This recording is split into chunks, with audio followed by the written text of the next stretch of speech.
0, 1, 3, grab! All right, thank you, Mr. Duncan.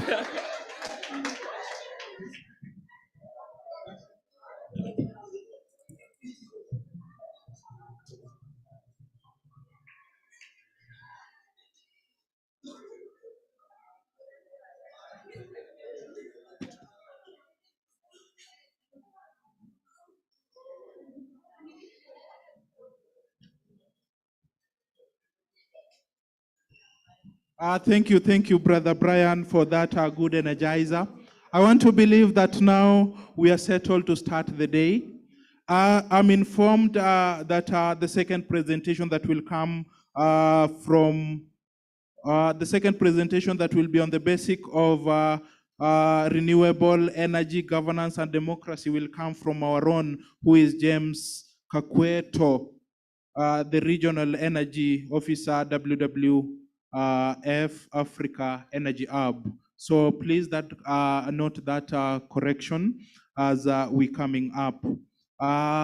Then I want to hope that our online team are coming up with us, and we're having participants getting online.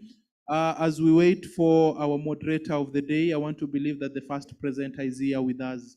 So briefly, as we want to take our day, I want to give you a few minutes to interact with your neighbor and tell neighbor, hi, neighbor, how did you sleep? Maybe if your neighbor is of the other gender, find the best way to defend yourself. I leave it for you.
Dear group members, participants, I want to believe that we are ready for the day. We're preparing to get our first presenter is on his way coming. I want to take a shortest time possible to get someone who is bold enough. Who is bold enough? Did someone ask to do what? What do you expect that we want to do? What do you want? What do you expect that we could want to do? Dance.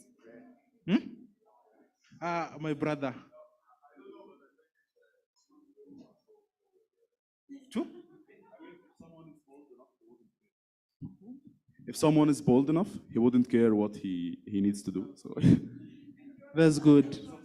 That's good. I want to get someone who is bold enough to take us through the recap of yesterday's presentation. Quickly, as I want to ask a few questions as we wait for the presenter of the day to come. Yes. Who is ready to take us through the yesterday's experience?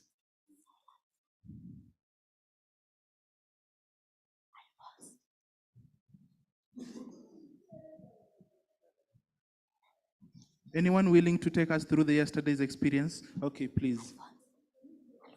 Sorry?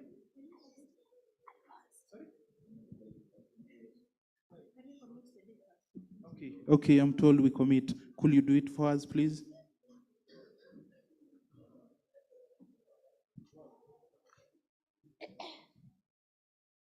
Let us pray. Father Lord, we come before you this morning. We thank you for the good night you've given unto us. We thank you for this good morning. As we are ready to start the day, Lord, we pray that, Lord, you may walk with us. May you take us through the day. With all the activities we are going to undertake, Father, may you be with us. We pray this, Lord, believing and trusting in Jesus' name. Thank you, thank you. Whenever we come closer to God, I start to fear that the world is coming to an end. So maybe before we get to the recap of the same, it has reminded me something that I wrote sometimes back in 2021.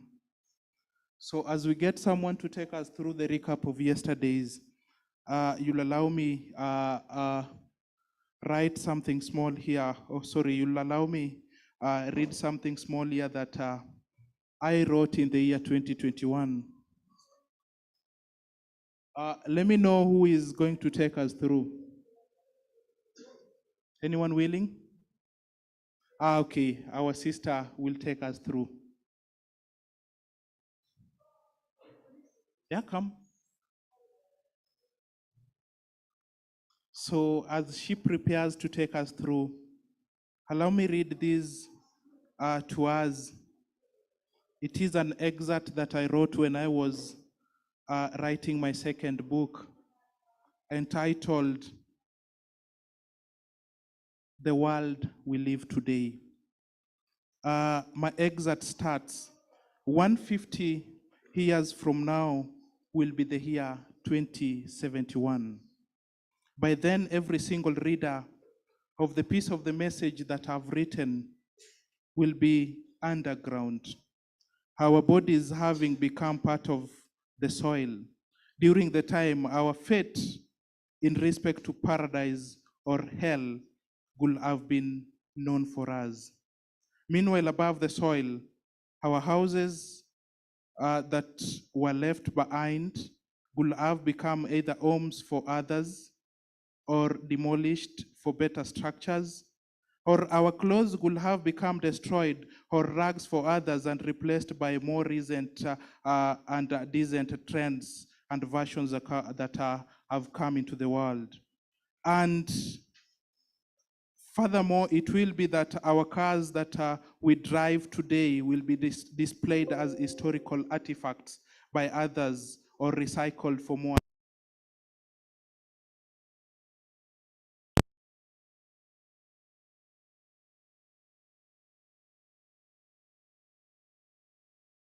How often do you think about maybe the great and your forefathers, the great grandfathers? Have you ever heard about them? Or have you, or in other way, heard about maybe your great grandmother come or cross your mind? And if you have heard for the same, I want to tell you our presence on earth today is a presence that will make not much noises, but also to shed more tears when we believe and see how our world in future will be. Uh, Countless generations will come, but before we allow these countless generations to come, what do we believe that we can be able to do to help the coming generations to acknowledge the work that we've done? Every generation that will come to pass will have a world and will have a say in this world. I want to believe that in whatever we do today, it will affect our lives and it will affect the lives of the people tomorrow. In the year 2171, everyone will have realized that within us, we are either drowned or we are nowhere to be realized that we lived in this world. And by wishing us all the best that we dedicate our lives to what we do, let us believe that the change we want to make is a change that will determine the success of our environment tomorrow and the generations to come. It is a long excerpt, but allow me leave it there. When I remain alone and start to think about the world, when I get to public matatus or I get to drive my car away, I ever believe that one day I'll not be there.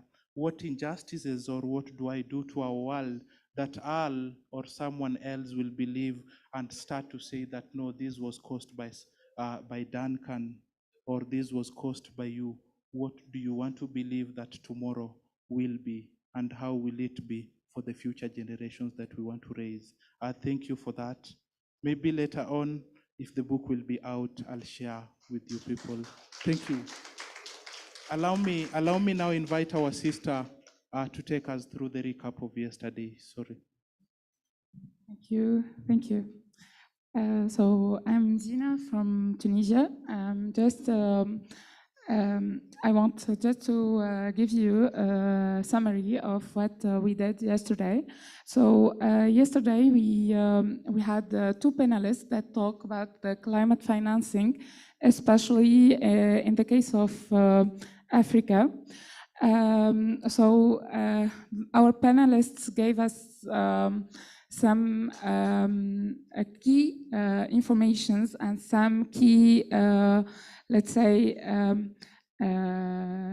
amount that are available, how much available in financing climate finance in Africa. After this, we go to the green jobs and circular economy with our third panelist. We talk a lot about the green jobs, the opportunities that are available for women in Africa, and how circular economy can be a good thing for our to tackle climate change.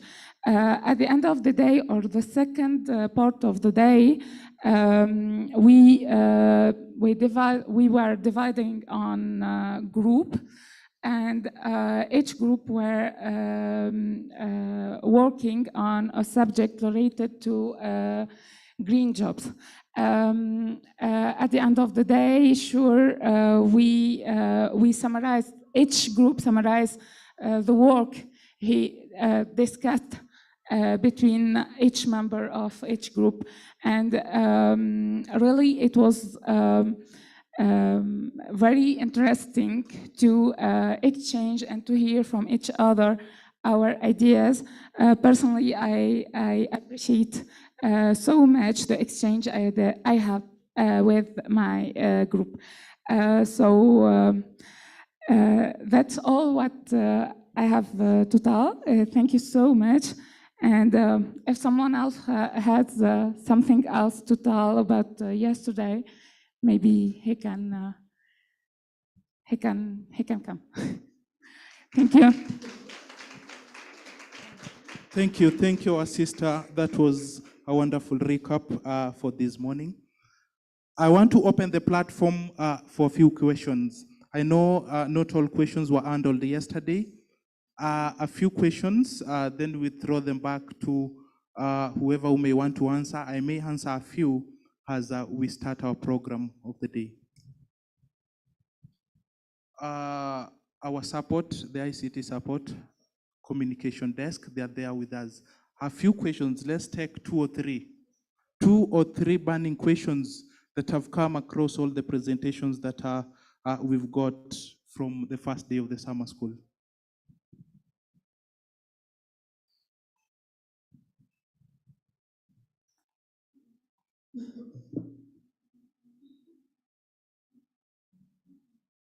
Bom dia.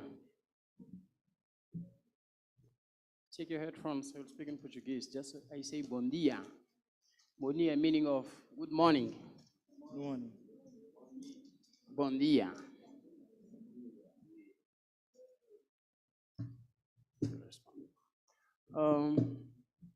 Muito obrigado pela palavra. Dos aspectos que eu invoquei, eu quis pedir a palavra ontem ao doutor, não acabou e não tendo palavra, o tempo não permitiu. Mas eu queria entender um pouco mais, ou trazer uma pequena reflexão, sobretudo no que diz respeito à questão dos fundos, a questão do fundo climático, a questão de apoiar os países no processo de adaptação.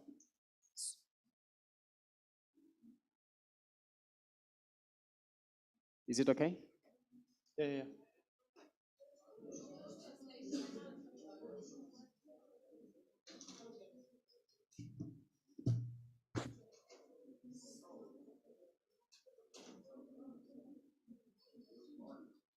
Can Okay, I we are told proceed? to hold on. Okay, brother, we are told to hold on. We don't have someone to interpret from Portuguese to English.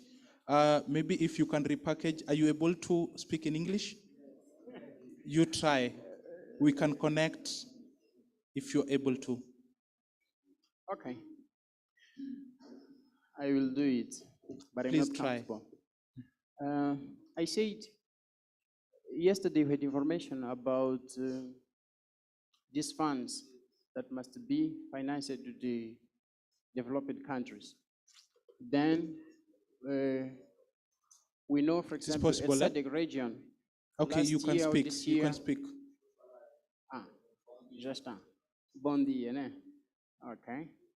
E então, diziam que ontem tivemos a graça de ouvir a questão do fracasso no que diz respeito ao atingir a meta dos 100 milhões de dólares para a questão do financiamento aos países. E em contrapartida,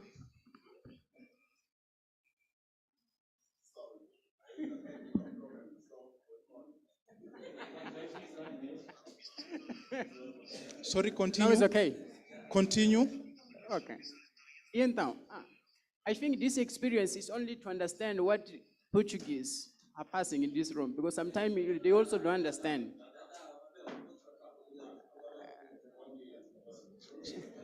Sorry, my brother, we cannot be able to comprehend whatever you're doing. Kindly try to speak in English if you can. Kindly try to speak in English if you can. Okay, I will try to speak in English. I said, yesterday we had the opportunity to know that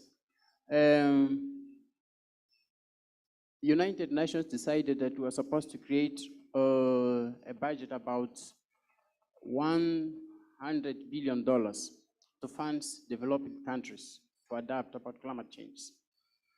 And all of us, we know this year, or these last 3 years, I think more than 5,000 people already died. Mozambique, Malawi, Tanzania, and the other countries by floods, by cyclones, etc. So what are we supposed to do? Why we don't think about create some specific funds or some specific ways to support those countries with high level of vulnerability? Because as we know, SADC regions, or all countries at the lands of the coast, the vulnerability is too high than other countries. I think they need more attention to adapt. The other issue is, we already had almost 80% of funds. I'm not sure, I'm about where is this money now? We are still waiting to complete the 100% or the $100 billion to start funding the countries. I didn't get clearly the point yesterday. So I'd like to have any information about, because as I said, my country, we are 2 or 3 months, 2 or 3 years being capacitated to access these funds, and it will never come. So when will we get the funds? Will we start, or will we have to wait until 2025 to complete this 1,000 or 100 billions to start getting finance to the countries, or no? Thank you. Okay, thank you. Thank you, brother. Where are the funds? That's the question. I'll want to throw it back to you quickly, because I want to believe that as we seated here, we cannot discuss issues related to funds, but we need to come out clearly and find the best way possible on how to get these funds. Yesterday we were told like about 80% of these $100 billion have been disbursed to different countries. So I'm really worried where the discussion will lead us. But anyway, my brother, I'll want to give it back to the platform, back to the house, and to maybe Prof, could you be able to answer that? Oh, okay. Sorry. Maybe we leave Prof for some time. Mhm. Get the mic. Get Prof the mic. Thank you. You mean where the funds are, if I can get Yeah, the mic? they're asking where are the funds and when can we be able to get them? You remember what I told you right from the first day?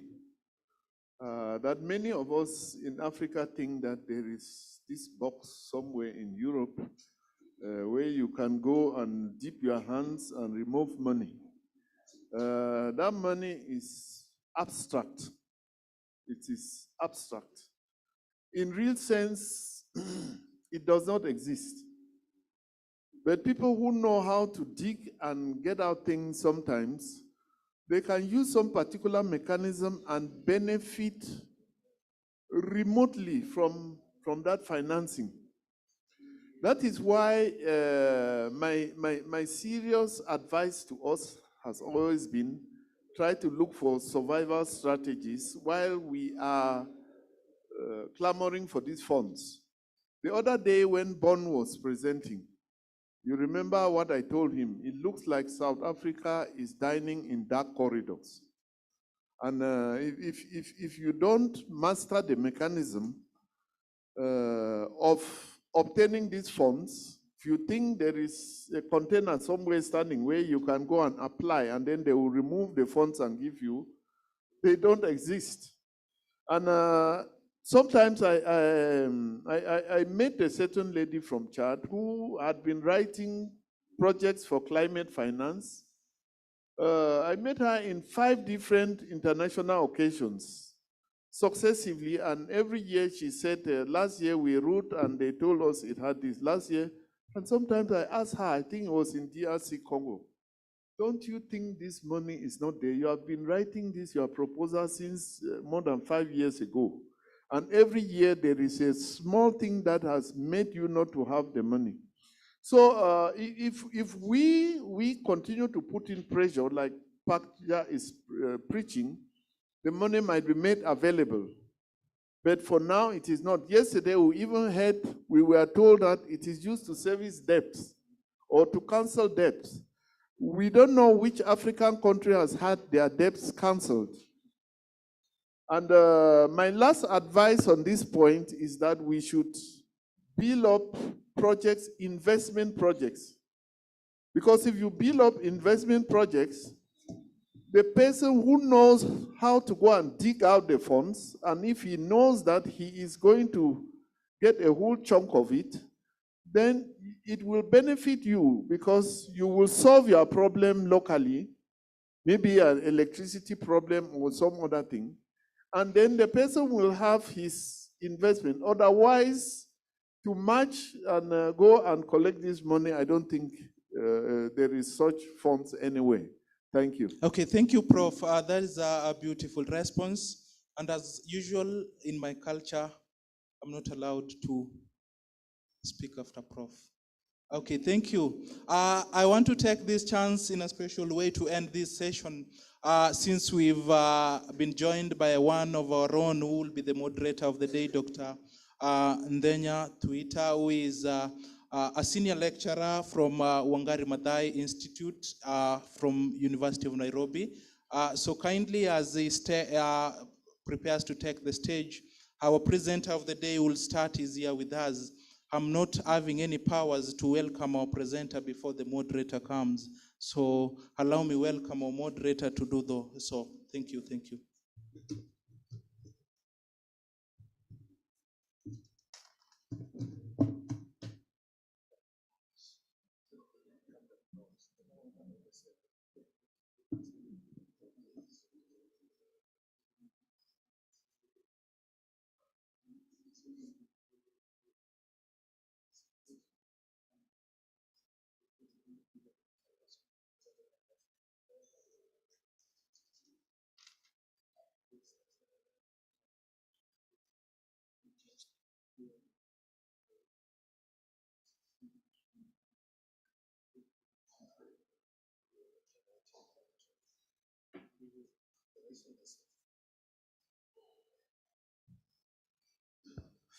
Good morning, everyone. Sorry, I got lost because I didn't know that you changed the geographical location, so I waited there. I was wondering whether your weekend trip is still continuing. But all the same, and my apologies, let me take this opportunity to welcome a well-known and very proactive climate justice personality that's well known to you, Eugenie, for the next session between now and 10 o'clock. We already taken you about 10 minutes or so, but maybe you can see how we cover that, because then at 10 o'clock, we'll have another presentation from WWF, James Kakweto. Eugene, Kalibu.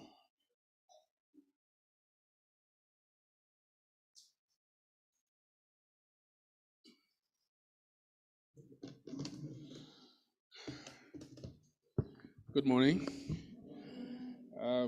Again, apologies that we're starting late. There are a couple of conspiracies. One, my driver couldn't find this place, so we kept turning around the campus. I'm sure the same. It's quite a difficult place to find, even with the best maps. So, we've had a conversation so far. Let me find out if it's making sense to us, what we have seen up to this point. From day one to now, do we find a sense of direction, or is everything moving in all directions? What do we think of the discussions so far? Who wants to give it a go?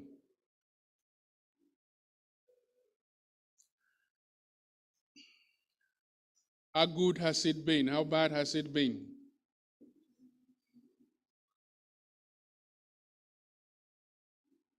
Yes, I saw your hand, so I already pointed at you.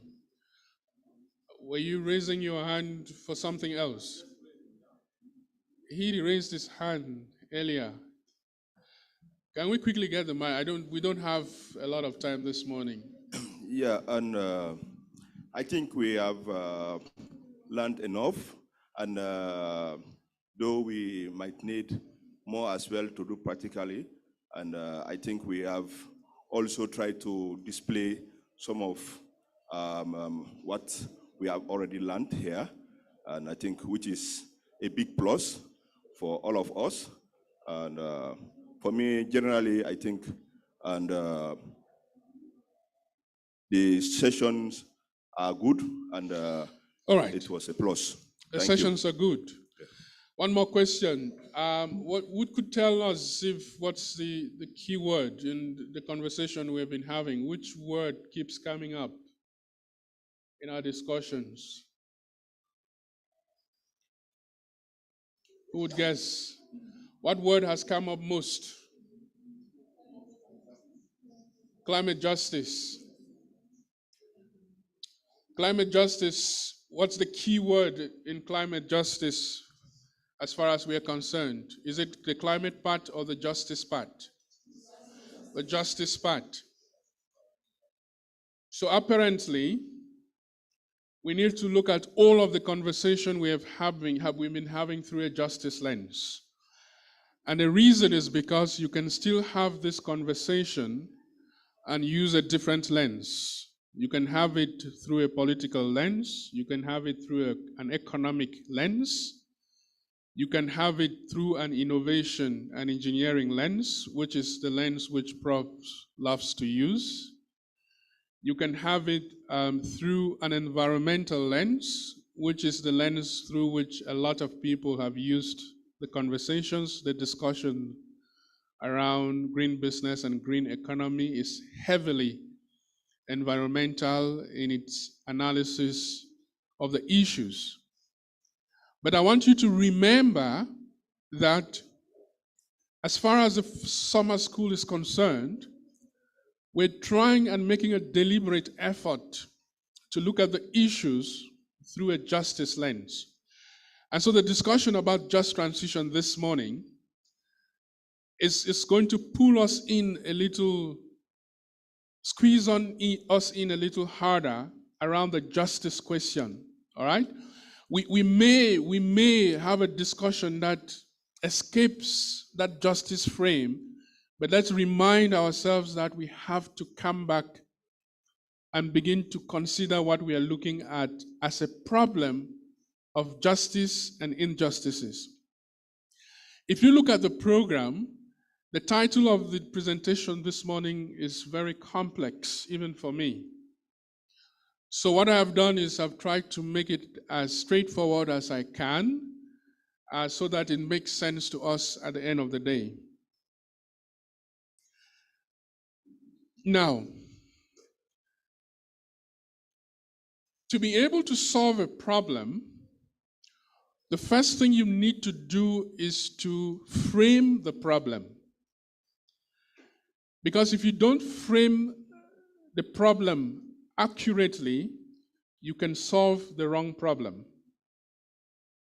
So before we even start discussing what just transition is, let's spend some time understanding what the problem at the heart of our discussion is. And I feel the good place to start is to look at the relationship between energy and climate change. And you will find that we are going to revisit a couple of things that we have seen again, but we want to emphasize them to be able to lay a foundation for understanding the concept of just transition in the way I will present it, because again, on these issues, each person seems to have their own understanding and interpretation of the issues.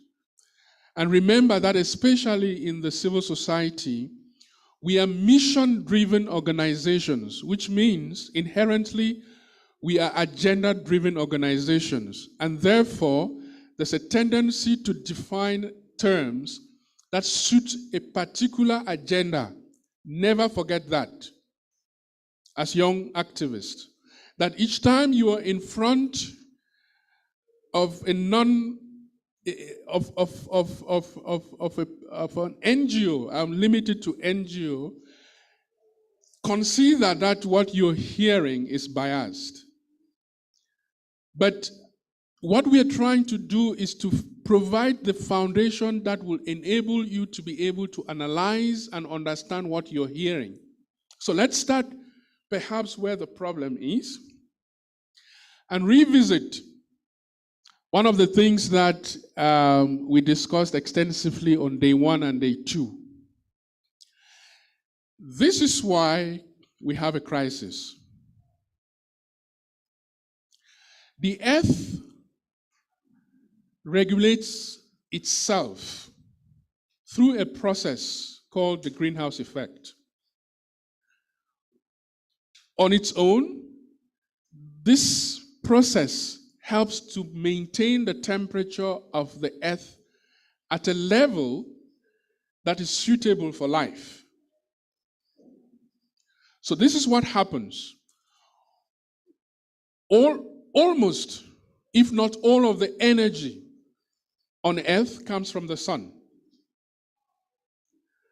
Some of that energy is held within the earth's crust. Some of it is held under the ocean, but most of it comes from the sun. So what happens is when it shines and the sun rays hit the surface of the earth, a number of things happen. But two of them is that some of that energy is absorbed and stored within the earth system, whether under the waters or under the surface of the earth. Some of it is reflected. If everything happened like that, then the surface of the earth will be very cold. Because if you have energy coming in and leaving, there is a net zero amount of energy that remains, and you have a very low temperature. But what happens is that the energy that is leaving the surface of the earth is trapped and redirected to the surface of the earth. That's why the temperature of the earth is warm enough for life to exist.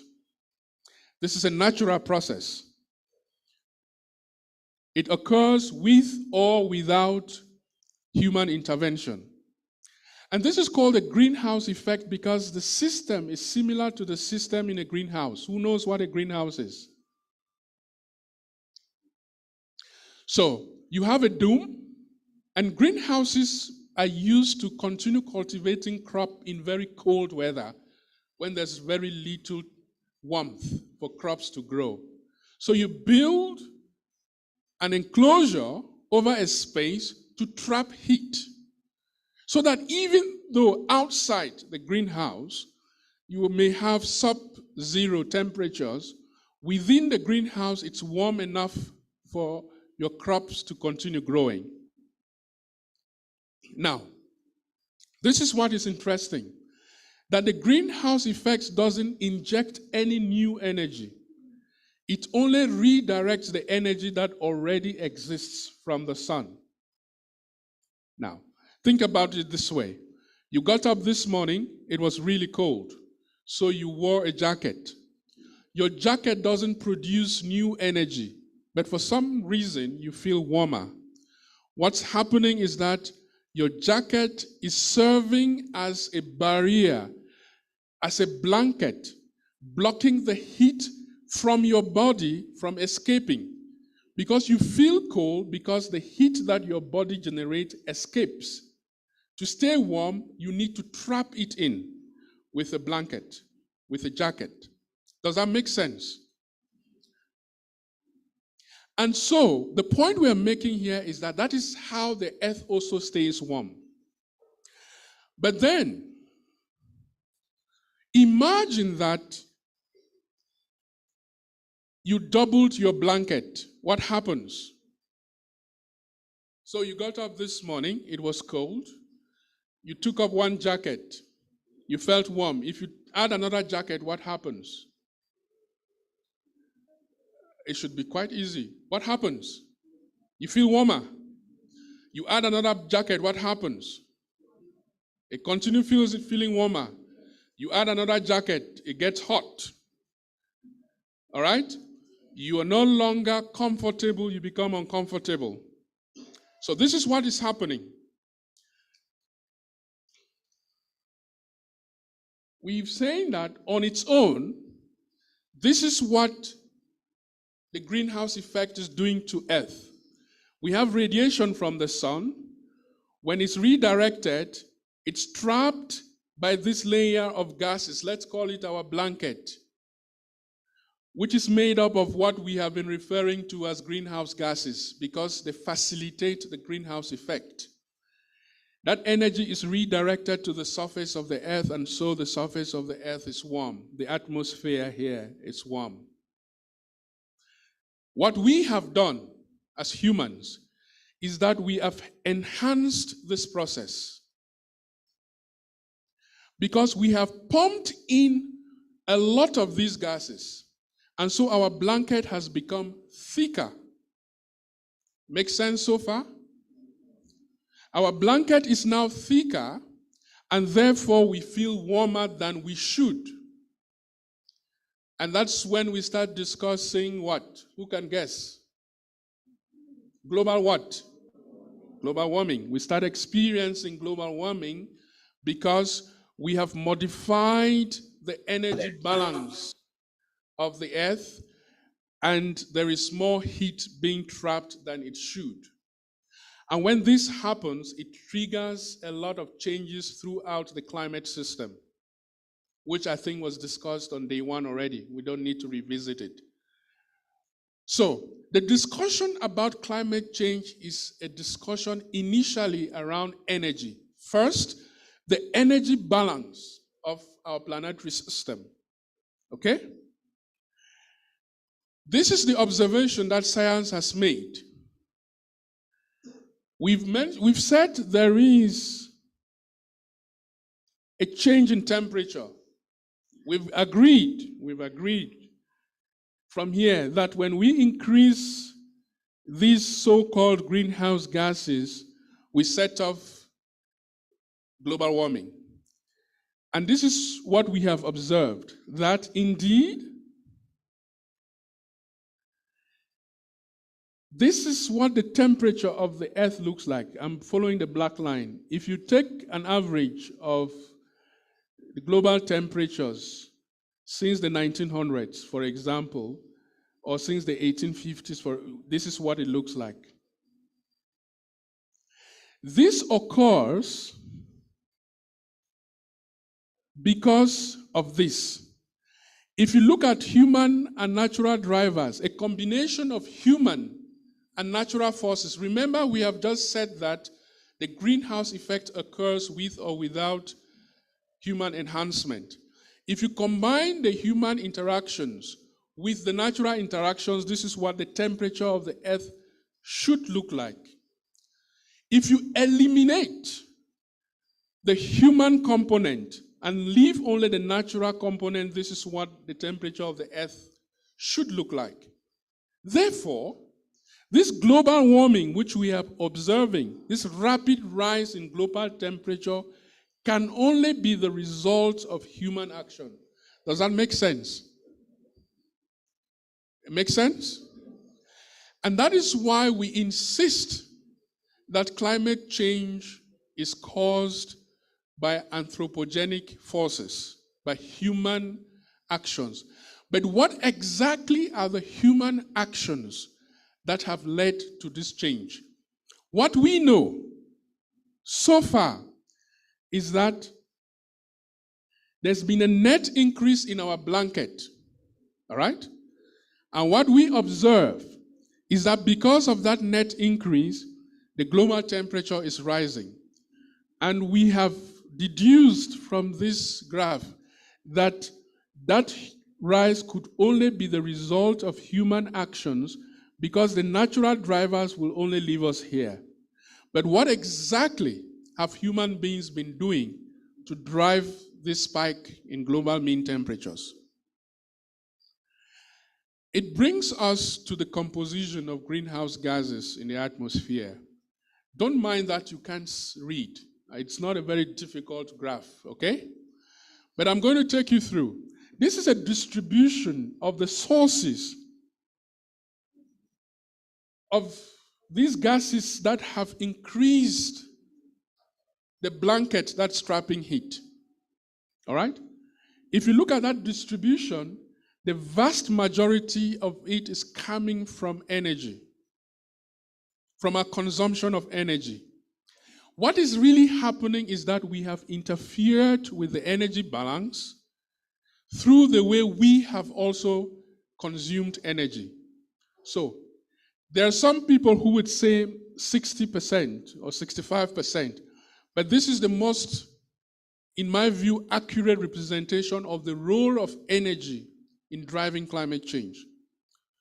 We can then conclude, so there are other drivers, agriculture and forestry, for example, deforestation and land use, waste and industry.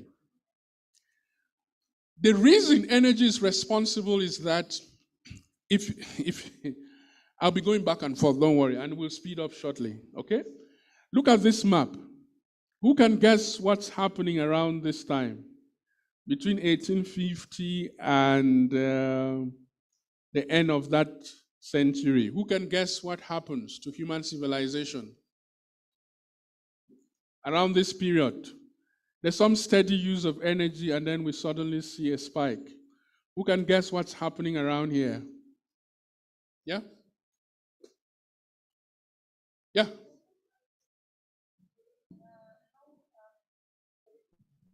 There is no excess of natural between the excess of gases and the natural gases that naturally exist in the global But area. what causes the imbalance? There is a balance before we get here, but suddenly there is an imbalance. What trips it? Yeah, I'm pointing at you. Oh, we need a microphone, sorry. It takes a while for the mic to come. Sorry, I will speak in Portuguese. That's fine. Neste período aconteceu então a chamada Revolução Industrial. So, yeah, I got industrial. I got it. All right? It's around here that we discover the machine. All right? And this is where industrialization begins. And industrialization is only possible with extensive use of energy. You can't run machines efficiently without burning energy. Before this, we relied on muscle energy, right? Before this time, you had to till with your hands. If you wanted to move from here to the border with Tanzania, you had to walk. You relied on what we can refer to as our own muscle energy. You could use a horse if you wanted to. You're still relying. But once we discover the machine and learn how to harness energy from other sources, we'll be able to scale up transportation, scale up production, scale up consumption, scale up distribution, and everything multiply multiple folds. And our thirst for energy increase rapidly. So there's a clear relationship between our ability to develop and our use of energy. All of what we see today, this building, the bus that brought us, the laptops we are using, is thanks to our ability to burn fossil fuels. Or burn energy. But the bad news is that the predominant source of energy that we have had since industrialization has been fossil fuels. And fossil fuels have the bad reputation of producing a lot of those greenhouse gases that increase our heat trapping blanket. Does that make sense now? So we discover the machine, we burn a lot of fossil fuel, and we increase the ability of that our blanket to trap heat. This is what happens. This is why we have climate change. So who can guess how we can address the problem? Now we have understood what the problem is. How do we address it? If 80% almost, or 75% almost, of greenhouse gases come from energy use, what is the fastest way of addressing climate change?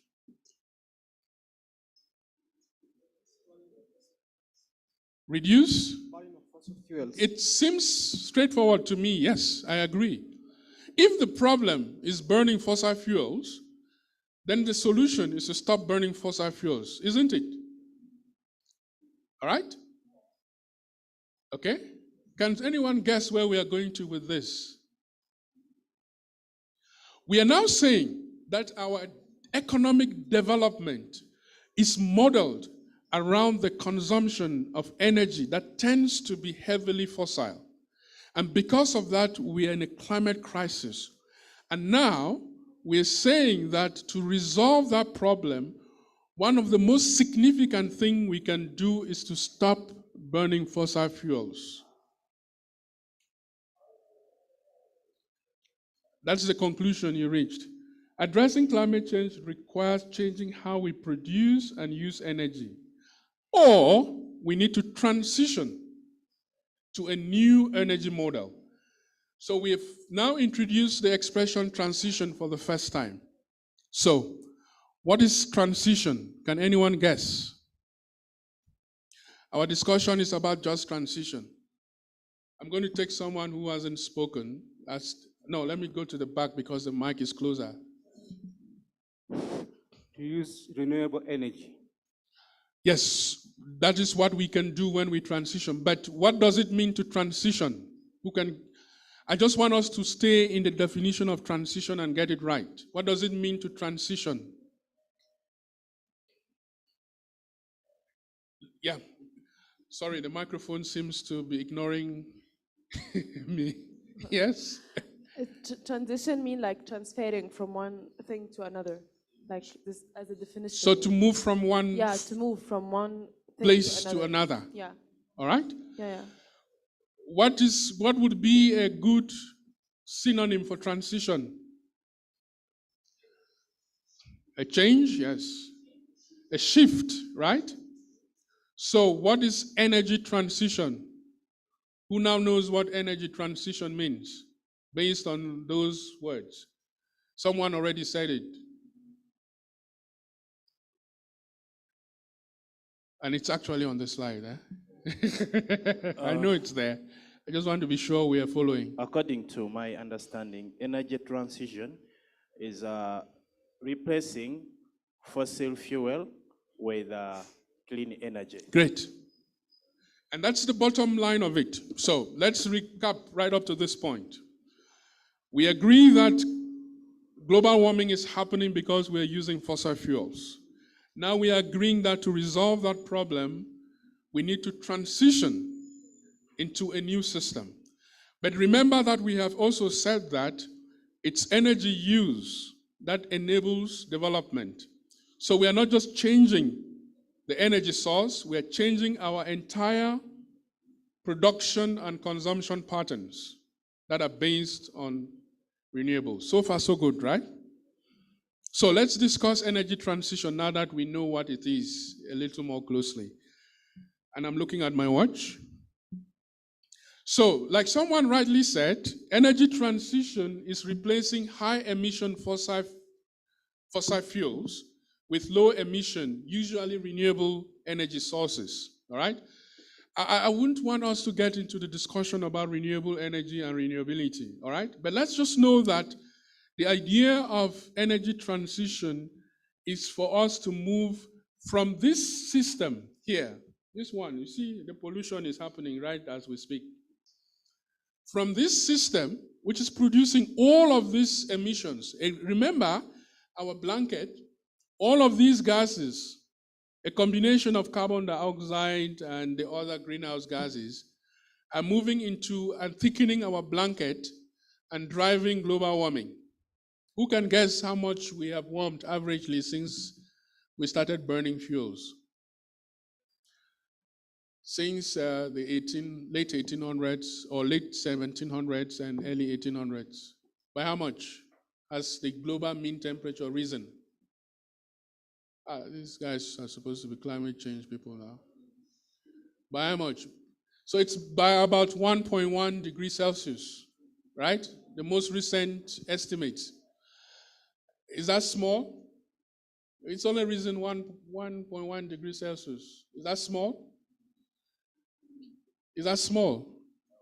Why is it not small?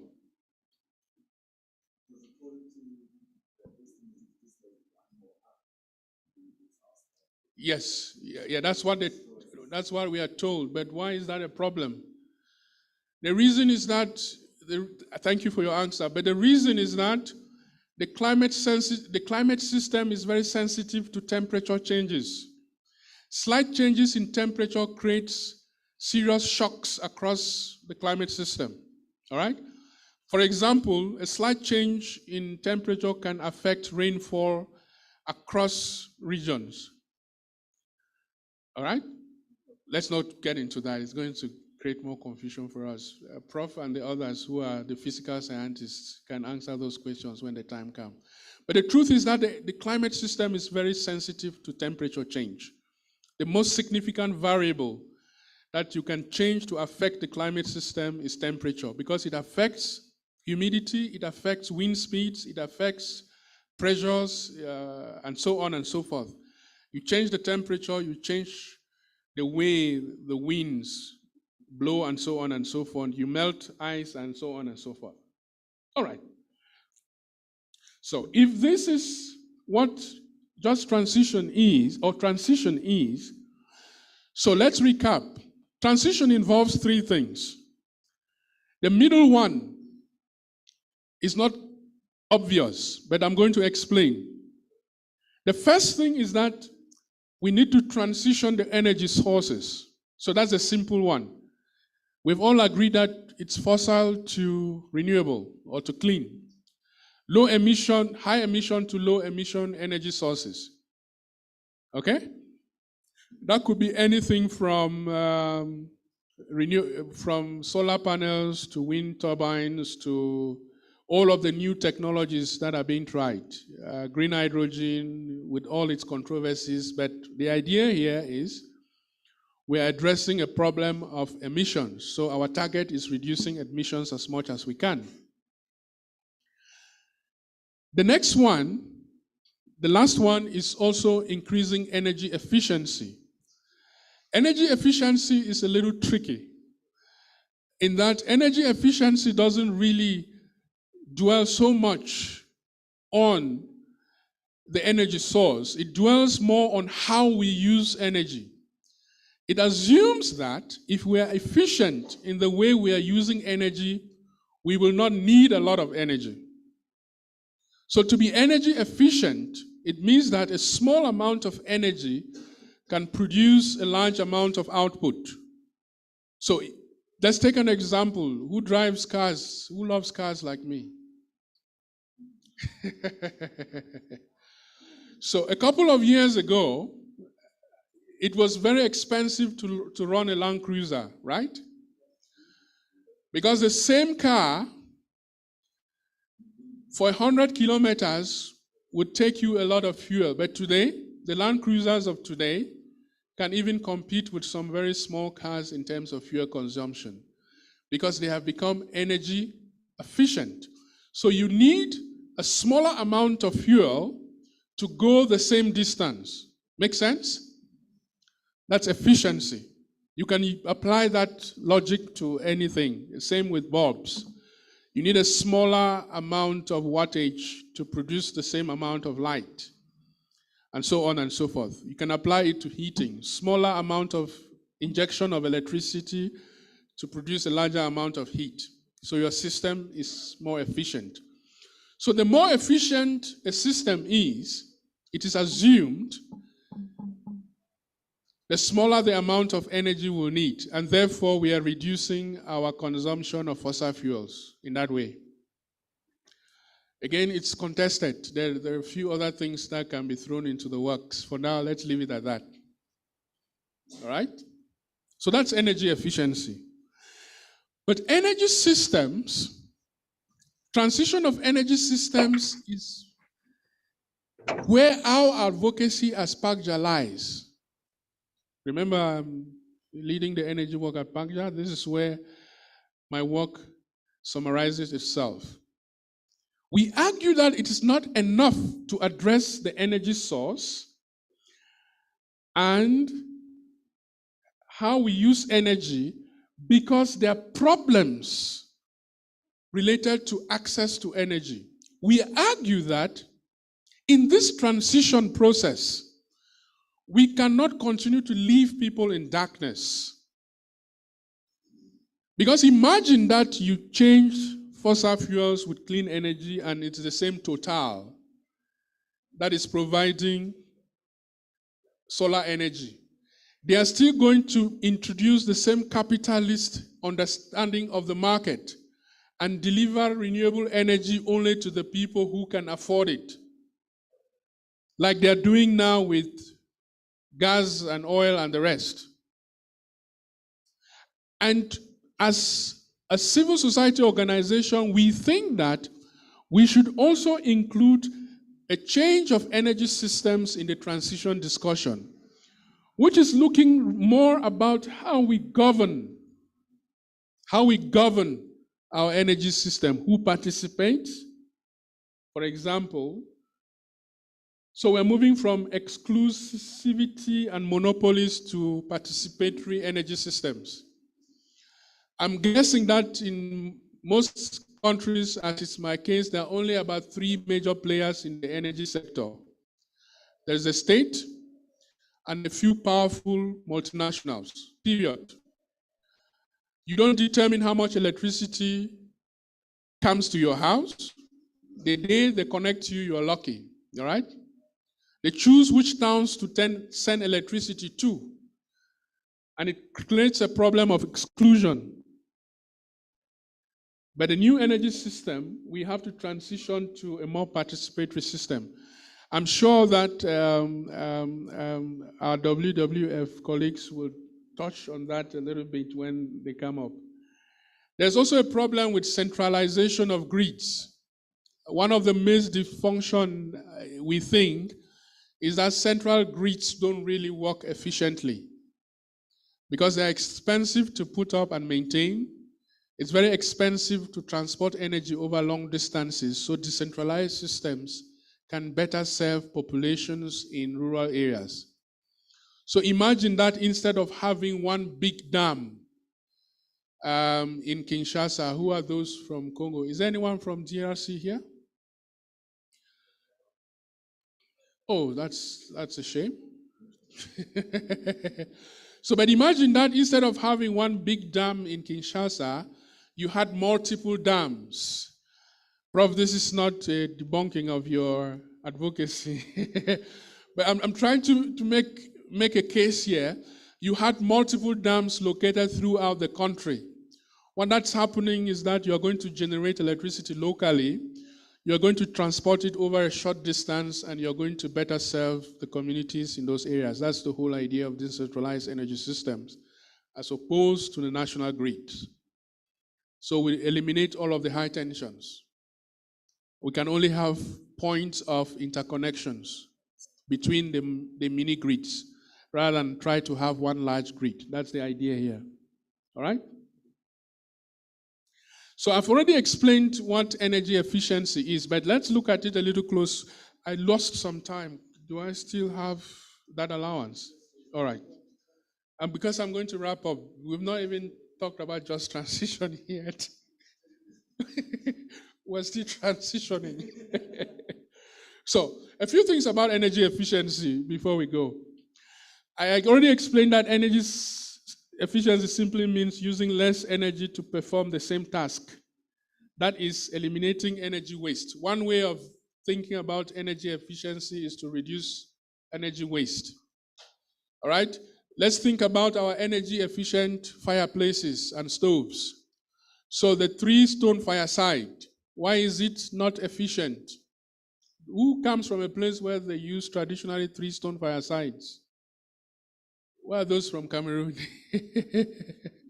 So 3-stone fireside, why is a 3-stone fireside not efficient?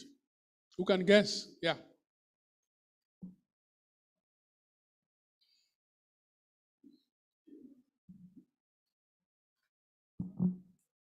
Marina from Cameroon.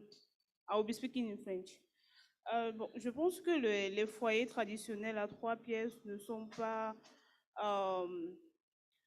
recommandés à cause de la fumée que ça émet. Ça menace la santé des femmes et des enfants qui sont exposés à ces fumées-là. Et aussi la méthode de construction. Généralement, ces cuisines-là ne sont pas assez ouvertes. Merci. Okay. Yes, part of the question, I think you have part of it right, but there's something I'm looking for that I'm not hearing yet. Who can guess why it's not efficient? Remember our definition of efficiency. Small amount of energy to produce a large outcome. So if we say that the 3-stone fireside is not efficient, why is it not efficient? So it's a fireplace where you just take 3 rocks, just enough to support your pot, and you put a fire under it. But I'm going to take someone else who didn't need help. Yes, the lady in red. My name is Purity from Kenya. We also use them in our rural areas.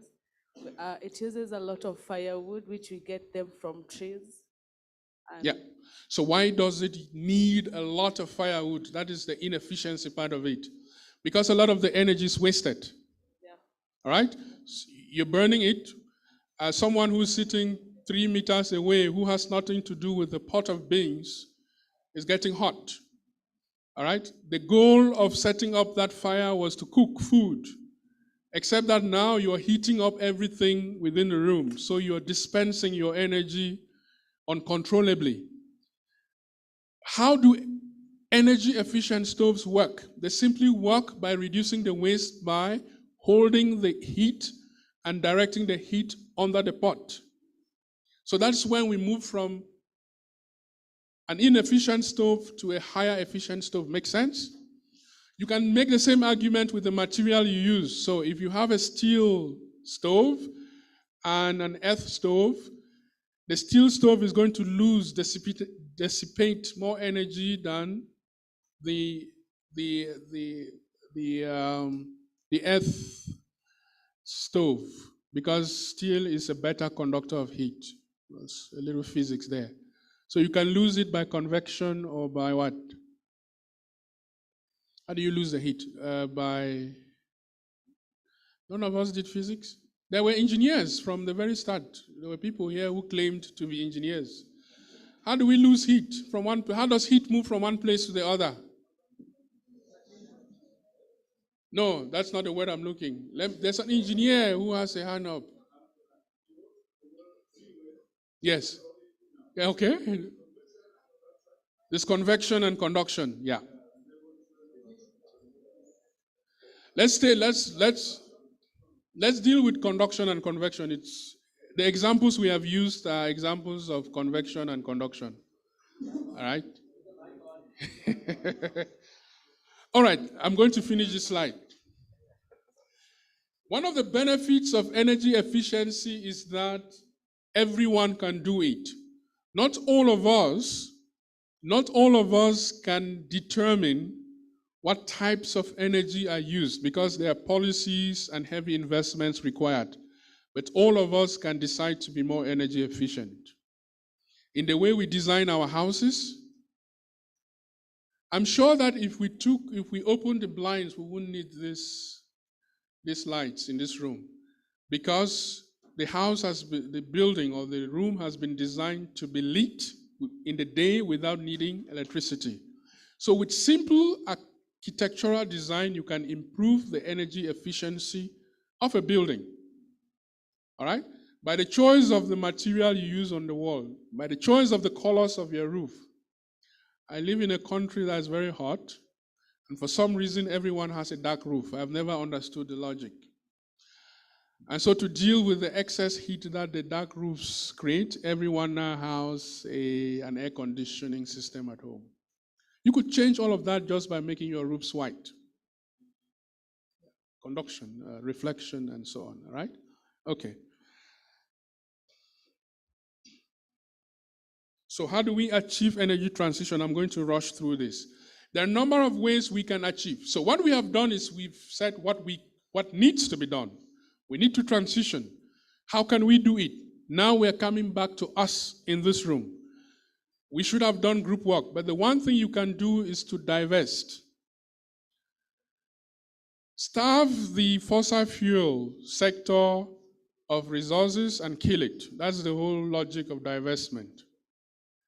Oil and gas industry, if we don't invest in them again, they don't have money, and so they die off.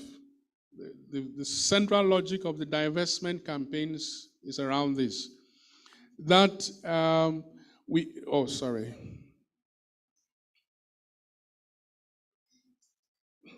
So what we are doing is that we seek to reduce emissions by exerting pressure on institutions, our governments, as activists, and banks, IMF and the rest, World Bank, African Development Bank, to eliminate investments in the extraction of fossil fuels. That's what the investment is. The idea being that if you do that, you will kill the sector. It often,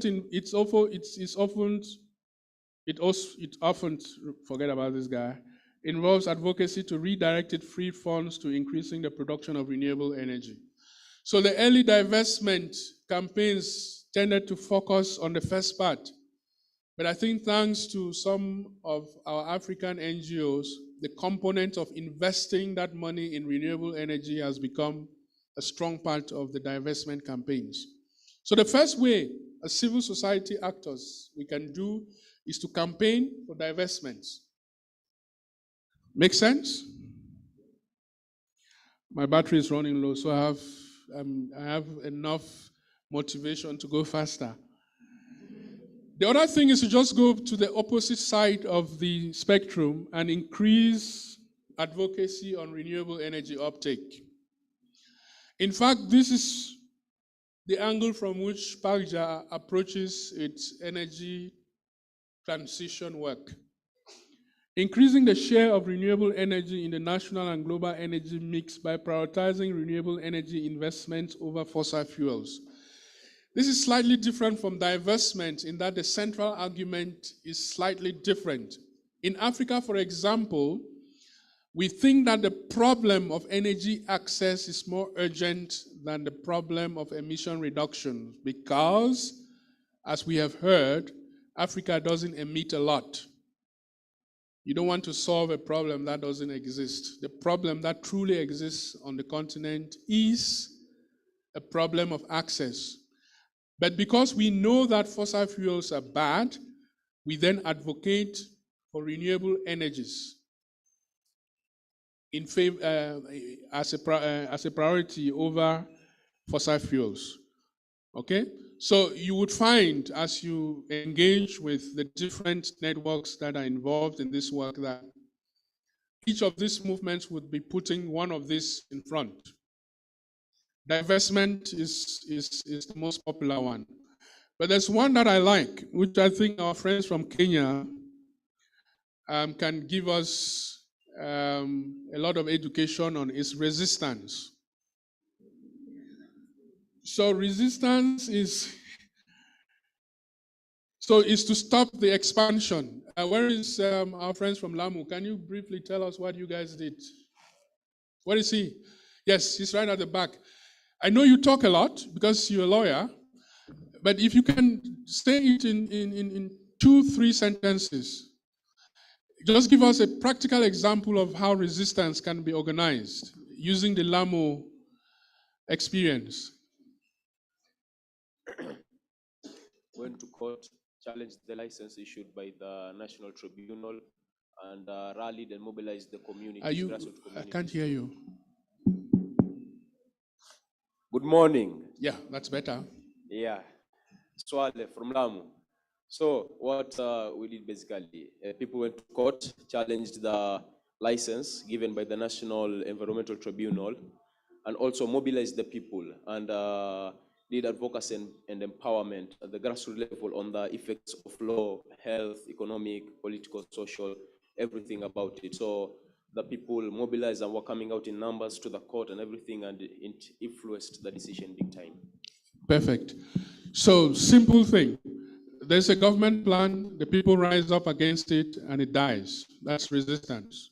In this case, it was building a coal power plant. Okay? So, thank you for helping me with the presentation at this point. We should have done a discussion, we wouldn't, because we don't have all the time. So finally, what then is just transition? I'm going to rush through this now, because I think we have understood the essence. The first thing is that even though we argue that transition is necessary to solve the problem of the climate crisis, it creates its own problems. And these are only a few. The first problem is that of jobs. If you say that we should close all our coal plants, it means that some people will lose their jobs. South Africa, it's a big deal in South Africa, isn't it? In fact, the just transition discussion began with unions, not even with environmentalists, with labor unions, because it was about protecting the jobs of those who would be affected by a massive transition to renewable energies, who lack the skills to transfer them to the new energy systems that are coming up, the new jobs. All right? So, for example, a mechanic who has been trained to repair diesel cars cannot overnight repair an electric vehicle because the two cars don't operate with the same technologies. That's a just transition problem, okay? So that's a transition injustice, if you want. The second one, which is very much an African debate, is that of assets that will be stranded. If you say we should leave the oil in the ground, as Dr. Ujo campaigns, what do we do with those resources? Because those are resources, that is wealth. You are actually asking people not to use their wealth. So those resources, all of those countries that are busy discovering oil and gas deposits and new coal fields, if this transition happens, all of those resources will become worthless. All right? That's what is referred to as stranded asset. To be stranded is to be left alone with nowhere to go. Okay?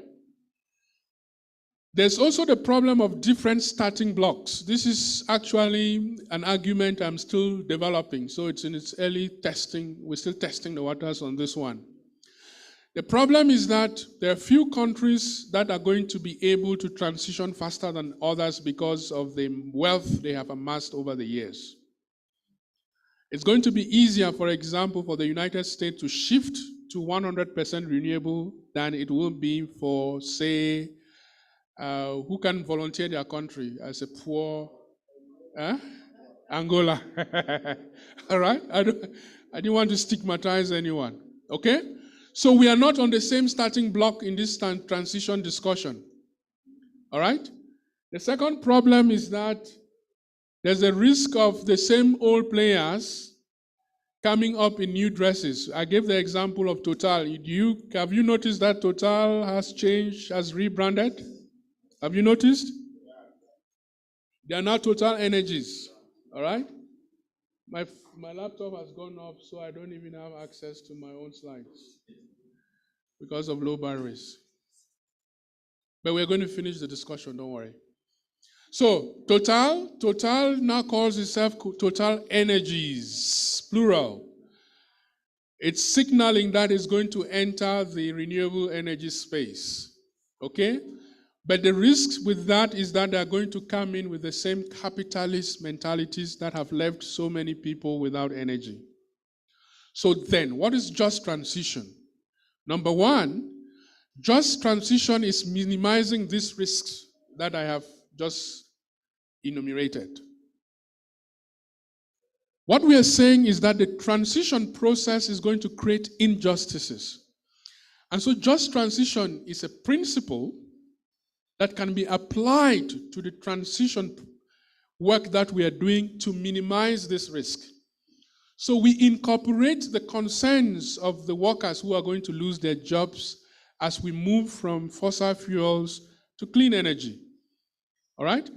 We integrate Africa's concerns about its wealth that is supposed to be remaining on the ground in the transition to clean energies. We say now, Gabon, you have just discovered this large amount of fossil fuels, but as a global community, we think that is a bad idea to exploit these fossil fuels because it's causing climate change. And Gabon says, to be fair, you are asking me to give up a source of wealth. So how do we address that? Just transition comes in to ensure that justice is done, that fairness happens.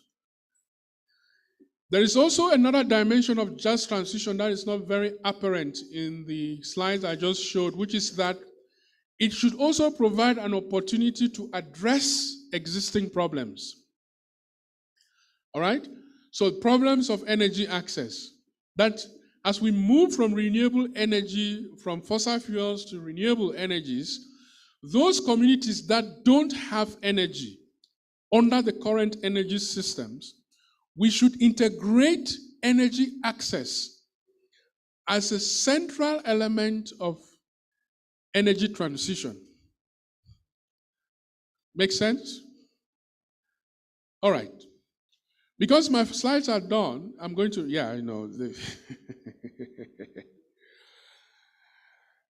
I've been giving the sack notice.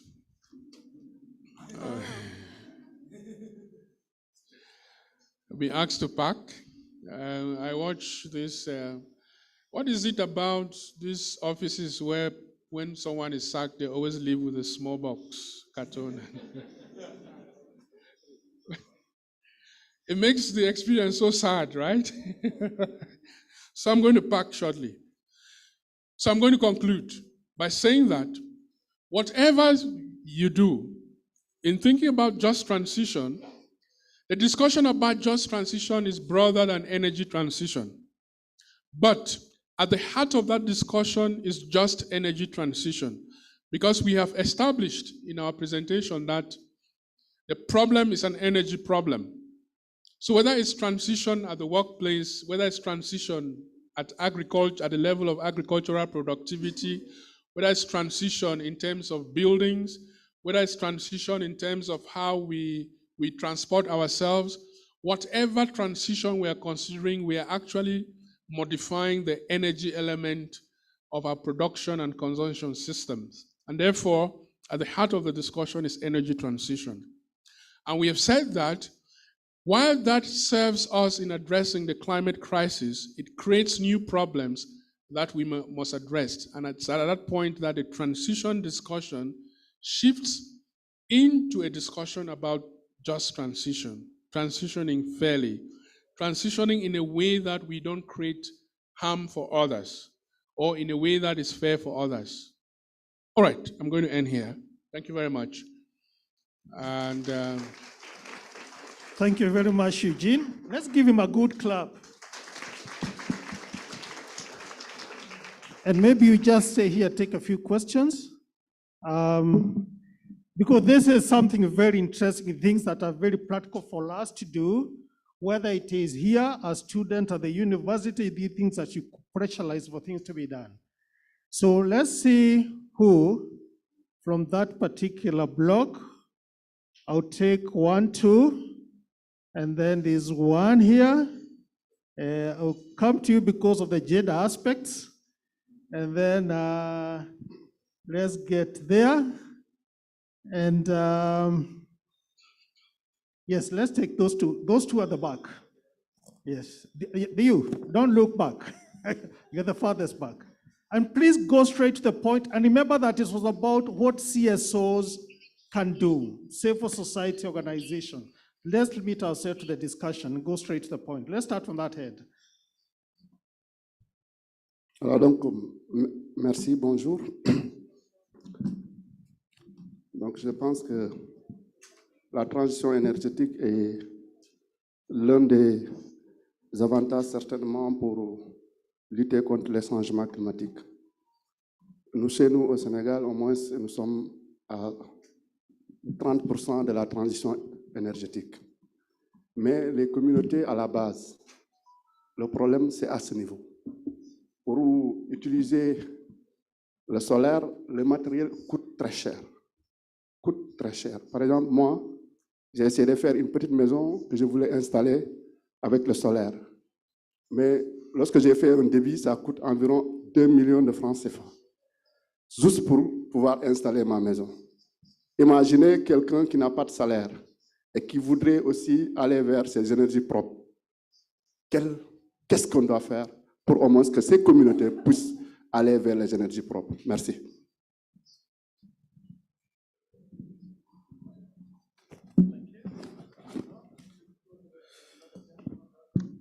Ok, merci pour votre belle présentation. Alors ma question se trouve, vous avez eu à évoquer la transition énergétique. Mais on peut sans doute constater qu'avec le développement actuel de nos pays, nous migrons vers une industrialisation de l'Afrique et donc avec une utilisation accrue de l'énergie. Et la plupart des pays aujourd'hui mettent l'accent sur l'énergie nucléaire. Alors ma question c'est de savoir, alors quels sont les principaux leviers sur lesquels on peut mettre l'accent pour tenter de maîtriser en fait la demande d'énergie sur le plan local et sur le plan en fait global. Voilà, afin de contenir le développement des besoins énergétiques. Merci. Thank you very much. Let's come to the lady here, and then we'll come back to you. Bonjour, je suis Alice du Burundi. La première question que je voulais poser, mon collègue du Sénégal l'a déjà posée. Je pense que même mardi de la semaine dernière, je l'avais posée, je n'avais pas eu de réponse par rapport à ça. Please restrict yourself to one question because of time. Oui, oui, merci. Là, bon, Excusez-moi. La question que je veux poser, c'est par rapport à notre situation géographique. On sait que la plupart de la partie africaine a le soleil. Et donc, du coup, avec l'énergie renouvelable, on peut utiliser ça. Et même si c'est cher, comment est-ce qu'on peut travailler avec les sociétés qui n'ont pas besoin de soleil pour répondre à la population pauvre qui ont besoin de l'énergie, qui n'ont pas des moyens pour se payer d'électricité, et que les pays ou les régions qui ont de l'argent, qui peuvent payer ces services de ces populations. Je vous remercie. Thank you. Behind you. Behind you. Ok, donc je vous remercie. Je suis Aka de la Côte d'Ivoire. Et moi, ma question, en fait, c'est de ça. On a parlé, en fait, de la transition énergétique. On a parlé des énergies solaires, des batteries, tout ça, des voitures électriques. Mais quand on sait que ces panneaux solaires-là, ces voitures électriques, ces nouvelles technologies durables, en fait, on les fabrique, en fait, avec les matières qu'on appelle les métaux rares. Et l'extraction aussi de ces métaux rares là aussi crée d'énormes pollutions dans ces pays où ils sont extraits en fait, comme c'est par exemple en Chine, en RDC, tout ça. Donc moi ma question c'est, est-ce que la solution vraiment au changement climatique, c'est la transition en fait drastique en fait vers les énergies renouvelables? Parce que moi je pense qu'en fait la solution au changement climatique, c'est plutôt développer en fait les co-utilisations, c'est-à-dire développer les transports en commun, la copropriété, tout ça, et que ce n'est pas vraiment changer vraiment à 100% vers les énergies renouvelables. Parce que après aussi, ça va générer d'autres déchets. Parce qu'on sait aussi qu'après, les éoliennes, tout ça, les panneaux solaires, après, ça coûte très cher en fait pour les recycler. Donc, est-ce que vraiment la transition énergétique à 100% est la solution? Merci. Thank you very much. There's one on that particular end. Hello, Go everyone. ahead. My name is Diana Lima. I'm from Angola, and I have a very simple question. That's how can we, as Angola, have a just transition, taking into consideration that our main income comes from fossil fuels? Thank you very much. In the middle here. Yes. Hi, I'm Zina from Tunisia. So I'm just thinking that renewable energy have also an impact, and Dr. Eugene didn't speak about the impact. So my friend here who speak in French tell us about the impacts in production of the energy, solar energy. But for me, I think that also installing solar energy is also has an impact on ecology, on biodiversity. So let us think about the impact in the future. So I hope my question is clear. Thank you. That's quite clear.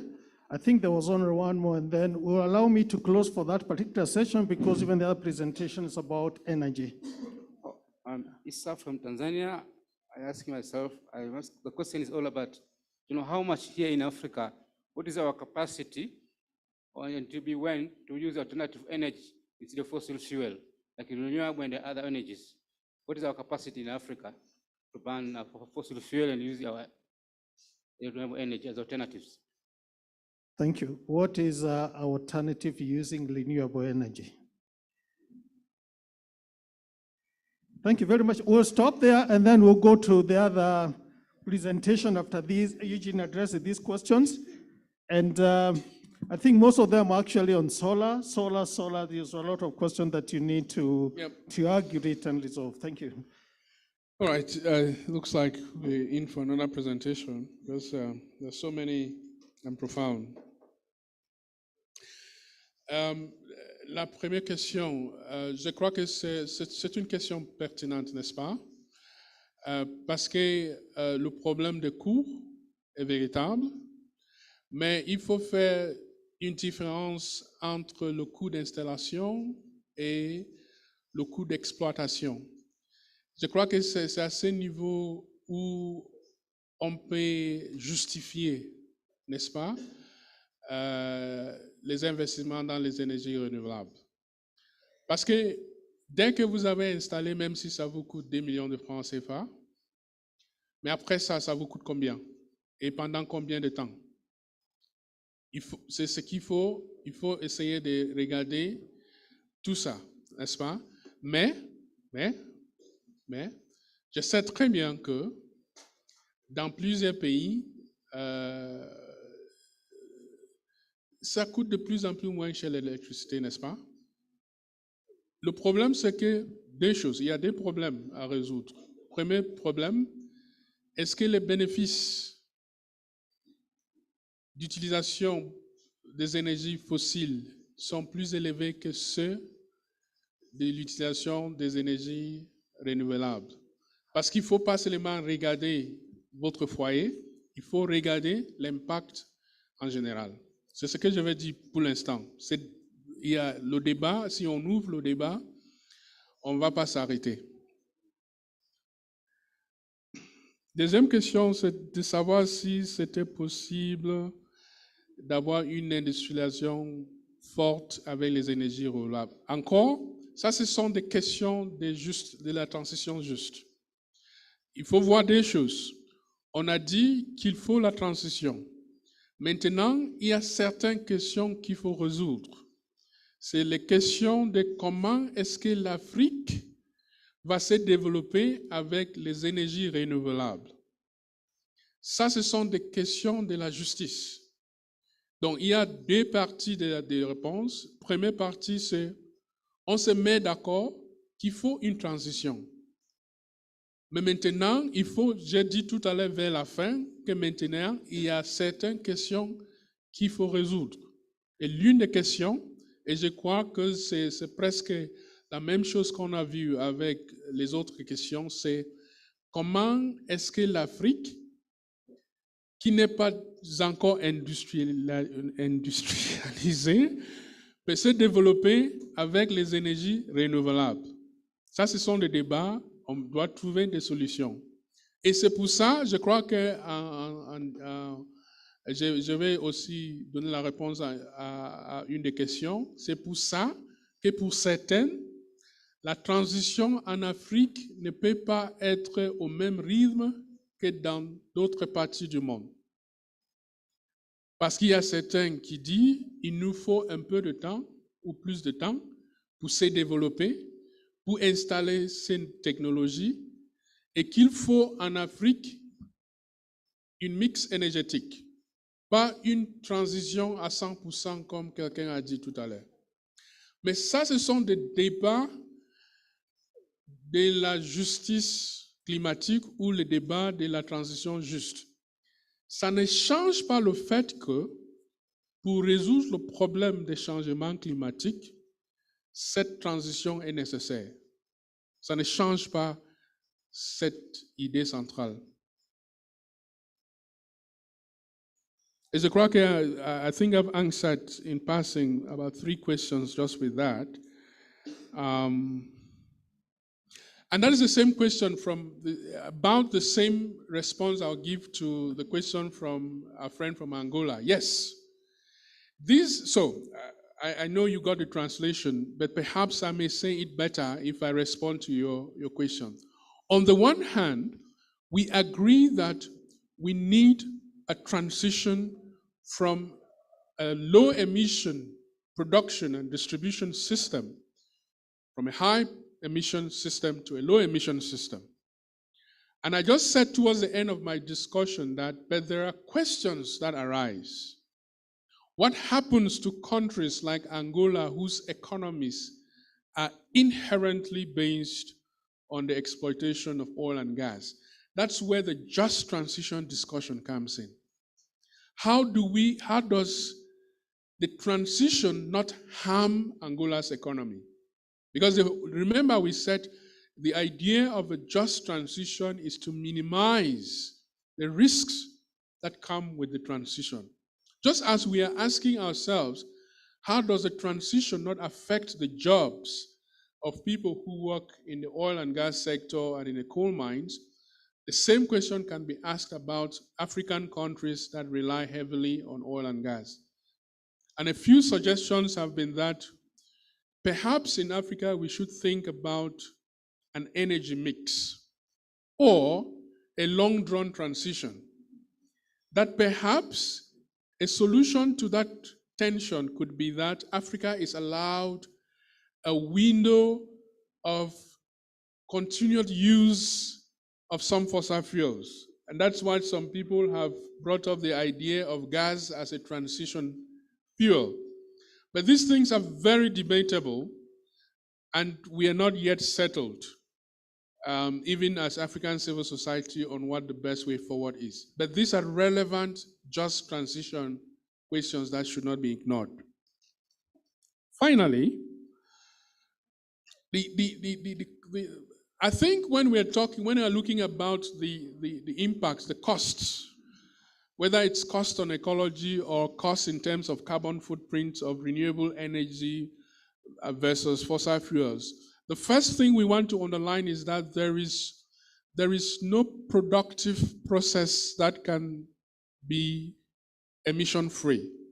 It's impossible. You can't, at least with the current knowledge and technologies, there's no process that doesn't have some amount of emissions. So in this discussion, it's really about comparative emissions, which provides us the cleanest path forward.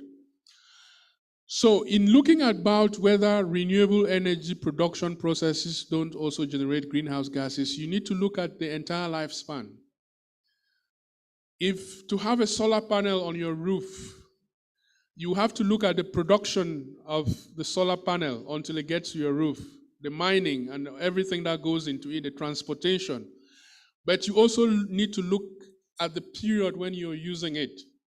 And then you compare that with, say, fossil fuels, all right? Fossil fuels, you need to inject fossil fuels at every stage of the lifespan.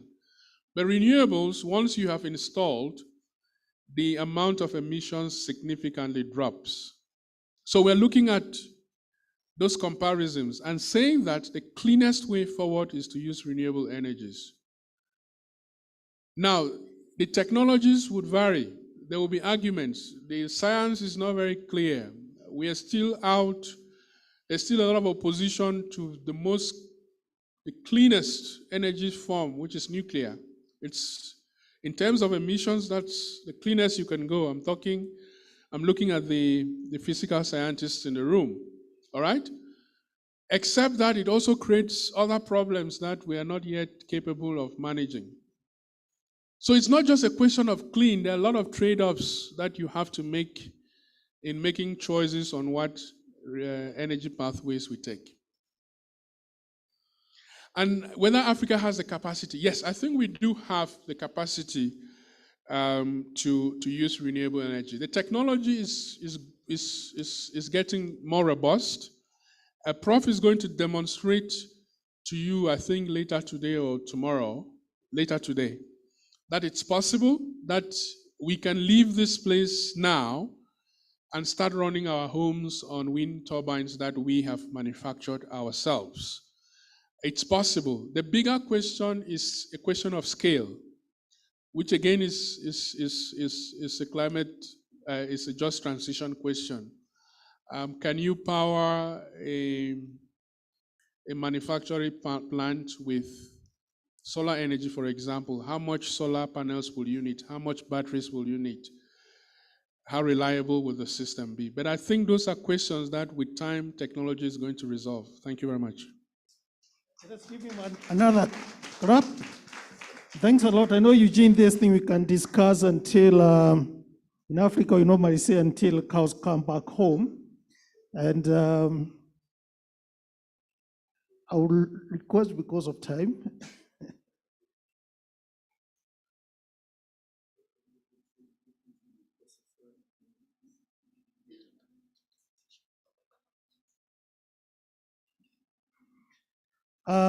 I'm trying to look at the time when you're really moving, and like the colleague from WWF to James to get near for the presentation.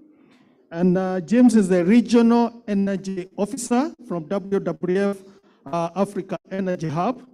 And you'll be talking about basics of renewable energy, governance, and democracy. And these things are very, very important. Welcome. Thank you. Thank you so much, Doctor. And good morning, everyone. It's a pleasure speaking to you and sharing a few aspects on renewable energy. It was, Eugene has done justice to the discussion, and he has really provided a lot of preview to and a good continuation to the topic I'm going to be discussing about. And believe you me, what I'm going to speak about and share with you relates a lot and flows really out of what Eugene has shared. It's an interesting discussion concerning transitional jobs from fossil to renewable energy, and it's the fact that each industry comes with new opportunities. Definitely, energy transition will affect some industry jobs, but at the same time, it will also create new opportunities, new jobs in the renewable energy industry. And I think it is recorded that right now, more jobs are created within the renewable energy industry than anywhere else. So transition also will create a new ecosystem that will provide more resources and new opportunities. Minerals or natural resources that were irrelevant before have become relevant because of the transition to renewable energy. Things like lithium, which is used in batteries, and also copper, which was much of an abandoned mineral over the last 20 years, is now coming back to the radar because it's much needed in the renewable energy sector, especially in electric cars. But also when we talk about the traditional fossil fuel companies like the likes of Total and Shell that are now trying to plug into the renewable energy sector, the fact is that the majority of investments or financial flows that go into renewable energy currently are actually from the traditional, capitalist enterprises that have accumulated a lot of money and profits over many years in oil and are now rushing also to invest that in renewable energy. They've mentioned Total, which has now rebranded to Total Energies and is already producing, off-grid solar systems. Shell has also gone into that through their subsidiary, which is Shell Foundation, and they're investing heavily in renewable energy enterprises. At least we can credit Shell. They are not going into the sector as Shell, but they are actually using their revenues to invest in renewable energy SMEs that actually democratize energy. And I think another big one is British Petroleum that has also set up a separate unit specifically for solar. So you can see the transition from fossil fuel is also being taken up by the traditional enterprises that have been big on oil and gas traditionally. So I'm going to share with you about basics of renewable energy governance and democracy. A little bit about WWF. WWF in full, I don't know a few colleagues I talked with in the last 2 days somewhere, WWF was new to them. But WWF is a conservation organization. In full, it is World Wildlife Fund for Nature. And traditionally, WWF is an NGO that works to protect natural resources and wildlife. But also at the same time, protecting of natural resources includes issues of climate change. And so the organization invests its efforts heavily in promoting renewable energy and specifically energy access to specifically underserved areas.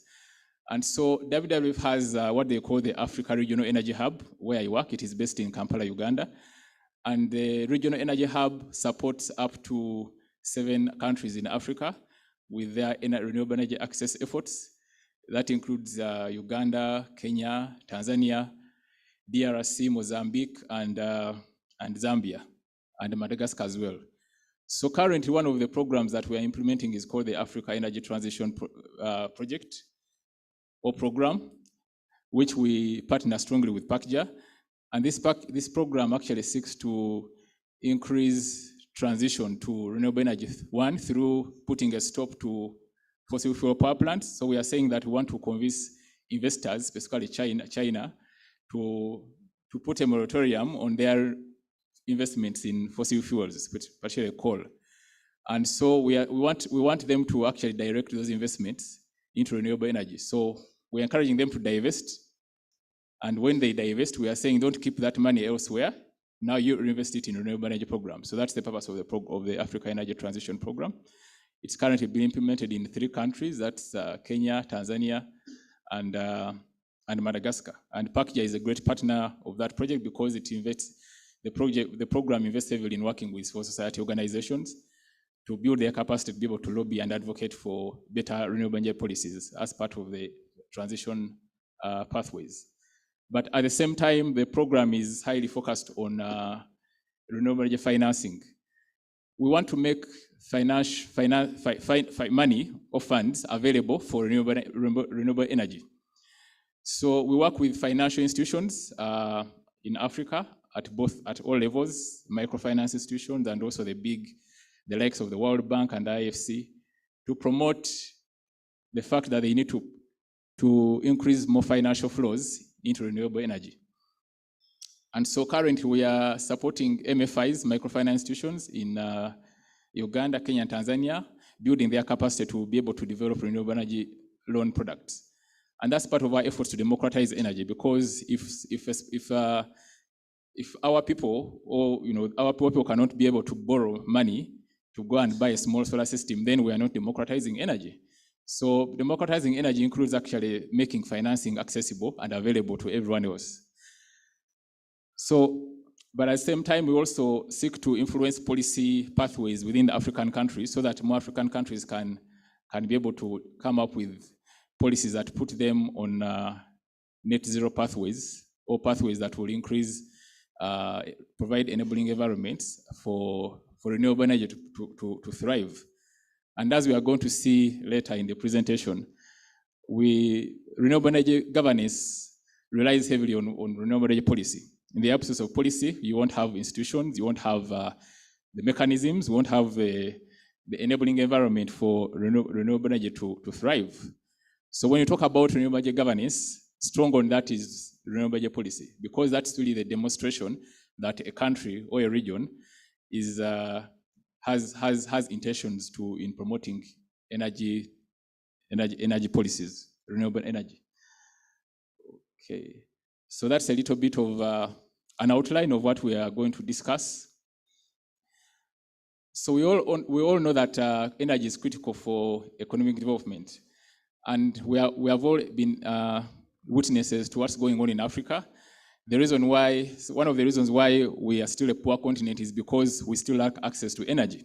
Because energy is a preamble for economic productivity, for access to information, and for individual human development. So without access to energy, it means that economic development in Africa will still remain slow. So we believe that at WWF that putting energy in the hands of the people is a prerequisite to economic empowerment and economic development. Because without that, people will not be able to produce, health centers will not be able to operate. But at the same time, new economic opportunities will not be generated because of inadequate access to information. So renewable energy governance, like I mentioned, is largely about policy. A country or a region chooses to set policy pathways to follow when it comes to promoting their energy mix, their energy security, and also related institutions. So when we talk about renewable energy governance, it's about those policies and those frameworks that countries put in place to see that they are able to have a renewable energy system or a renewable energy market system within their economy that can attract investments or bring in different players, the private sector, the market players, and also attract financial flows into their economies, specifically designed to be invested in renewable energy. So renewable energy policies vary across countries depending on the priorities of the different countries, and later we are going to look at what really influences renewable energy governance in the different countries depending on their priorities, and also depending on the existing resources in the different countries. So you find that countries that are highly dependent on natural resources like oil and gas or coal will be slow in actually setting up strong renewable energy governance mechanisms because they believe that will be a threat to their fossil fuel ambitions. So what do we do in that scenario, how do we ensure that we strengthen the value proposition for renewable investments? One of the key programs that we're implementing at WWF is to strengthen the economic proposition for renewable energy. So we are saying that, yes, it is good for us to advocate, to campaign, to lobby, but eventually when an investor or when a financier chooses is looking for a choice of where to put their money, they will look at the economics. Should I put in drilling new oil wells, or should I invest it in a large-scale solar power plant? So it is important that we, as activists and CSO members, understand where the investors are coming from. The investors are looking at the rate of return. They're looking at where their money will go and then come back.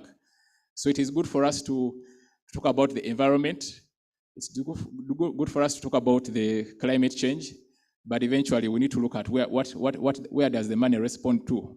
How does the money respond? Money responds where it's going to be recovered.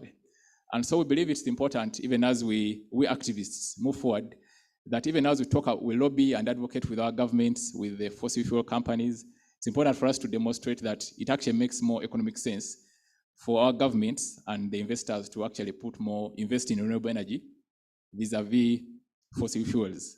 And there's definitely a strong value proposition for that.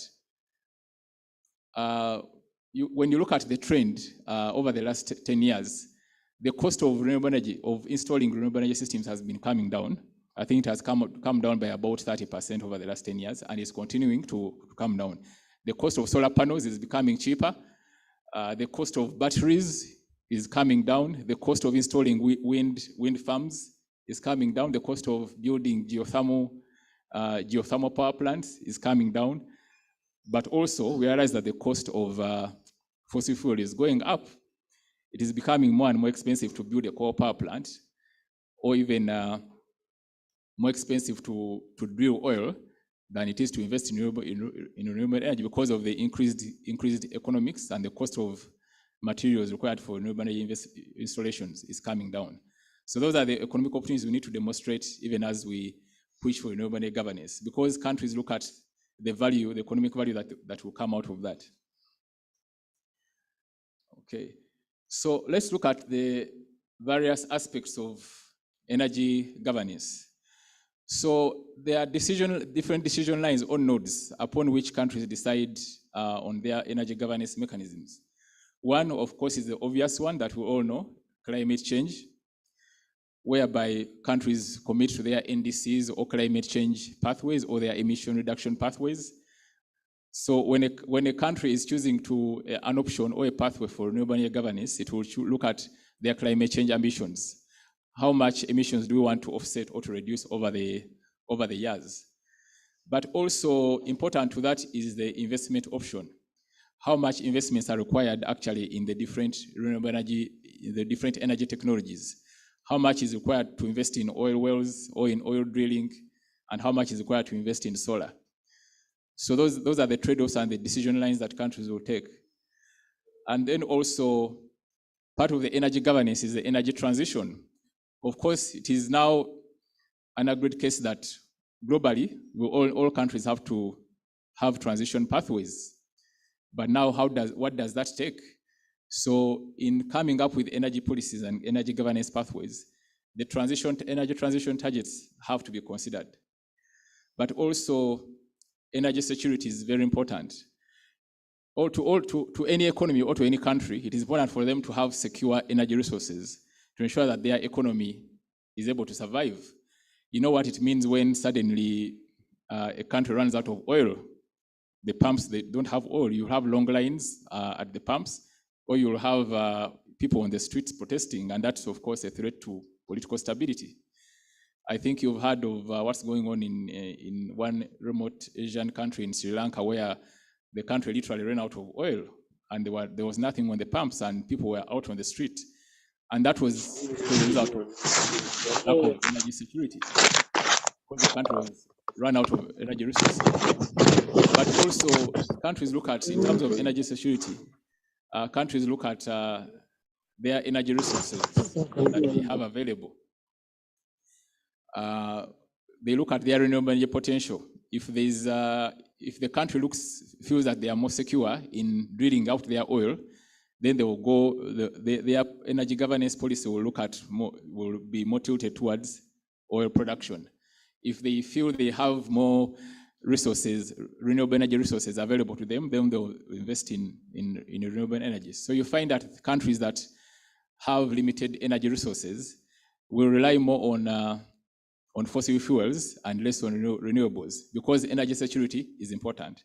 So even we, as we advocate for renewable transitions, we need to examine these issues. What is the energy security of your country? What energy resources are available for your country that you guarantee, if you lobby and advocate with your government, that they'll have a decision line. They have an option to say, okay, it makes sense for us to keep the oil in the ground, and rather than invest in action in a wind farm offshore, or invest in decentralized solar power plants. Many of the African countries are resource-rich countries. We have the oil, we have the gas, and other minerals that can support maybe other energy industries like nuclear. But the majority of that is actually extracted for export. Most of African oil is actually sold out because that's where the market is. So it is an interesting contrast. For example, like a country like Nigeria, that is a huge producer of oil, can actually have load shedding in the middle of. Is that possible to have load shedding when you're actually a number one producer of oil and gas in the continent? Isn't it? It's a contrast, right? It's a contrast. And those are the questions we need to be asking. What are the reasons? If you've been to Lagos, you realize that generators are the biggest. I think everyone has a generator in Lagos, because well power will go off, and then everyone has to turn on a generator, but it's not producing. So what are the dynamics that we have to question, even we as activists, as we look at these aspects? What are the systemic challenges that result from that? And these are the questions that we have to ask ourselves as we make energy governance policy pathways or proposals for our governments. And then the other node around energy governance is trade. Is the country able to trade or to sell some of its electricity? Some of you come from countries that are part of economic unions. For East Africa, I think we have the East African Power Pool that allows countries within the region to share or to sell to each other power. In case Kenya has a shortage, they can get from Uganda, and then vice versa, and I think also from Ethiopia. And that is being scaled up. I don't know. I'm not sure how it is with West African economic unions or COMESA or SADC. But you have it. You have the power pool. So countries also want to be able to trade energy with each other. So even as we look at the promoting policy pathways, energy governance policy pathways for our countries, we need to look at these dynamics. So it's not about saying keep the oil in the ground, transition to renewable energy, transition to clean energy, but what are the key considerations? Because even as we talk to the governments actually want to make decisions based on informed data. So you have to have your data, your information, your research information before you go to talk to the commissioner in your Ministry of Energy or to your Minister of Energy, that based on our research, these are the findings and this is the economic opportunity that will allow my country to transition to renewable energy. Of course, we have I mentioned about the climate case, the threat to the climate. Of course, those arguments are ongoing. The argument that we are bringing mostly from Africa is that we are lesser emitters than the West. And so when they ask us to keep our oil in the ground, they are not telling us to do that for our own good, but for their own good, so that we are the ones to now offset their emissions from Europe and the rest of the West, and maybe from China. But even then, it makes sense for us as African countries to have our own, climate change policy pathways, because even then, the local impacts will be prevalent. So these are the various aspects of energy governance that we need to consider, even when we look at promoting renewable energy policy pathways for our countries and our governments. So what are some of the policy instruments for renewable energy? Like I mentioned, that energy governance is largely about policy, because policy is really what demonstrates how a government approaches renewable energy in their country, or energy policies for that matter. There are governments that have standalone energy policies, and then there are those that go ahead and develop specific renewable energy policies that actually show how much the targets that, or how much of a country's energy they want to generate from renewable energy over a period of time. So these are some of the policy instruments that we as activists can look at and maybe propose to our governments in terms of encouraging, renewable energy transition and also renewable energy governance. So one of them is the feed-in tariffs. I'm sure probably some of us could have heard of that. The feed-in tariff is basically a policy mechanism that allows people to generate electricity from renewable energy and then sell it to someone else who is actually going to distribute it. So this policy mechanism, you realize it helps to catalyze the renewable energy market, because it provides economic opportunities. It provides opportunities for people to say that we are going to invest in renewable energy. And when people choose to invest in renewable energy because of such a policy mechanism, it means that the transition is going to now be taken up by the market. It's no longer going to be about pushing, but the market itself is providing an opportunity for renewable energy to survive. Then we also have renewable energy portfolio standards, or quotas, whereby targets are set for renewable energy production, upon which incentives or payments will be made. And of course, each of them has different advantages and disadvantages. I won't go into detail of each, but I understand this presentation will be shared with you and we're able to actually go into detail on those. We have investments and other tax credits where countries choose to prioritize investments in renewables and less of fossil fuels, providing along with that tax credits. For example, some countries in Africa have provided zero rating taxes to solar equipment, whereby importation of solar is not taxed. And that is really a good market mechanism that will push the transition. We will hand the system over to the market, that we are creating this policy mechanism to let the market run with the transition. So that will attract more financial flows from investors locally and internationally, because they know this country, if I'm going to set up a solar power plant, my solar panels will not be taxed. Or if I'm going to build a geothermal power plant, or to invest in biomass power plants, or in any cogeneration project, I'm going to have tax cuts, and that alone will attract the investors who come, thereby promoting the transition. We also have the tradable renewable energy certificates, which is more like a renewable energy, kind of stock certificate that allows you to trade your renewable energy quotas, with other people. And of course, it also has its advantages and disadvantages. We also have mentioned about energy production and tax cuts. Then there's also net metering. Net metering is a mechanism that actually, it's another form of renewable energy democratization that actually allows your home or your facility to be a power plant. You produce electricity and then you sell some of it to the grid. And at the end of the day, the utility will give you back an energy bill, electricity bill with zero, because you've sold some of the electricity back to the utility. So you have your solar power plant on your roof, and then you generate electricity, excess more than that you can consume, and then you sell some of it back to the utility. The challenge with net metering is that it is not friendly with the big utilities that Eugene talked about, because they are monopolies or oligopolies, and they are comfortable. They don't want to lose market, because with net metering you're basically competing with the utility, and they don't want that.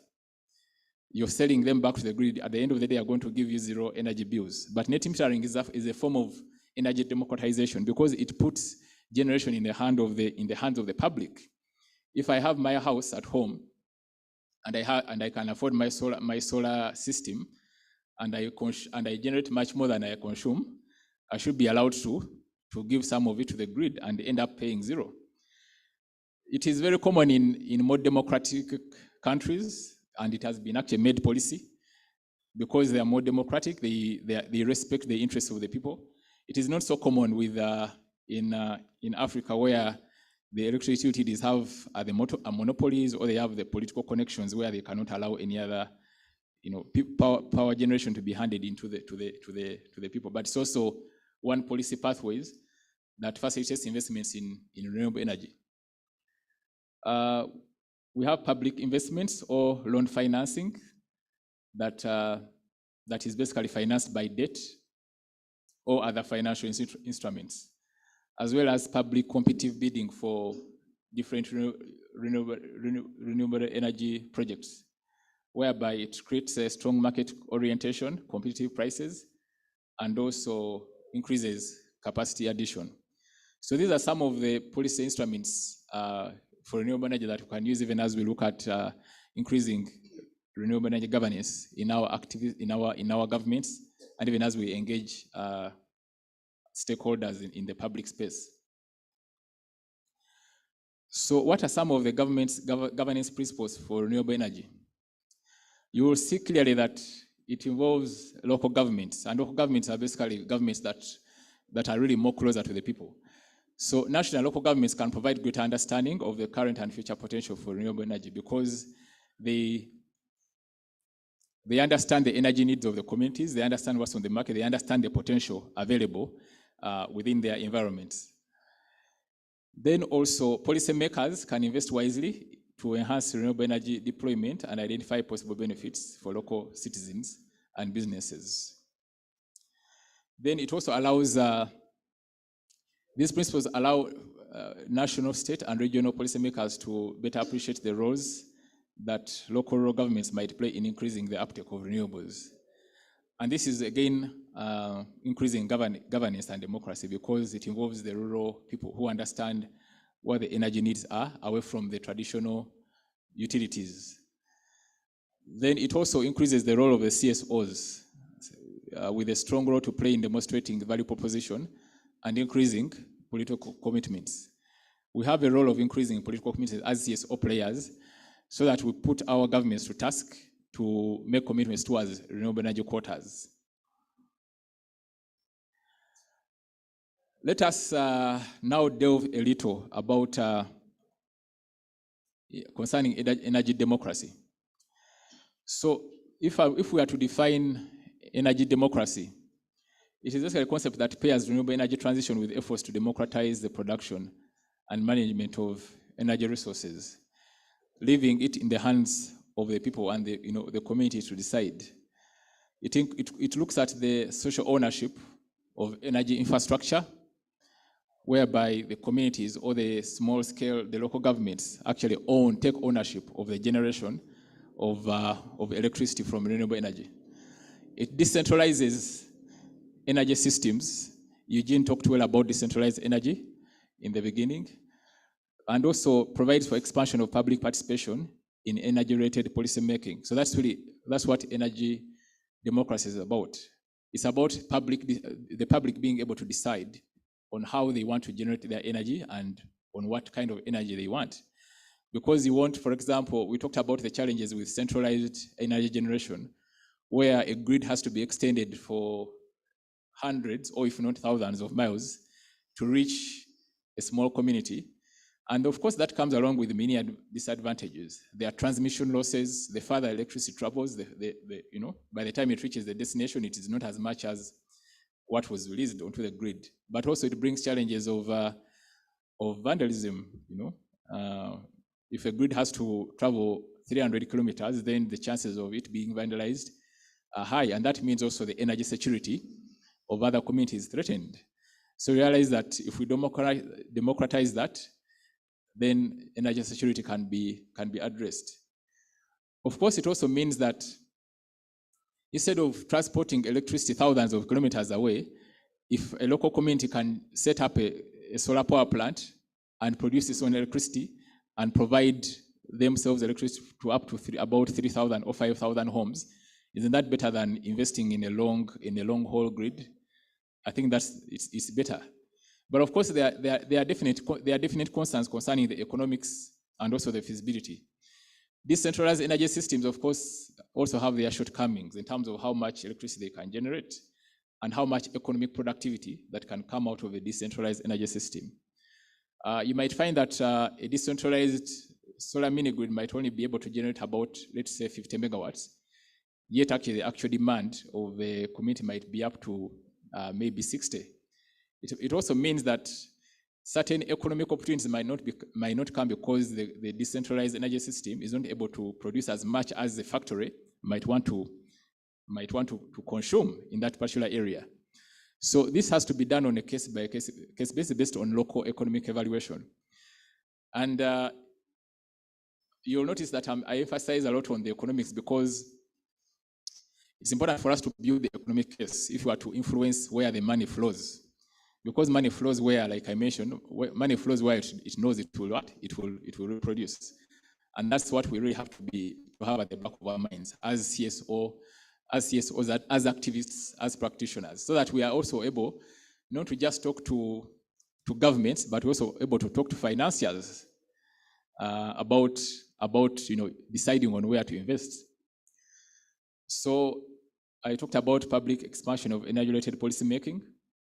So rather than viewing decarbonization of our energy systems as purely a technological challenge, purely as a technological issue, or more of, okay, let us kick away the gas turbines and bring the solar panels and the batteries, energy democracy identifies renewable energy transition as an opportunity to redistribute political and economic power towards egalitarian ends. That is more in the interest of the people. That is what the energy democracy is about. Furthermore, energy democracy prioritizes the potential for redistributing power to people through renewable energy transformation. So we understand that the more we promote renewable energy, the more we promote energy democracy. Because you find that when you look at renewable energy resources, renewable energy natural resources, they are literally available to everyone. You can simply wake up tomorrow and say, I'm putting up a solar system on my roof. But you cannot wake up tomorrow and say, I'm going to drill my own oil. Because now that is controlled by a huge multinational that is only accountable to your government. And the details of that are tricky because it involves corruption, misuse of resources, and you'll find that you actually won't benefit from your oil, but you can actually benefit from renewable energy because it is yours. No government will regulate the sun, no government will regulate the wind. Of course, they can regulate the permits and all that, but they won't deny you access to the sun or to the wind if it's available, because it's a renewable energy resource. It is available to everyone.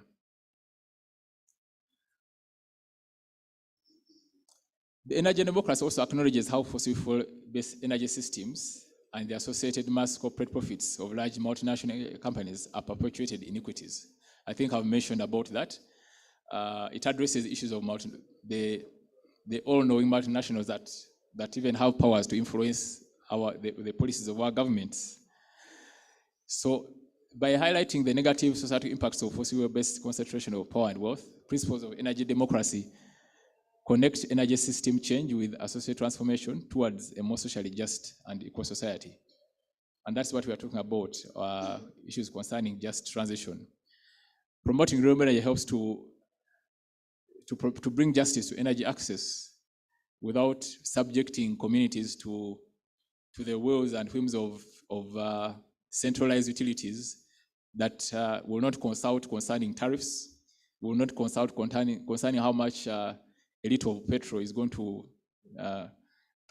be sold at the pump. And that is what we're experiencing right now in many across the world.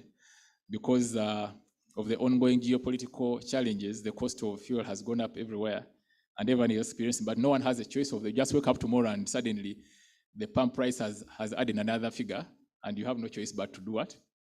To take it. Yeah. So let's talk about some of the principles of renewable energy democracy.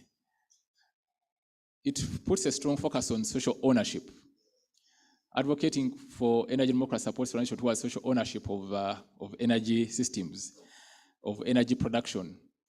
because, for example, to promote things like cooperatives.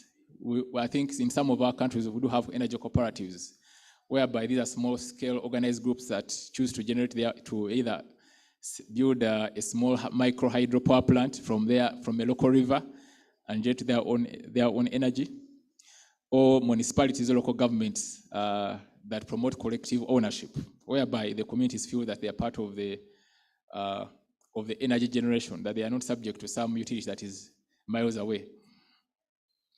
Another principle is public participation.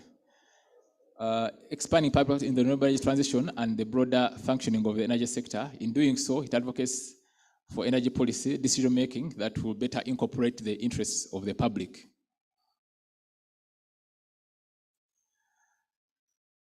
Another principle of renewable democracy is decentralization. I think we've talked about that briefly, and also I talked about net metering, which is one of the ways that, one of the policy pathways that we can put energy generation in the hands of the people.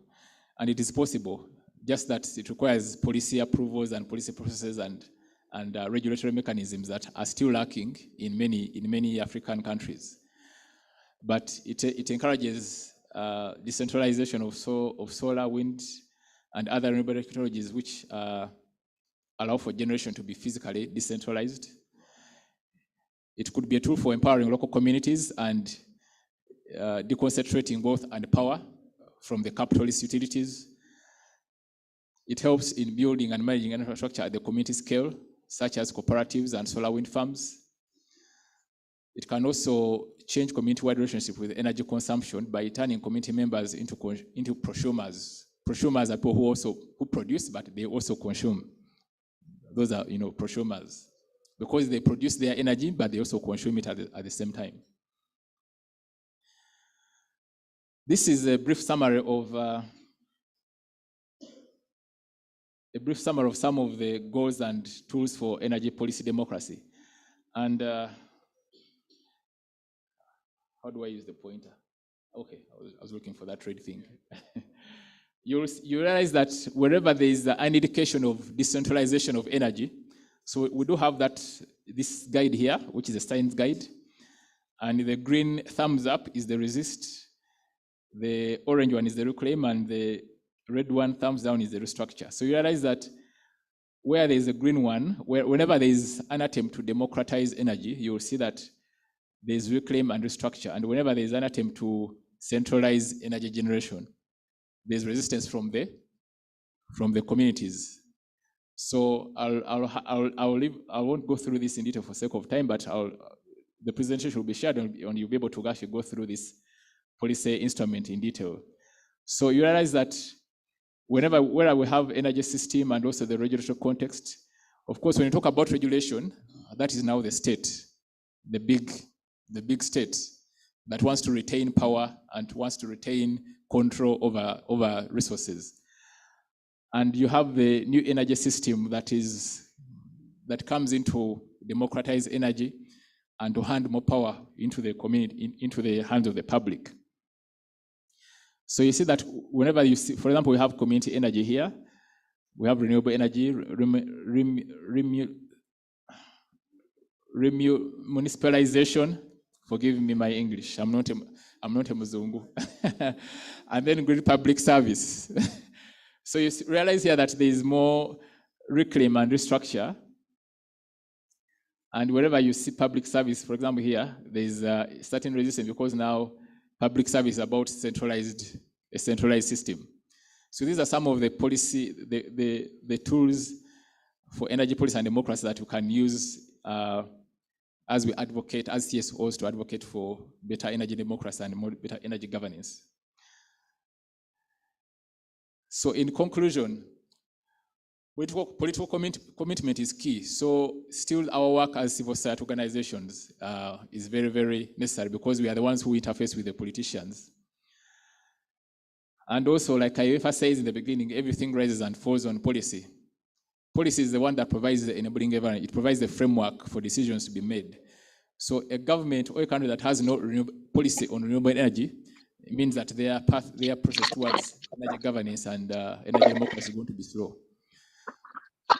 And also, we need to emphasize productive use of energy when we talk about democratization of energy, because it provides, it strengthens the multiplier effects of democratization of energy, because energy is being used for economic benefit.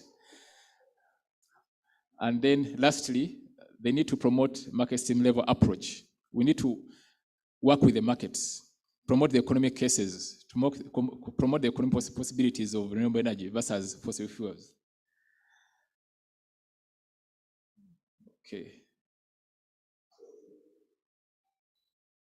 It's not working anymore, but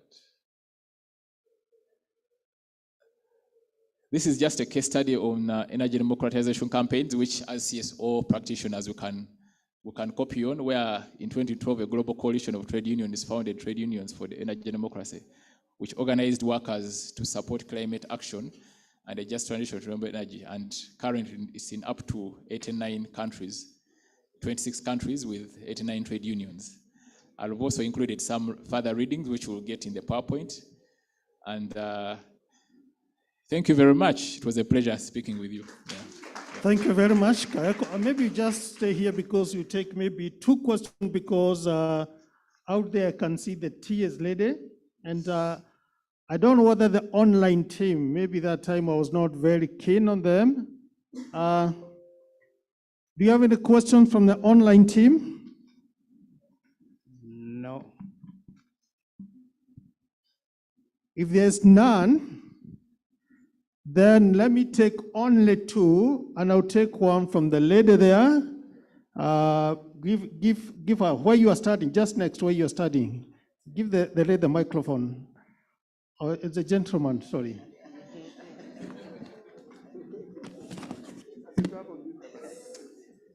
He's the most colorful man today. So those people who are taking pictures for competition should be rated high. Ok, j'irai en français.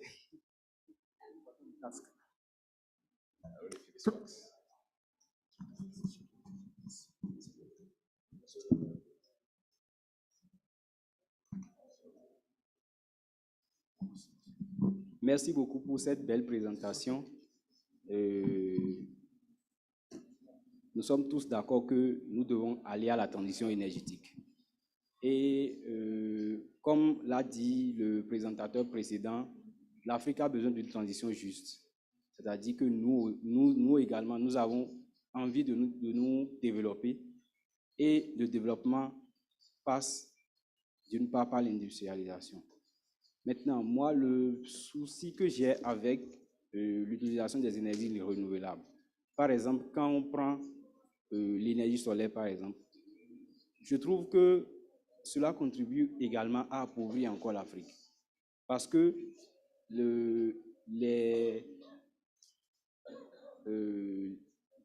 matériel qui est utilisé n'est pas produit en Afrique.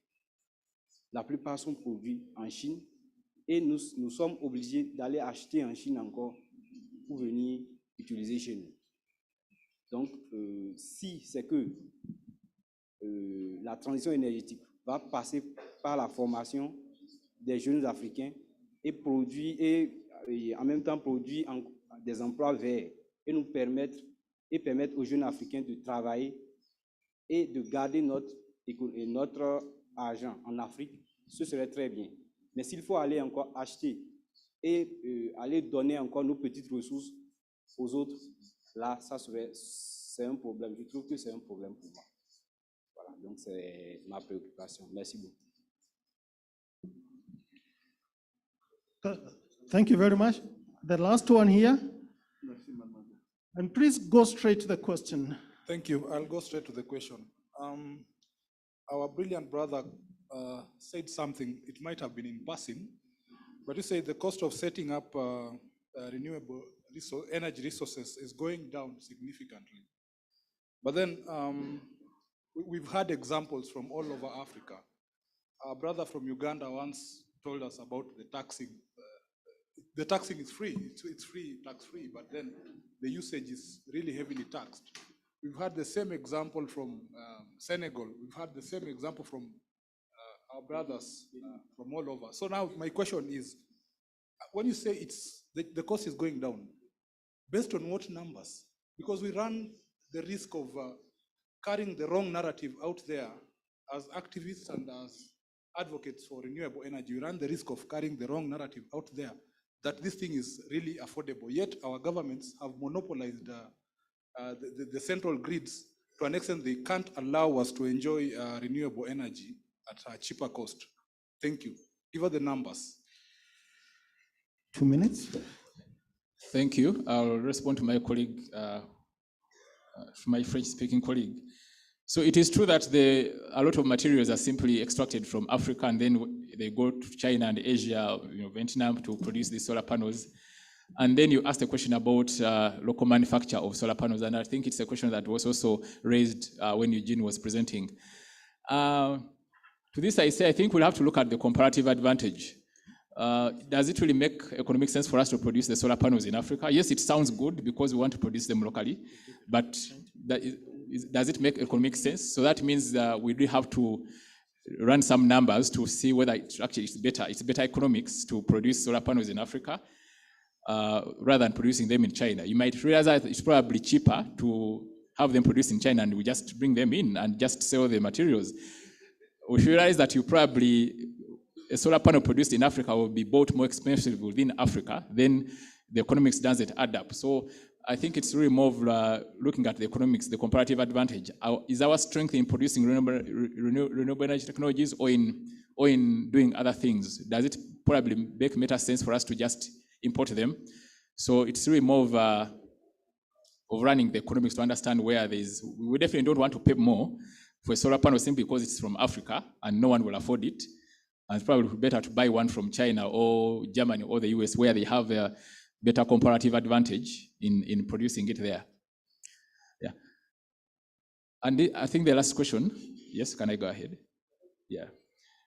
He talked about the numbers concerning the cost of renewable energy. And the numbers are really country specific because renewable energy scenarios are really different in different countries across Africa. I might give you the numbers in Uganda or in Kenya, but it might be a different scenario in Ghana or elsewhere. So it's better to have the country-specific figures. And you also mentioned that the fact that about some taxes that were removed from importation of renewable energy technologies and then imposed again. So some of these fiscal incentives are designed to provide an off-take capacity. Taxes might be removed to simply help an industry take off. You understand, to allow a market to take off, but they won't be there forever. It's similar to subsidies. The government might put a subsidy on solar panels for about a period of 5 years with an aim of allowing the industry to take off, the market to grow. After that, the subsidies are removed or even the taxes are put back after the government realizing that the industry has now grown and is now able to meet the demand and supply dynamics are able to work out for themselves. So some countries' taxes are not designed to stay on, tax waivers are not designed to stay on forever, but they are designed to provide, to off-take the market, to allow the market to take off, after which, once the renewable energy market takes off, taxes are imposed. After that, I think people will be able to now buy and sell or trade renewable energy as normal. But I would encourage you to visit the IRENA website. That's the International Renewable Energy Agency. It has a report called Africa, the market mapping of the Africa renewable energy market. It will give you really some country-specific, some regional numbers in West Africa, East Africa, even Southern Africa, to give you a picture of what the renewable energy marketplace looks like in the different regions. Yeah. Thank you. Let's give James a hearty clap and appreciate Thank him you very for much. good presentation. Thank you very much. It is 1:15. If we agree to use 20 minutes for tea break, we should be back here at 22 so that we can be able to save some 10 minutes tea. Solely that we could be able to take more questions. Welcome for tea.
not necessary. They don't, but if they have sound, no, they're not necessary.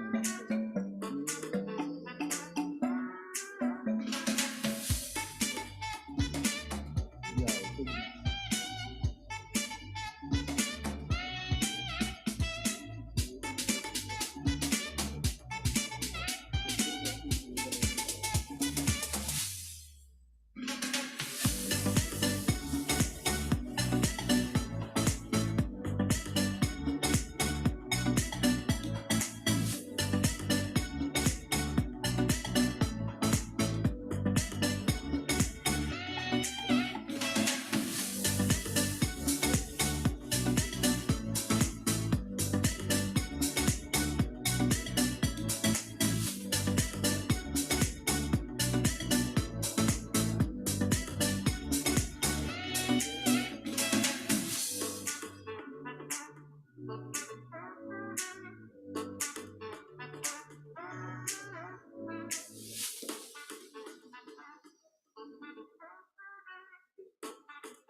I will present in yes, but my problem there is to go out of presenter view and go to my videos. It might be tricky. Put.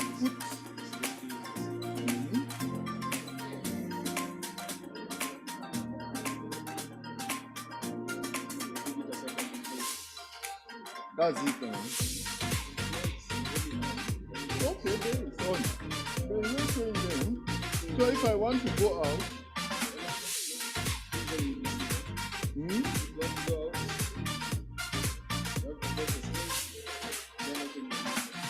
wait, let's get this right.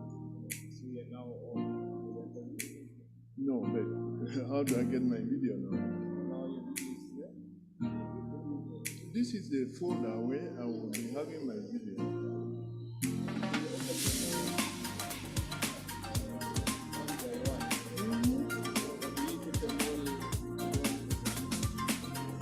No. You see, but now it's taking its time to start. Okay. Yeah, I think so. Let's try. Wait, let me see. I can close from here.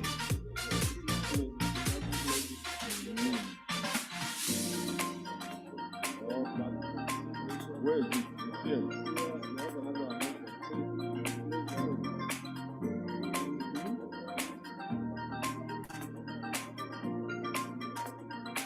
Can you close this one for me? This is no? Let me see. No, this is the one I'm doing. This is the one you're doing? So let's close the other ones. Yes. This one. You make a man like me. Only the one that is open. Because I was asking, no, I'll leave it too. Whether it should close everything. So let us close this one.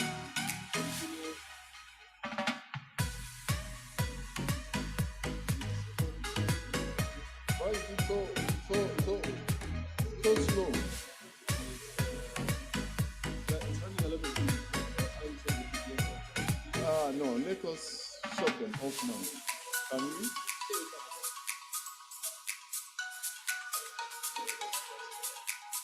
What now? Okay.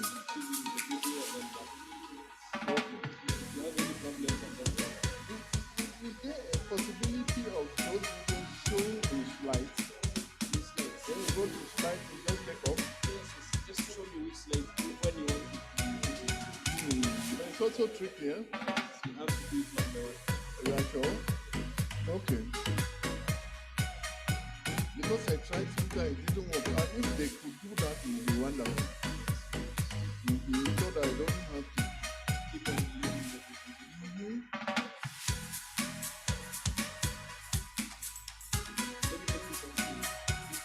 Okay.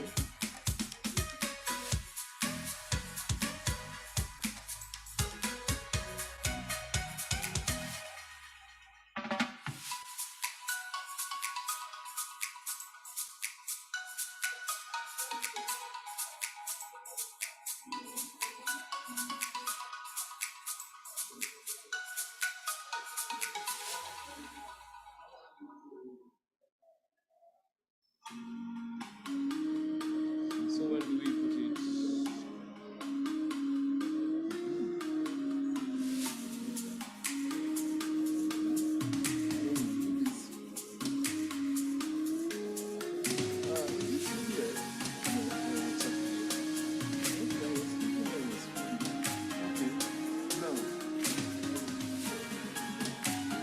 Now, this one that I have put is never played properly set. So, can we put a video here? Yes, you can. Search. Okay, I use that one. Use this one. No, it never worked. It never worked. Yeah. Let's see. Let's just do the longer process then. Video. From the PC.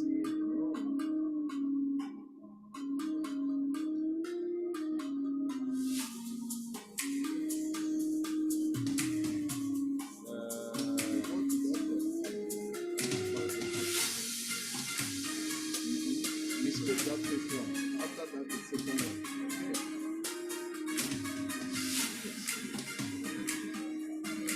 Okay. I want to check if we play or not. So there's a problem with the video.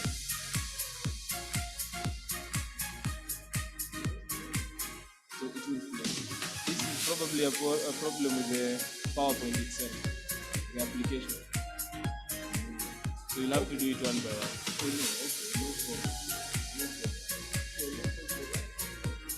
Okay, just click outside there.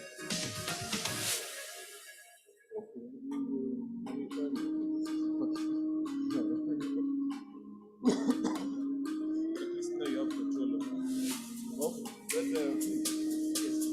but signal you should run very fast. Yes.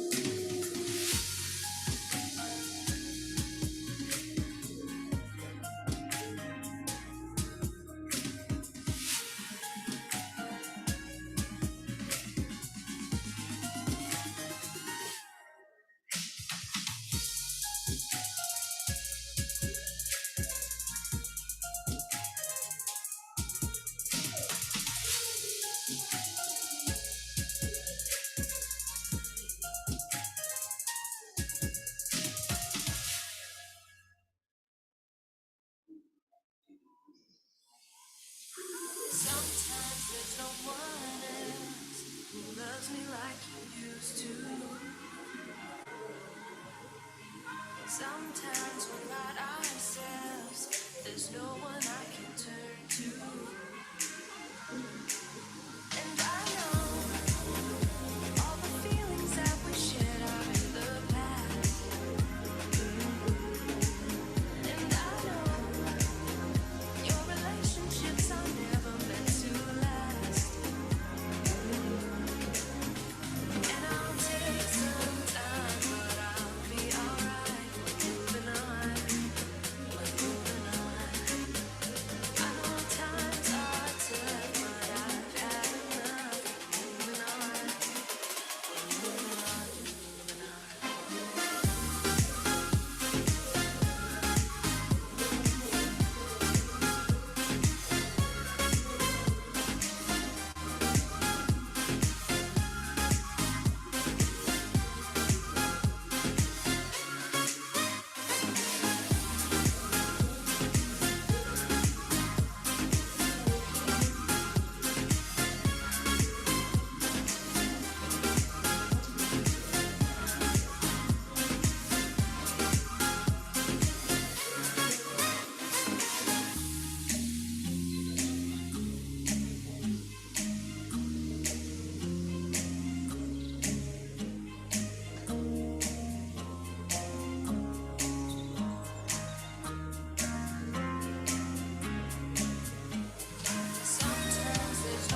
Attention, please.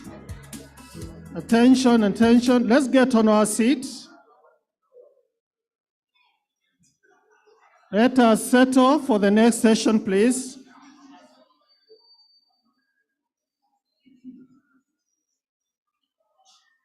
Thank you very much. We want to get into the next session.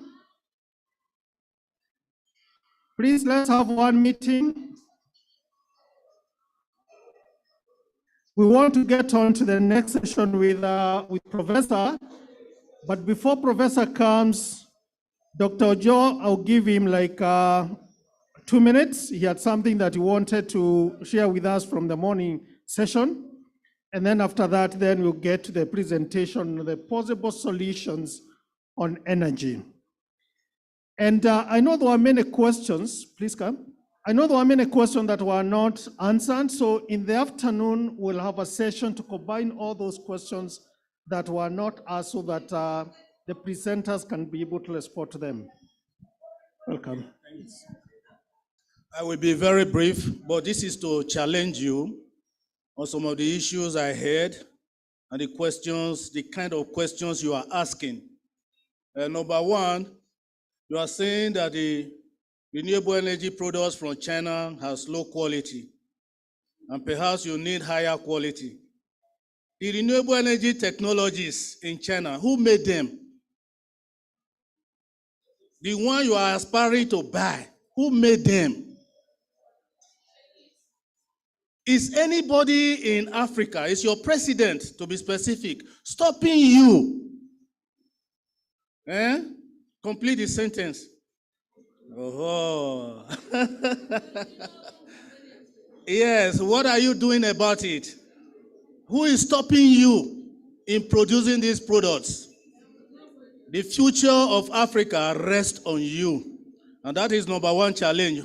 Thankfully, the next presenter will also deal exhaustively with that. Number two, I want you to understand the geopolitics of energy production when it comes to fossil fuel. The production, the choice to produce, the volume to produce, the cost to produce, and where it is used, does it rest in the country producing them? No, we mentioned Angola, we mentioned Nigeria. Now the choice to produce it, to produce oil and gas, the choice on the volume, the choice on the cost, does it rest on Nigeria? So you find that the geopolitics of energy production tilts towards international market. So you produce and you put these things in international market. So that in itself, by the last speaker, it was so clear. Said the issue is one of policy. So as future senators and presidents and policymakers, we want you to understand that the issue rests on policy. Shifting the policy from fossil fuel production to favor renewable energy sources. And this is why Africa is asking the European Union, the US, the economic package they have prepared for South Africa, that they are able to ensure energy transition from coal to renewable energy. The question is, why is it that it's South Africa alone that is benefiting, or is it other countries that will benefit? And so we are saying, leave the oil in the soil, leave the coal in the hole, provided there is an economic package prepared to augment for the sacrifice that Africa is making. Africa is making the sacrifice to leave the oil in the soil so that it's able to chart a new economic model. This is the decision we need to make. And that decision is being kicked down the road. It requires you all to make concerted effort towards this direction. Thank you very much. Thank you very much. I think those are challenges to, let's do the clap. Oh, let's get it from there.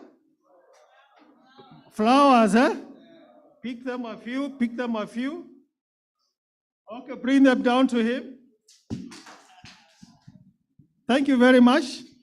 I was talking to the few, I was told they're actually called the near future decision makers, because that is what you are. You're not just young people.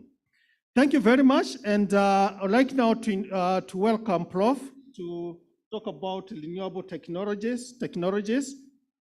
At the same time, I'd like to recognize Professor Chinadu. I think I saw him walk into the room. Chinadu, yes, you'll be talking to us on Thursday. Prof, come. Prof, come. I just recognize that he has come, and he's another powerhouse in terms of climate justice. Welcome, Prof. And please allow some time for questions as you go on. All right. Good morning, everybody. Good morning, everybody. What do you want? What do you want? What do you want? When do you want it? When do you want it? Okay. While we are waiting for climate justice, I'm going to take you in the next 1 hour or so on survival strategies. Because the fight for climate change needs to be taking place in several stages. While we are waiting for finances to come, let us see how we can make global warming and climate change an industry. So many of us have been living from it since the year 2000. If there is no climate change, I don't know whether some of us will survive. Unfortunately, because we have been making a lot of money from it and trying to live green. So I have this presentation, Rural Climate Change Survival Strategies, which we are going to see. The plan of my presentation is like that. I'm going to use Cameroon as an example, because we always say that Cameroon is Africa in miniature. Almost everything you have in Africa is found in Cameroon. Is it desert? Is it hydro? Is it heavy rainfall? Is it whatever thing you have? So I'm going to take the examples that we have carried out in Cameroon, and you will also try to put them in your own country and in Africa as a whole, so that you will see how we can survive and make a serious business and enterprise and live green, for that matter, with climate change. So we'll look at a few potentials there. We'll look at the hydro potential, solar potential, wind energy, biomass.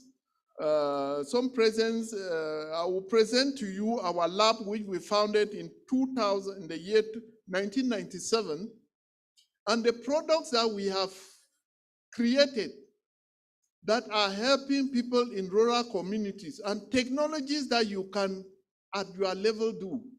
They are not very complicated, but some of them have really gone semi-industrial. We'll look at the importance of renewable energies. We'll look at some of the prototypes that we have made, and a few films that can justify our stance. So Cameroon is facing energy crisis due to aging plants, and that is the same in many African countries. Aging plants and the increase in population and seasonal fluctuation of the volume of rivers that are generating hydroelectricity. I talked here about this idea of using big hydroelectric power plants in Africa to solve the energy crisis. But I think Professor Bon reminded me that even the rivers I'm talking about in Congo that seasonally they experience a lot of shortage with climate. So when there are shortage, you start going to load shedding and so on. So there has been no improvement and installation, even on installation of thermal plants. When we started facing volume shortage, the government decided to install thermal plants. Thermal plants are those that are burning diesel to produce, it's a big generator supplying a whole region, burning diesel. So electrified areas experience erratic power supply in Cameroon. And the poor root state affects distribution of energy products. You know, to even transport petroleum in petroleum tanks, there must be a good route. So in places that are enclave areas and the routes are poor, there is no way petroleum products can reach. Then we also suffer heavy transmission losses that have been estimated as 50%. I think the last speaker talked about transmission losses. 30% actually. Poor quality power supply. So sometimes, instead of having the normal voltage of 230 volts, you can measure with your meter on the wall and you have just 120 and 110. It destroys a lot of electrical appliances and destroys a lot of things at home. Cameroon is a humid tropical region with a rainforest, so it has great biomass potential and many perennial rivers. We will see the potential of Cameroon. You will see that the country is capable of producing 42% of the Africa energy demand. This is just one small country. Think of other countries with the big rivers that are there and so on. And then you ask yourself, why are we still polluting this blessed world that God gave us? Just one country alone can produce 42% of electricity. So in Cameroon, hydroelectricity accounts for 95% of commercial electricity production, while 2.7% is produced from burning of diesel. So if you can calculate that, then you will know what the country is doing in terms of dirty production. So Cameroon is the second hydro potential in Africa, only second to the Democratic Republic of Congo, which has a potential to produce 25% of the world's energy. Democratic Republic of Congo can produce 25% of the electricity consumed in the world. And the Cameroon hydro potential is estimated at 115 gigawatt hour, but only 4% is being exploited. This means Cameroon hydro alone can supply 42% of electricity demand in Africa. Because the electricity demand now in Africa is 700 terawatt hours. And the 700 terawatt hours are greatly consumed by the North African countries and South Africa. So the energy scenarios in Cameroon, the hydro potential estimated at 20 gigawatt and 115 terawatt hours per year, the second largest in sub-Saharan Africa. We have said that only 3% is exploited. The electricity potential from biomass has been estimated at 1 gigawatt hour. Again, when you talk about biomass, then you start thinking about exploiting the forest, cutting down trees and running biomass plants, which is against what we are looking for here. So the estimate to clean cooking solutions is only 23%, and biomass constitutes 67.7% of the national energy consumption. So as regards solar energy, we have about 3,491 hours of sunshine in a year.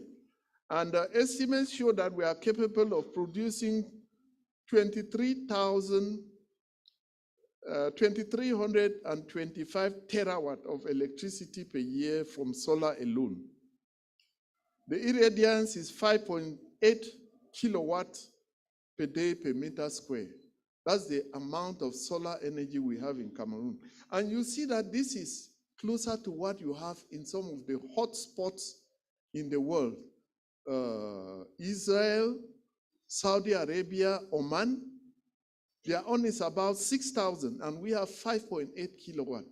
Their own is just, which is just a few kilowatts above our own potential. Then about 50 mini grids of solar have been planted left and right to try to solve this situation. And then when we look at the wind energy, that is where we are lacking, and that is where our laboratory made significant impact in the development of wind energy in Cameroon. Because as of the moment, if you talk about wind energy, we don't really have wind energy. But our laboratory, we designed and fabricated some windmills that are powering some little communities around. So many micro wind turbines have been successfully installed by the Renewable Energy Laboratory. And when we look at biofuels, those of you who went with me when we were visiting the village the other day, I decided to join the French group because they were few. I didn't want the English. The English was a whole crowd, and there was going to be a lot of noise, as I presumed. So I went with the French, and we saw so many things. There are revelations that you are going to see here. That some of the plants that are the backbone of some economies in Southeast Asia are growing in Nairobi in the wild. Nobody knows about them, nobody cares. The same thing in Cameroon. I've seen some of those plants extensively in Addis Ababa, in Ethiopia, seen them in Morocco. In fact, if you drive from Rabat to Casablanca, you see castor oil, Ricinus communis, on your left and on your right. It colonizes the whole railway station right there. But I am not sure that Morocco is harvesting $1 from that. So we are going to see how you can harness some of these natural resources that God has given us to cut down on energy pollution. Because we believe when you use biofuels is a net zero carbon activity. Because you collect grains from trees, you use them to produce straight vegetable oils. You take those straight vegetable oils and you convert them to biodiesel by a procedure that even a rural woman can do in the kitchen. And then, as you are burning it, the same carbon that the plant absorbed when it was growing is the one that the plant will be sending outside. So biofuel consumption is a net zero carbon event.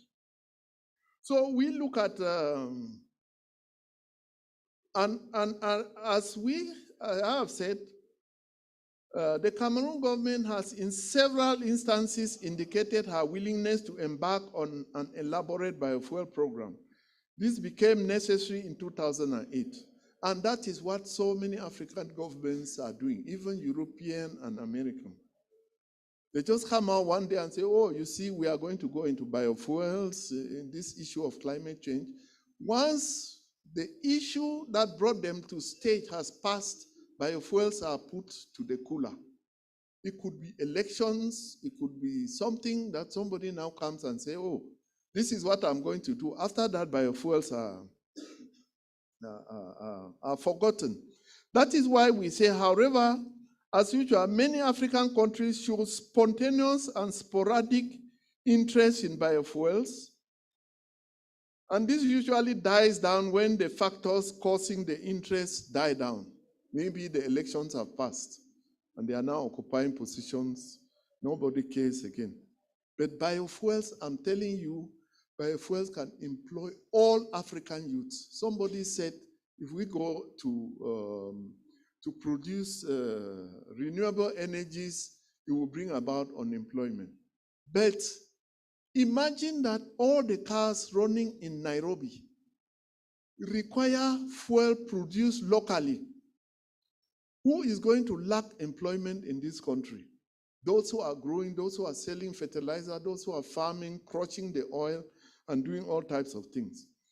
So earlier attempts have been made to produce biofuel from palm oil and other things. But as we have cautioned, our group from our laboratory has cautioned, when you dive into biofuel production, first of all, be sure of the market.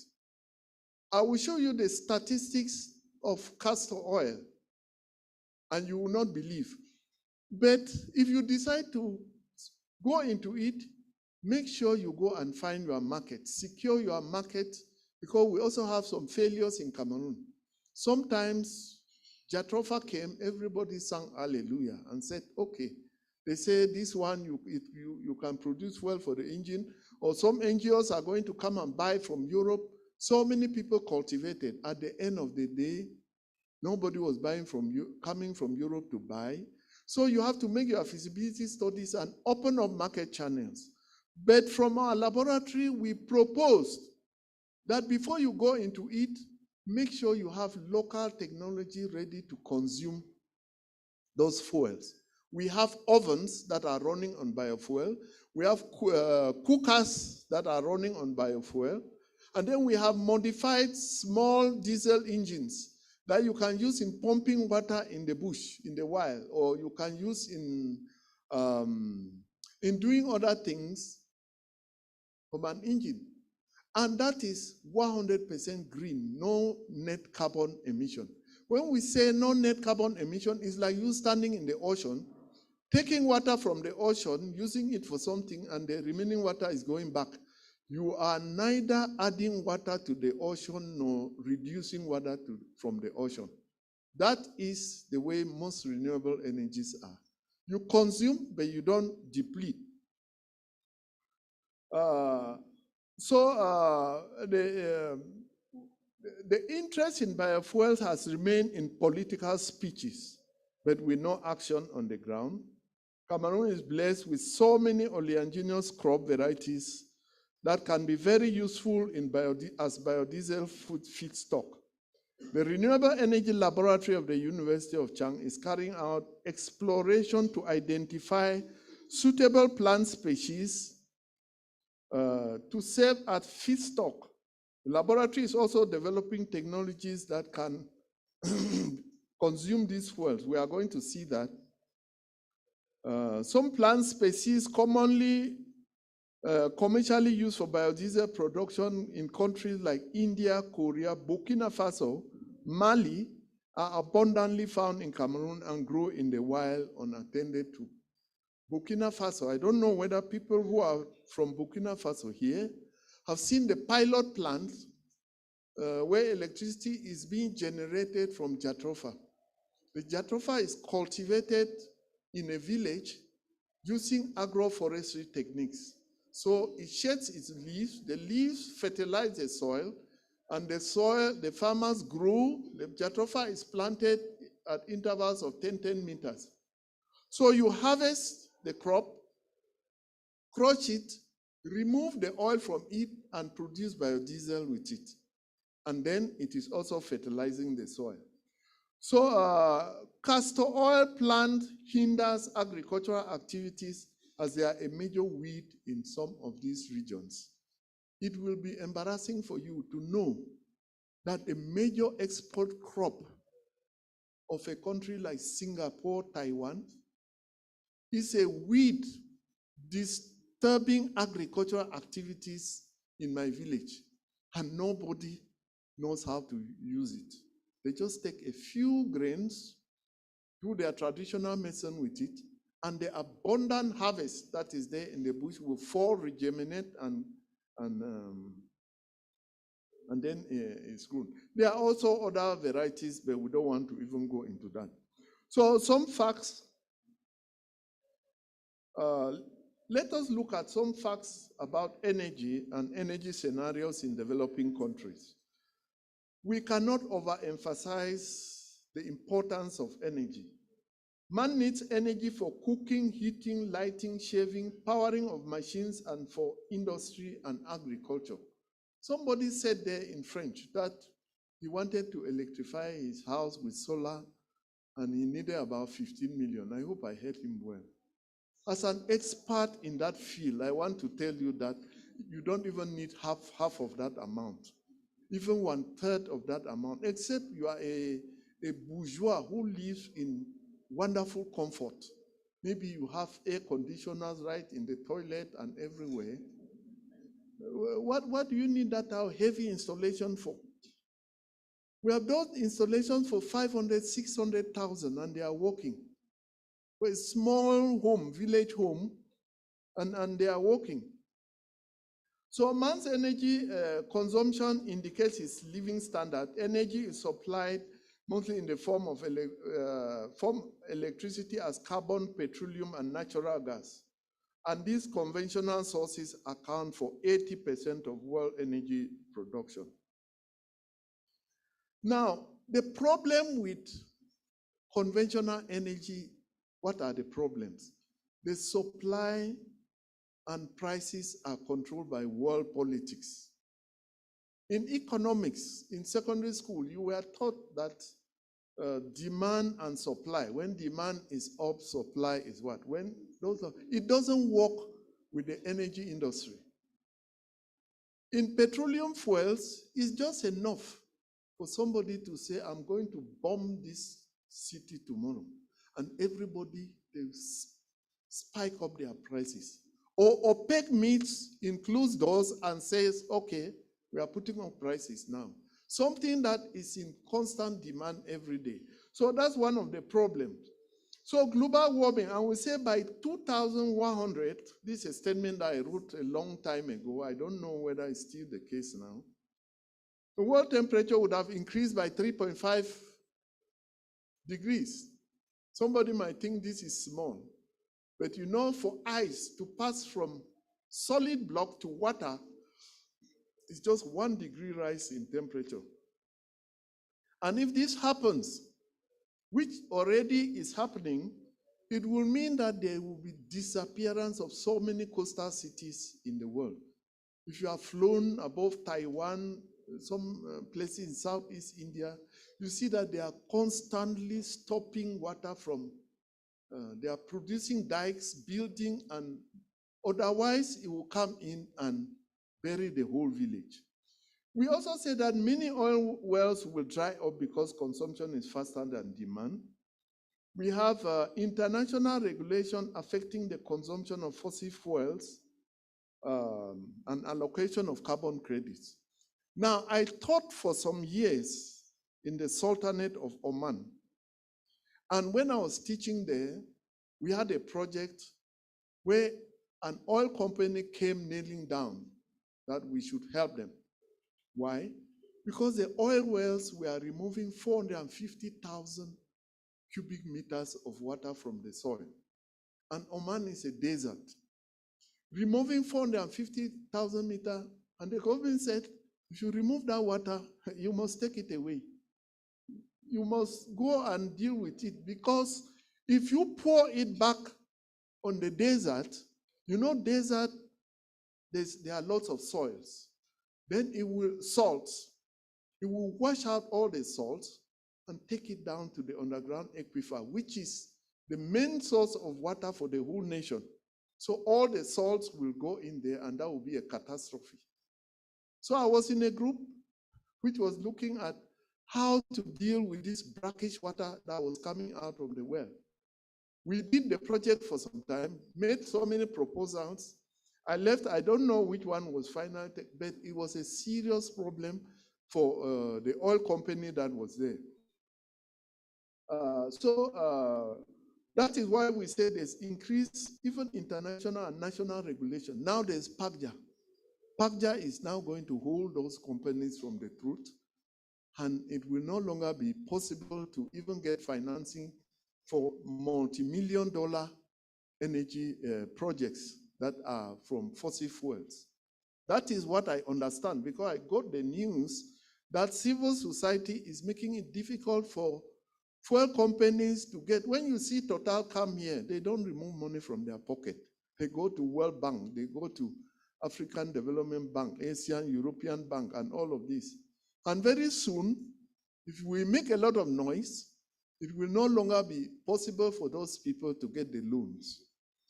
So the cost of exploitation is on the rise due to emerging challenges. Not too wise to have everybody connected on one grid line. I think Mr. Eugene said something like that. When you connect everybody on the same grid line, it means if there's a problem here, everybody suffers. So low carbon technologies can produce cleaner energies, mitigate CO2 emissions, likewise global warming. So our answer, therefore, was renewable energies. And I call that energy of the people, by the people, for the people. It is, maybe we'll call it democratic energy. Energy where you can sit in a village at even 50 kilometers from the grid line, and you live like somebody in the city, because the potentials are there. And that is what I'm going to call on you people today, to find out if you can practice some of this renewable energy. People came here, I've heard so many things. Oh, they are expensive. Oh, it is this and that. It is that. It is. Start from a small scale. It is very, very easy to have your energy produced the clean way. So there are cleaner available almost everywhere, inexhaustible if sustainably harnessed, environmentally friendly, can mitigate global warming, and no need for long distance transportation. Somebody talked of long distance transportation here. We have seen that energy transport in Cameroon, 30% is lost on transportation. So if you can do regional energy projects or village, small projects, you will be fine. I will show you typical examples here. Since 2010 in Cameroon, I did my own installation, built my own wind turbine, installed it in my home. Till today, I don't have a single bill. And it shines and shines. I even put the lights conspicuously when the whole town is in darkness. And I have more than 45 bulbs in my home, some outside without switches. Because I want to show people that all these things, it is possible, but maybe nobody wants to. So we go to advances in research and low carbon technologies from our laboratory to show the success stories that are there. And then I want to present our laboratory. Created in 1997, I can say by me, because I picked some very young lecturers I created the laboratory. And the objectives were very clear and concise.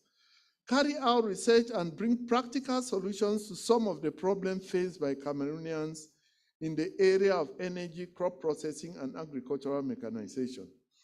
Develop and vulgarize low carbon technologies for faster, cleaner environment. That was in 1997. That time, many people were not yet talking about cleaner environment. Develop and test prototypes to respond to various needs of industry and local artisanal manufacturing. Investigate, likewise, demystify industrial processes and bring the technology to the level of Cameroonians. There are so many things people say, what's the technology? How are we going to do? How? We demystify some and take the technology right to the village, and people benefit from it. So the laboratory runs masters and PhD programs in farm energy and machinery, And the research axis include the identification of possible biodiesel crops, characterize and vulgarization of new biodiesel plant potentials. Because being a tropical, we have so many trees. We have also a green campus like this in University of Buea. But so many trees that are there are all yielding fruits which have a lot of oils. Excuse me. We want to be able to characterize all those oils and tell people this tree is a biodiesel tree. You can harvest these grains, crush them, get out the oil and produce your diesel. Run your farm tractor without bothering anybody. Run your water pump without bothering anybody. Produce your electricity. Excuse me. So we perform standard tests on energy efficient stoves. Many people who go into energy efficient stoves, if you want them to be really accepted, you come for a certificate from our laboratory. So we collaborate with local NGOs 6 for knowledge extension. Then the laboratory collaborates with the Danish Wind Historical Society in Denmark, where we go for some periodic research and we also send students to go and carry out some research. We work on wind turbine blade aerodynamics to make it possible for wind turbines to respond to the low wind speed in Cameroon. Everybody who is talking about wind energy, they can come here and measure wind and say, no, you don't have, just forget. But we successfully proved that wind energy, exploitation of wind energy does not depend only on wind speed. Aerodynamics of the blade can sometimes help you produce a lot of energy in a situation that is not windy. So we also had some projects, development of solar energy powered automated system for feed water dispensation in animal enclosures. This came when COVID came, and they were talking of social distances and so on. We have a PhD topic defended on it. You can sit here and operate your animal farming from your cell phone. Thank you. Operate your animal farm from your cell phone. Command the electric motors to dispense food. Commands the electro valves to supply water to the animals. And then daily also commands some valves to pass out some heavy jet and clean the farm without you being there. And this is done in a web platform. In a web platform. Those, I don't know whether there are programmers amongst you, but that's one of the things that we have done. And this is powered by solar energy.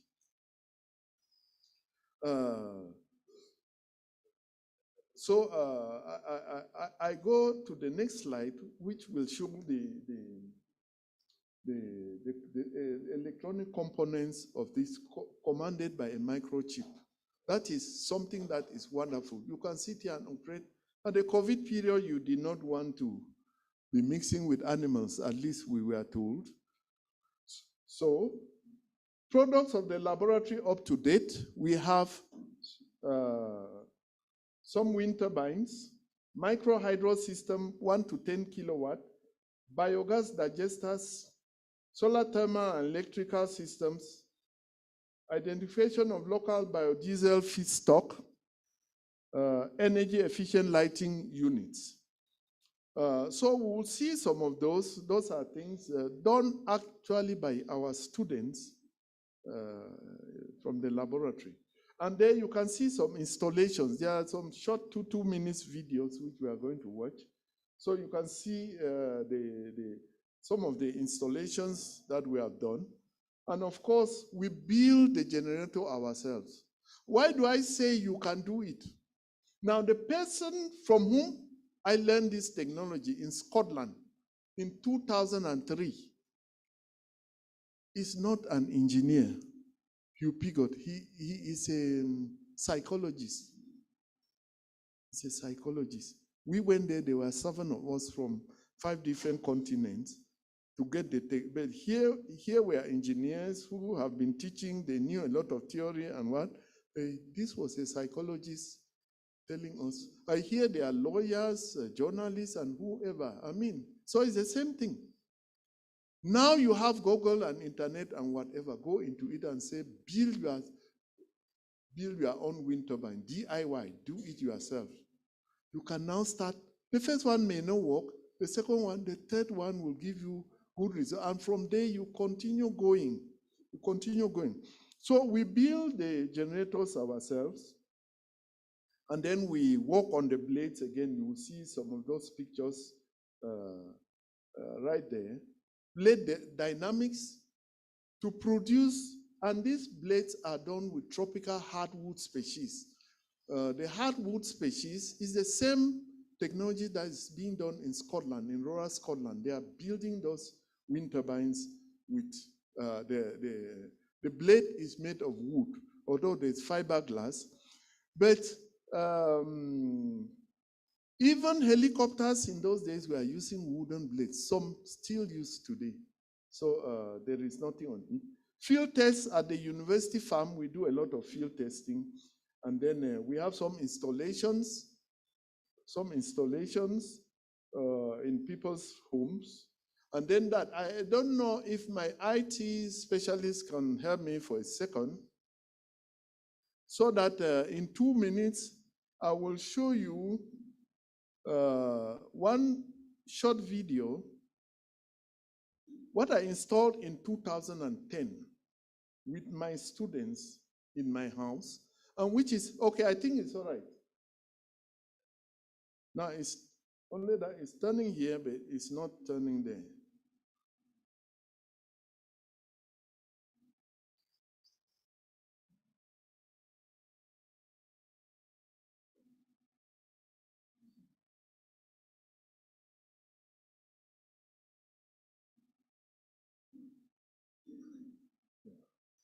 We call the youths magicians, because they know so many things that we did not see during our time. So let us just look at this this short video, like 2 minutes. It's a 2 minutes video. At that time, I was still doing construction, but it is a heavy installation. It's just 2 kilowatts, and it's powering a home, producing. We have it.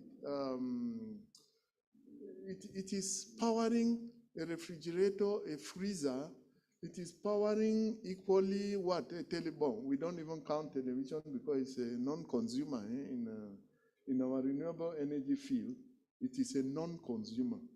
So it is powering the whole house and producing electricity green since 2010.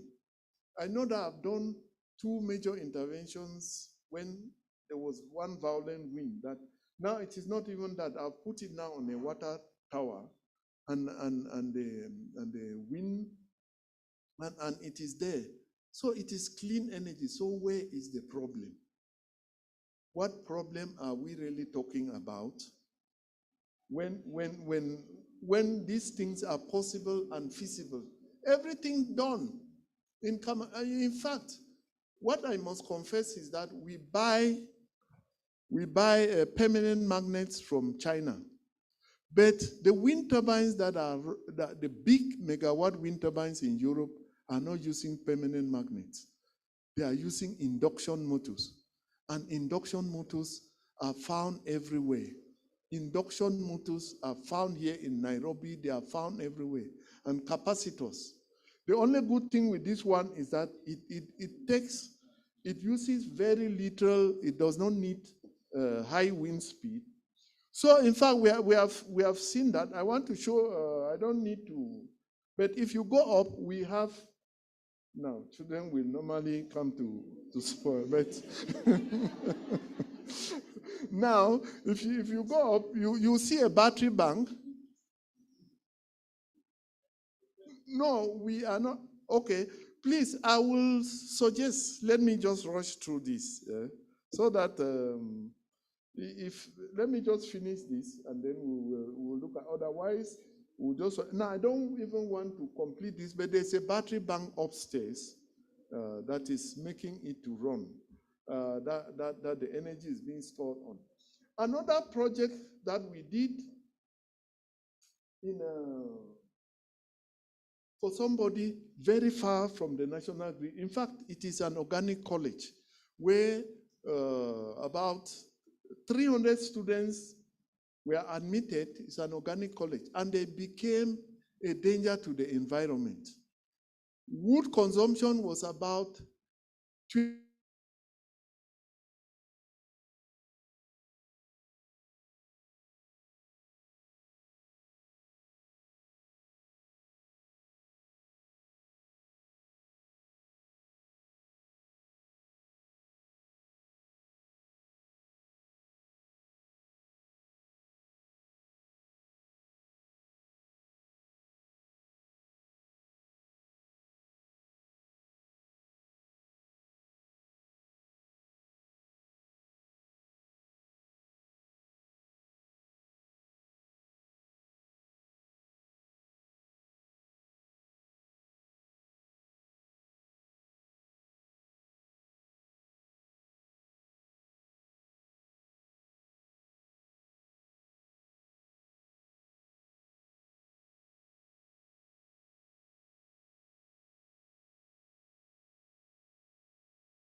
Them also Egypt.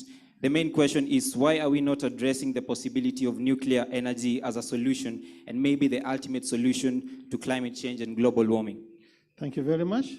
Please. Maybe I just answered that. Let's see. Hello, my name is Diana Lima. I'm from Angola, and I wanted to know what are the disadvantages or the dangers of using a biofuel or known as biogas?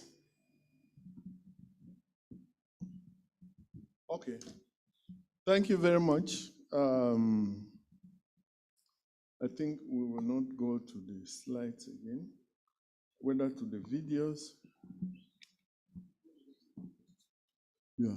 So the first question is about nuclear. I think you have also forgotten that one other presenter advised us against nuclear because of potential dangers. If you know what happened in, was it Chernobyl? Yes, and some of those nuclear accidents, and that people will feel the impact for the next, maybe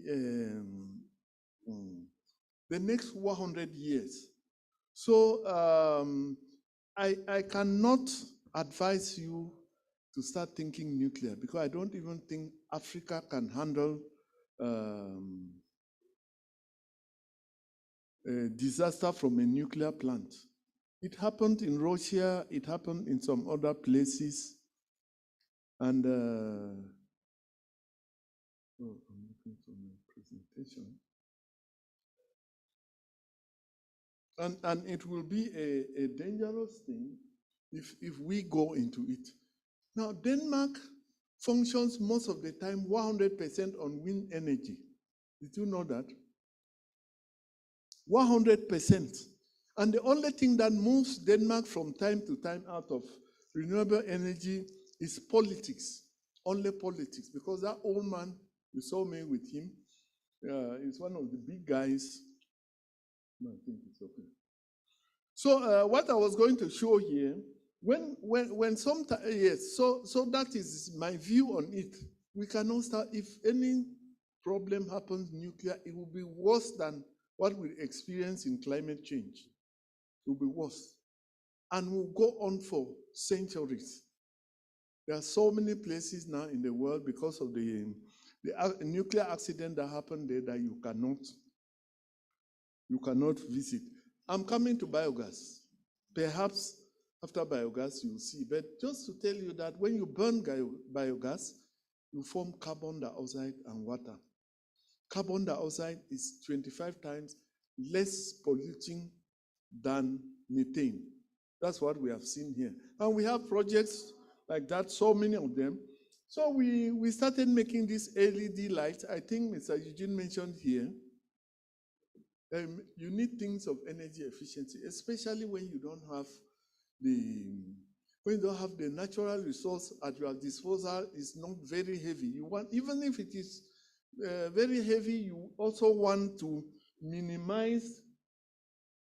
You want to minimize the consumption. So we build LEDs. It's true we buy LED lamps, the bulbs from China, and then we do something like that. And this one will take a very long time to drain your battery, but they shine very, very well. So we also had a project that we did on solar absorption, which was actually published in Manchester University, where you are using the sun, the heat of the sun, to drive your refrigerant in the fridge. And we were able to go down to zero with this. Just a few copies were done. I must admit, just a few copies were done. Because what is the problem? Women die during childbirth sometimes. Because their health center is located 50 kilometers from the national grid, where the vaccines are stored. If you keep vaccines 50 kilometers away, because there's refugee and electricity there, which is not.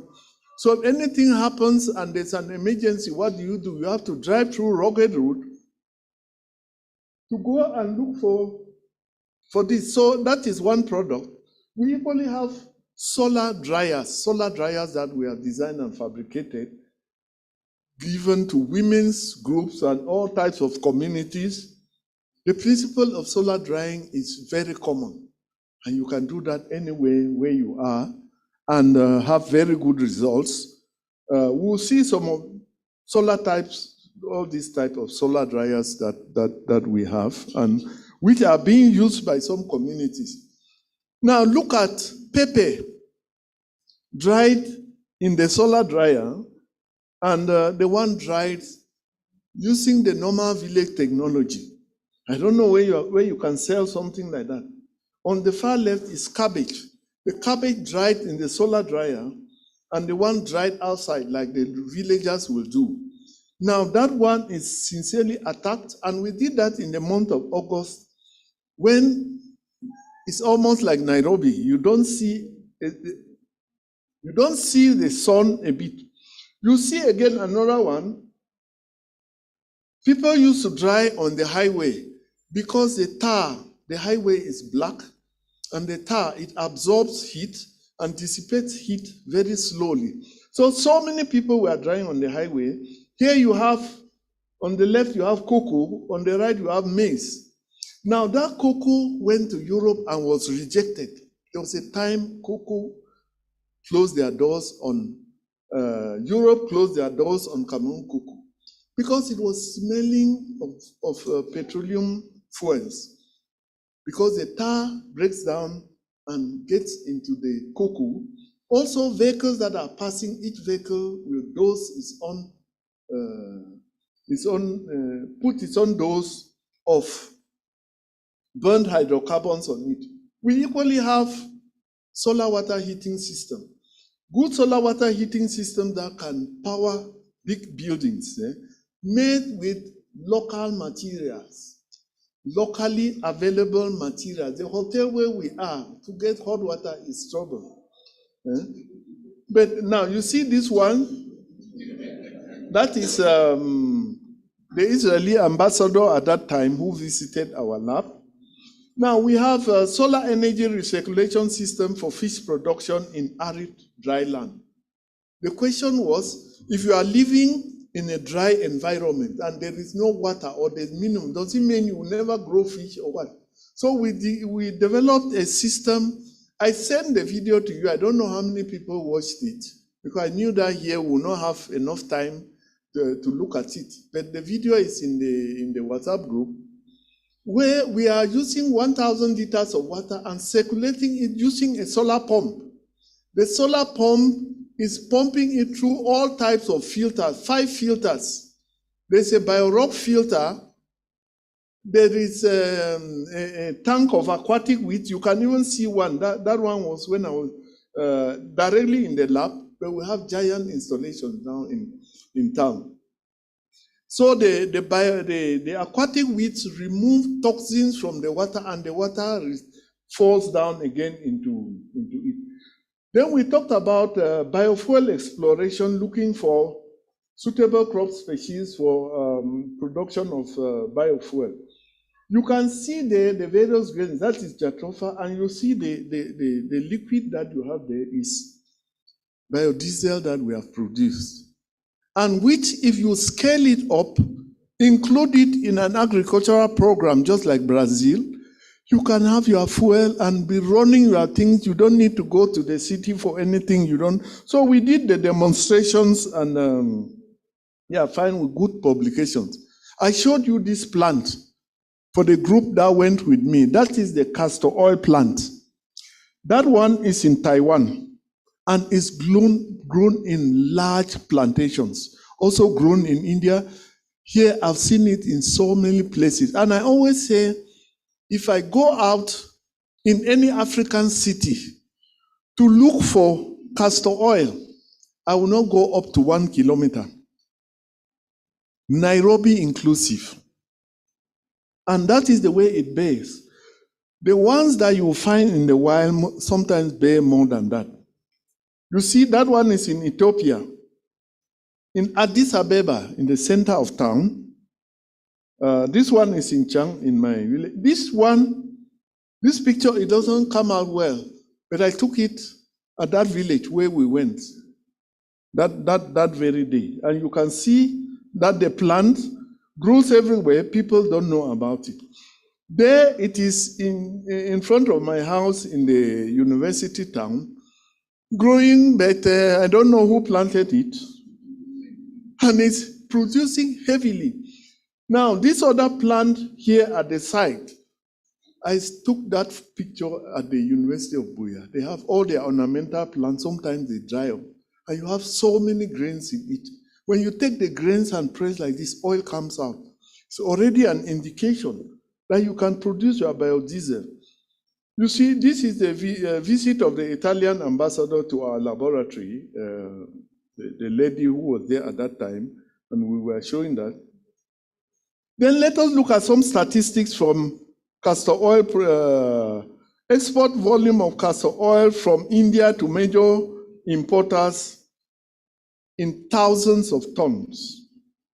The overall is about 455,000 tons. And at some point, this is old data. At some point, castor oil was costing $1,000 a ton. So that gave India about 5 million annually. This is a weed. It is a weed that is disturbing so many things in our place. So if you look especially at July 2011, you see that the price per ton was more than $1,000. And if you move inside Nairobi, take what I'm saying, you can bring a ton from the bush, $1,000. You can bring a ton. If you want to take me to test, let us try. You can bring a ton. That will give you $1,000. So another emerging field is producing biodiesel from insects, which is being done. We are doing that. Raffia palm or Raffia forensis is a palm weevil that eats raffia in the bush.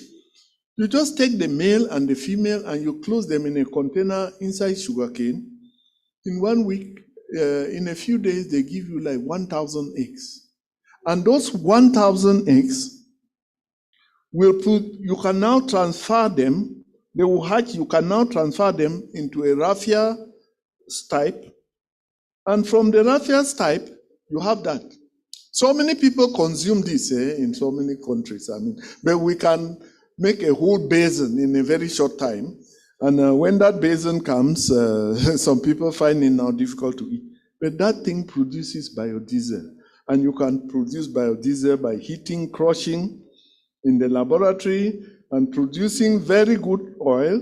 Now, it comes out in French, but I know there are some people here who speak French. So we do a lot of analysis on this. I want to rush now very fast. And you can get your biodiesel, which can run a small hospital. It can run a small energy facility without complaining. Government has not brought this. Maybe people have not brought climate justice funds. So we are sitting. In the meantime, we can practice this. And then we can get out of the woods. So we do that with other laboratory analysis that I will not bother you with. We take, for instance, the acid index and compare it with some of the standard biofuel products that we have. We also do ASTM, is the American Society of Testing Materials. They have a standard for evaluating things like this. And when you meet it, when your fuel meets it, then they can say it is good. Because your fuel can also have things that will destroy your engine. So you have to verify, investigate, and get those properties. And luckily, you all have this presentation. So you see, we also do density, viscosity, flash point, and cetane index. These are things that Total will use to quantify, to qualify its diesel. And if the values are not good, they will just not accept your diesel. Solar steels for production of drinking water. Very good for refugee conditions and internally displaced, all these type of things. You can be in a place where there is no water to drink. If you put even water from the toilet into that solar steel, it gives you 3 liters of clear drinking water. It is too pure to drink. It is too clean because it is void of trace metallic elements. But it can help in cholera conditions, refugee conditions, in some places where there are not. And then you can scale this up, make it very big. You see, here we are with students trying some other solar steels. China is also producing so many solar steels and distributing around the world. But our technology is using local materials that you can find where you are. We also have rice horse-fired biomass stove for cooking, water heating, and drying.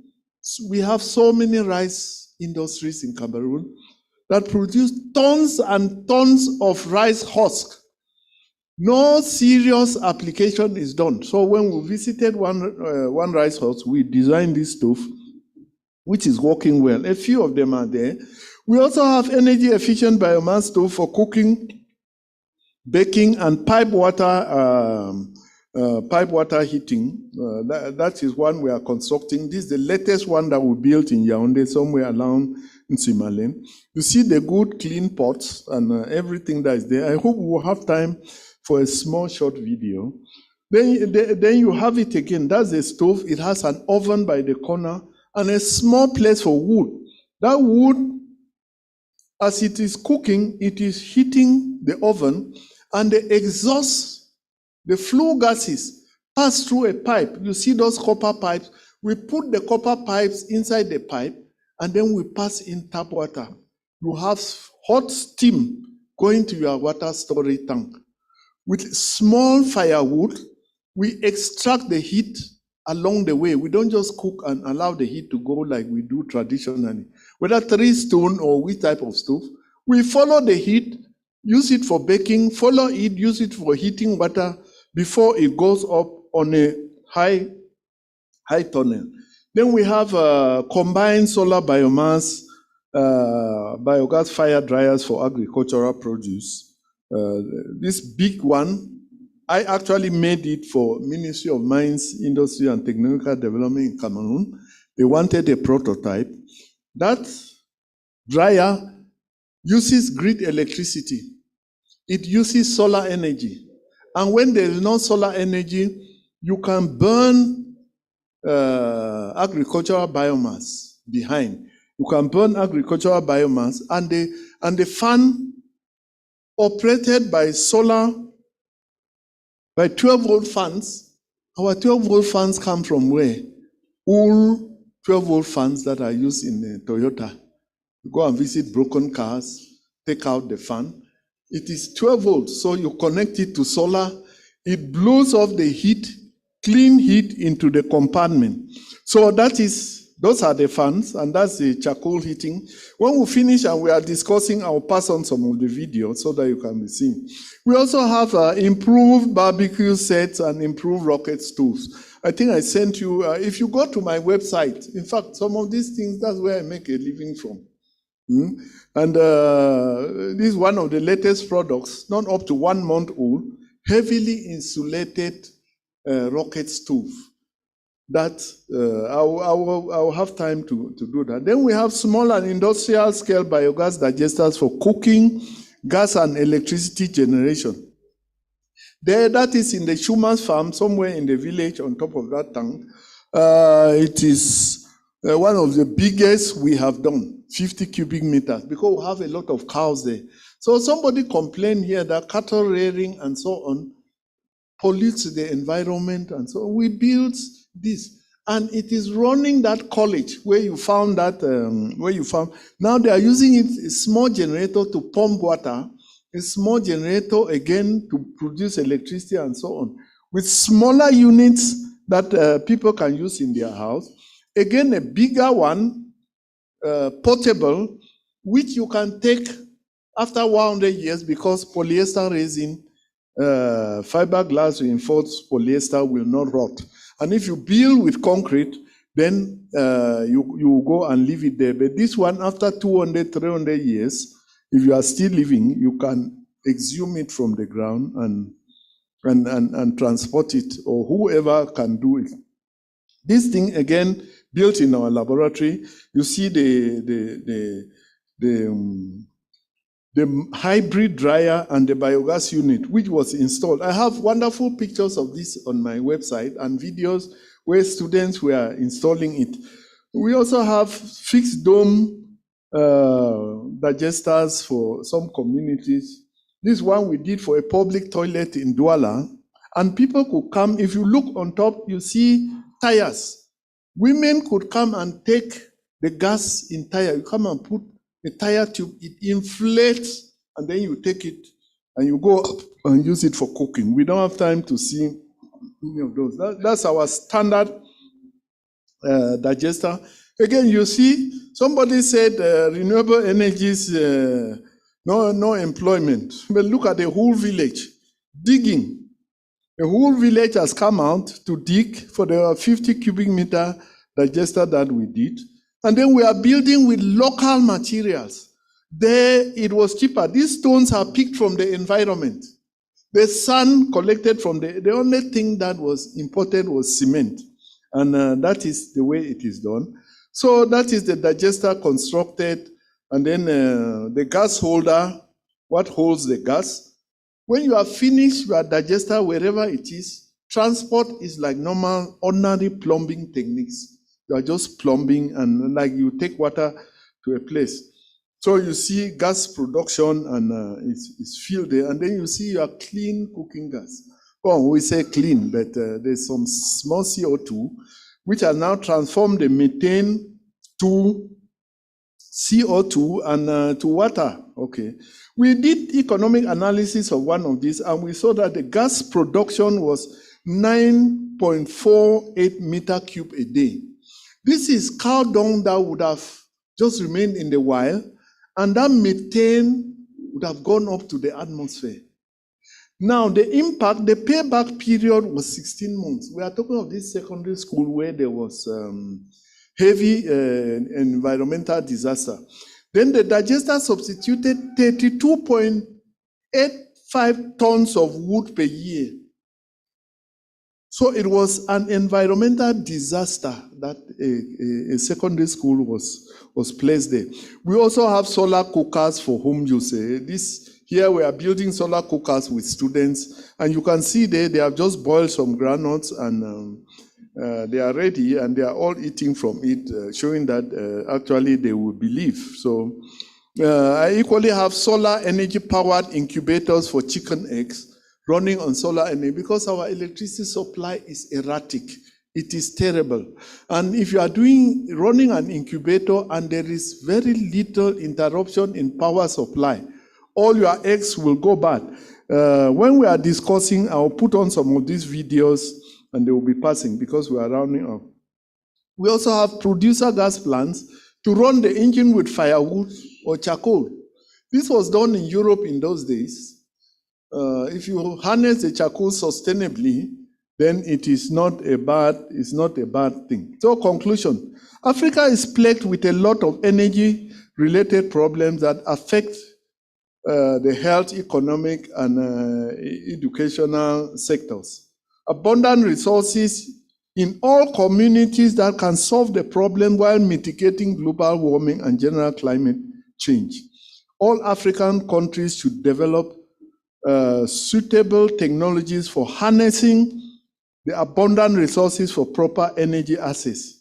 This can continue while negotiations for climate justice are taking place. In the meantime, that's what I'm pleading with you all. Let us do it while mitigating, because it will benefit us. The energy sector alone can employ all African youths, especially those involved in biofuel production. That is, I'm very, very sure of that. Now, when we are doing discussions, don't be distracted. I'll just put some of the videos so that we can be doing, if at all there are discussions, we can be doing, the discussions I'm watching. So I would like to put on some of those videos which will tell us. Now, this one is the biomass cooking stove that we said can heat water Yes, you see, well, we take very little wood like that, and then we put it in the stove, constructed. You see that chimney out, you see, that's the wood you put in. There's an oven at the corner. You have two pots that are not blackened, they will not be black, continuous cooking. And then you have a heat exchanger in that exhaust pipe. Now that heat exchanger heats water and stores it in the house. And this stove can provide, I am very certain that this stove can provide water for that hotel where we are, but wood, you must be sure of where you will get your wood. Don't ask me where the wood is coming from. Okay. Then let us look at just a slight demonstration on the dryer I was talking about, the hybrid dryer. You see, there are pipes where you burn organic matter. The organic matter dissipates heat on those pipes, and these fans are just from a broken down Toyota vehicle. It blows the heat into the dryer, and then because there are trays stacked in the dryer. We also have computerized chips but we were doing that to consume because the budget for this project was much. We needed somewhere to use it, so we have computerized chips that also command. They check if the product is not dry. If the product is dry, they will stop the fan. If the product is not dry, and we were doing that, as I said, to consume the funds, but that one worked. So that is that. One or two more videos. The next one is the solar-powered incubator. That's it that we are testing at home. Testing the solar-powered incubator. We are using a battery, but once a small 12-volt battery can work, it means a solar panel and a battery backup can do it.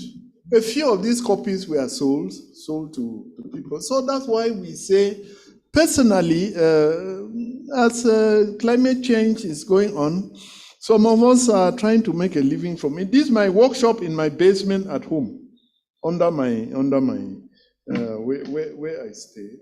So it's possible to do that. Then I also talked about aquaponics system. The aquaponics system, you see, is using aquatic weed, that's water hyacinth, and filtering. The water passes through 5 filters. And we are using, because if you don't do that, the fish will die in 1 week. 1 week, they will all die. So if you don't have water, does it mean you will never produce fish? No, I think with our system, you can produce fish. Again, using 1 solar panel and a battery, and then charcoal filtration and so on, we can grow fish to very heavy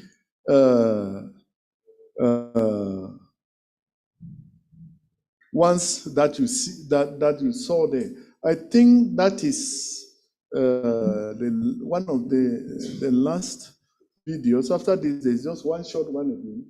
Then I also have in my animal farm a system of chopping grass, giving it to the animals that are there, and then taking the dung, using it for biogas. After the water that comes out, we take it to the farm, to the garden, because the water that comes out of the biodigester is very, very rich with nitrogen and so on. So I have some sheep, cows. I've gone into milk production. These are very old videos of those days, but they demonstrate the thing. So it's a whole circle. Then when we harvest maize from the farm, we bring back all the stalks, give to the animals. The animals eat. We chop them like that. Then we collect the dung.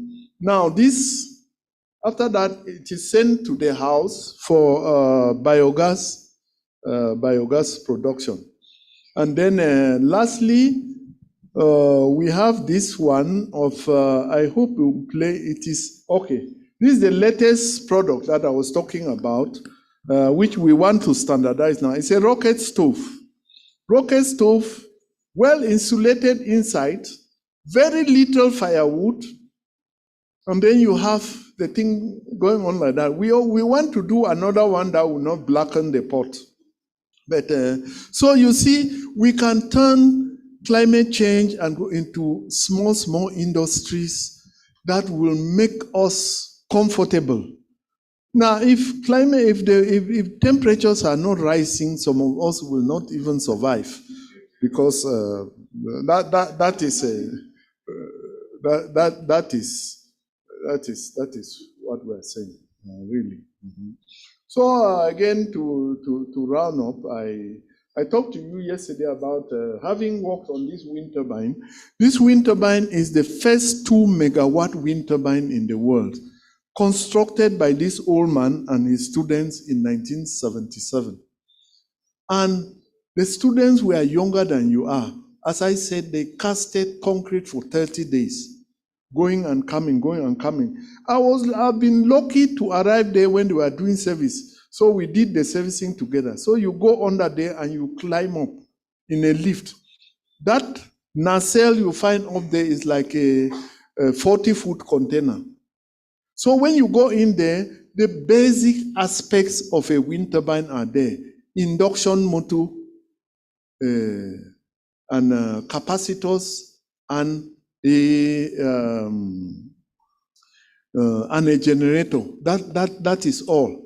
The wind passes, the propellers there are like 25 meters, so the diameter is 50 meters, and the whole tower is 100 meters.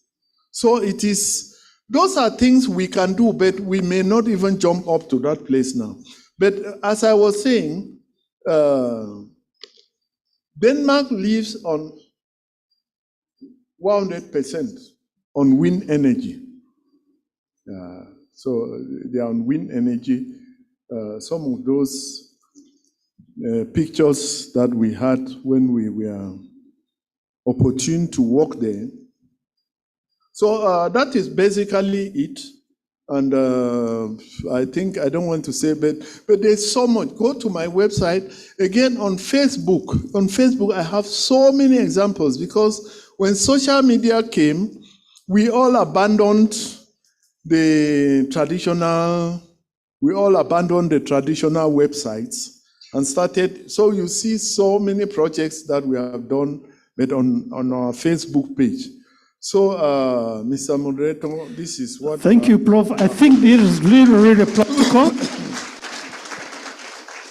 And you know, there's something called lightning. You know, there's a club that is called lightning. That's what you need to give, Prof, because it's a... No, it's not like that. You need to put it like this, and your hands need to do just what? Just like lightning. That's one. Another one. Another one. Thank you very much, Prof. It's very practical. And I think, you know, initially when he started, I said, you know, Prof and theories, eh? And then as he progressed on, then I saw more practical. It really works. And maybe we have got a few minutes before we break for lunch. And, you know, one of mine before we start is, you know, some economics, you know, like to make a turbine, how much does it cost? So how much should you require? Because I think in the morning there was many questions about affordability and expenses. But one very powerful message you say that, you know, the psychologists making motors for the generators, you know, and that is a might change, that you don't have to be an engineer to do this, you can actually do it. So let's take maybe 3 or 4 questions. Very many hands I can see in front here. I like to be a little bit fair. Let's go at the extreme back there. Then we'll come here. Then we got the lady here, and the people at the back so that they don't complain. And the one at the back there. I don't know whether there are any online questions. I'd like to be updated so that we can give them a chance. Yes, we have, eh? There's one. Let's start with after that, then we'll go to the online. Yes. Please go ahead. Okay, so my name is Ian Washira. I am from Mount Kenya Network Forum. And before I proceed to asking my question, I just want to thank Prof for what he has shared to us. These are things that we can actually do at our simple and small scale levels. Before this, it was very hard to actually envision how we could harness energy, in very substantial ways. And sorry to cut you short. Please go to the question because of time. all right. So, looking at it this way, I would like to scale it down to the point where, a very old woman in the village can be able to, Talk to the microphone. I'm saying, I would like to. How can we downscale it to a household, a single household, in turns? Thank you very much. Who is moving the microphone? Huh? Online, yeah, please, let's operate online. Just go a minute. Yes. Peter, please go ahead.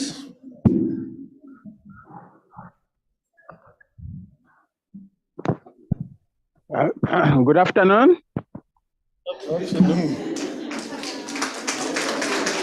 Thank you so much.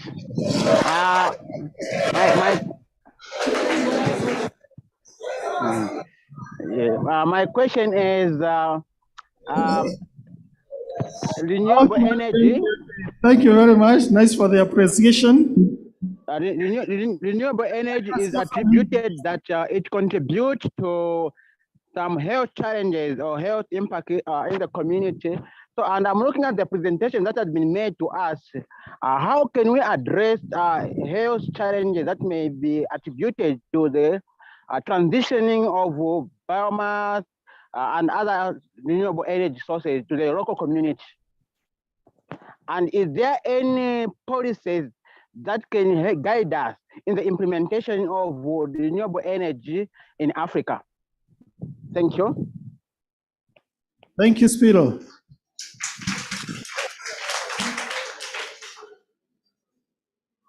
Merci pour la parole.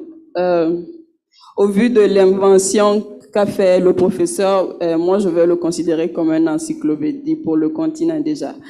Alors ma question c'est de demander au prof à savoir si vous pouviez nous faire une évaluation en termes de coûts, parce que je suis très épatée de voir qu'on peut installer l'énergie éolienne pour alimenter un ménage.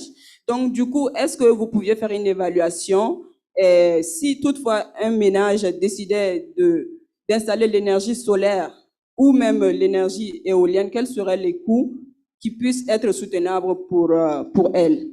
En deuxième lieu, déjà au Burkina, nous utilisons énormément de l'énergie hydraulique, ce qui nous revient très cher en matière de consommation, mais en termes de coûts pour les ménages, parce qu'on est à près de 130 francs CFA par kilowatt. Et du coup, avec l'énergie solaire, on est passé à près de 30 francs. Donc, moi, je souhaiterais savoir, au niveau de notre société de distribution de l'énergie, on a plein de projets d'énergie solaire qui sont bloqués actuellement parce qu'on souhaiterait qu'ils associent le système de stockage de l'énergie. Et les investisseurs, lorsqu'ils font l'estimation, c'est beaucoup trop cher pour eux. Donc, ça a bloqué énormément de projets et ce qui pourrait être profitable pour nous. Moi, je souhaiterais savoir si le professeur peut nous dire si son laboratoire peut nous faire une proposition de stockage de cette énergie-là ou bien s'ils ont déjà une innovation par rapport à ça. Je vous remercie. Thank you. Thank you. And please, let's go straight to the questions. We can have more discussion over lunch hour. The one here and then one at the back.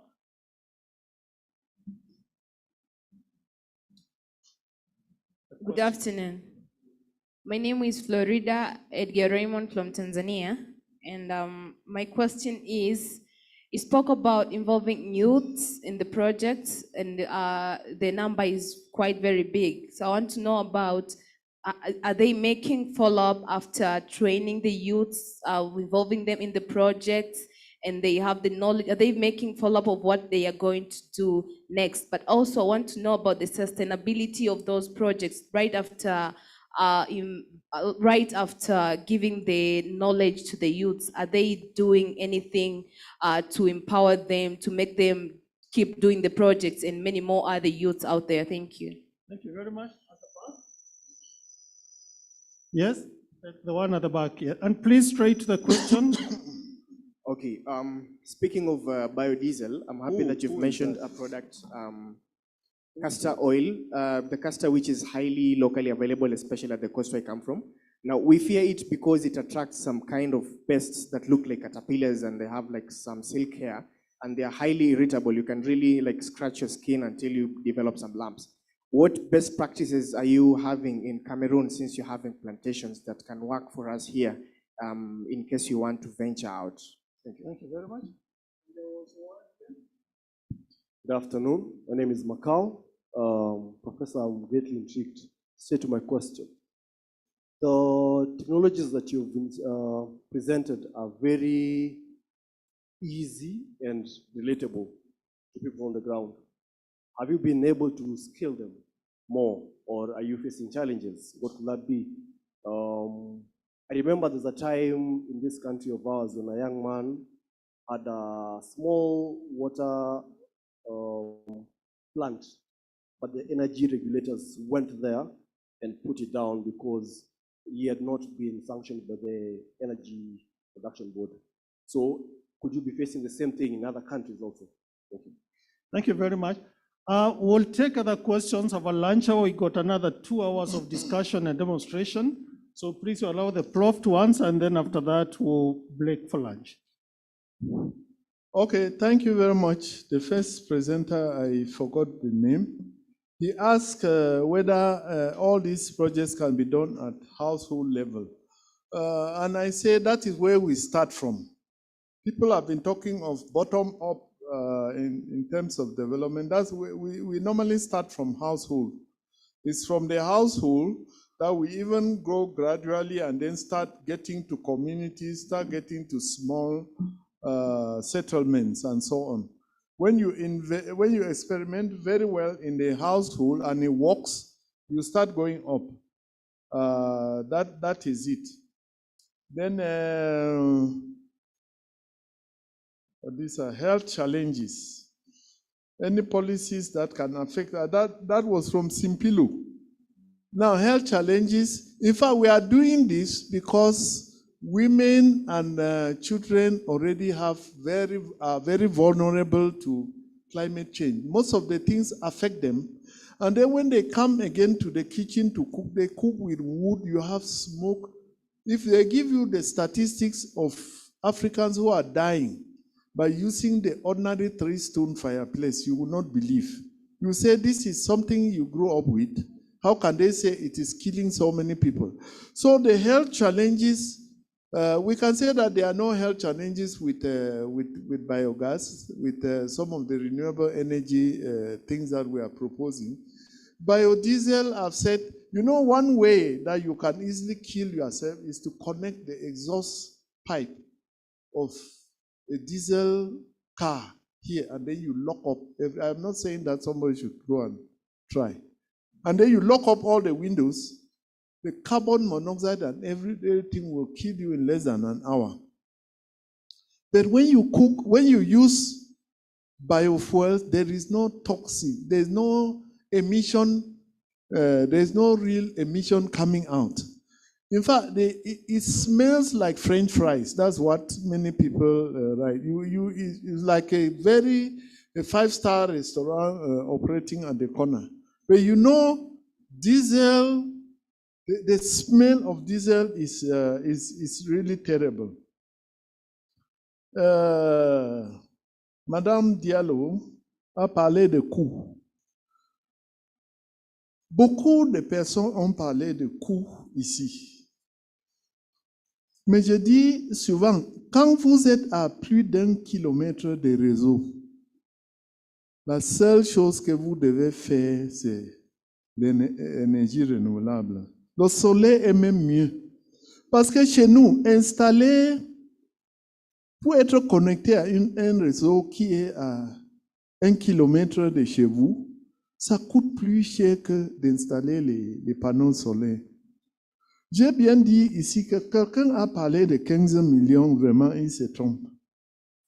Avec 800 000, vous pouvez, dans un village, et maintenant le coût est en train de descendre, le coût d'installation des panneaux solaires est en train de descendre. J'ai fait des installations où on n'utilise que 12 volts. C'est-à-dire, vous entrez comme ça, il y a l'éclairage, il y a tout, mais c'est 12 volts. Quand c'est 12 volts, ça veut dire que quoi? Que vous avez contourné l'onduleur qui coûte énormément cher. Vous avez contourné encore quoi?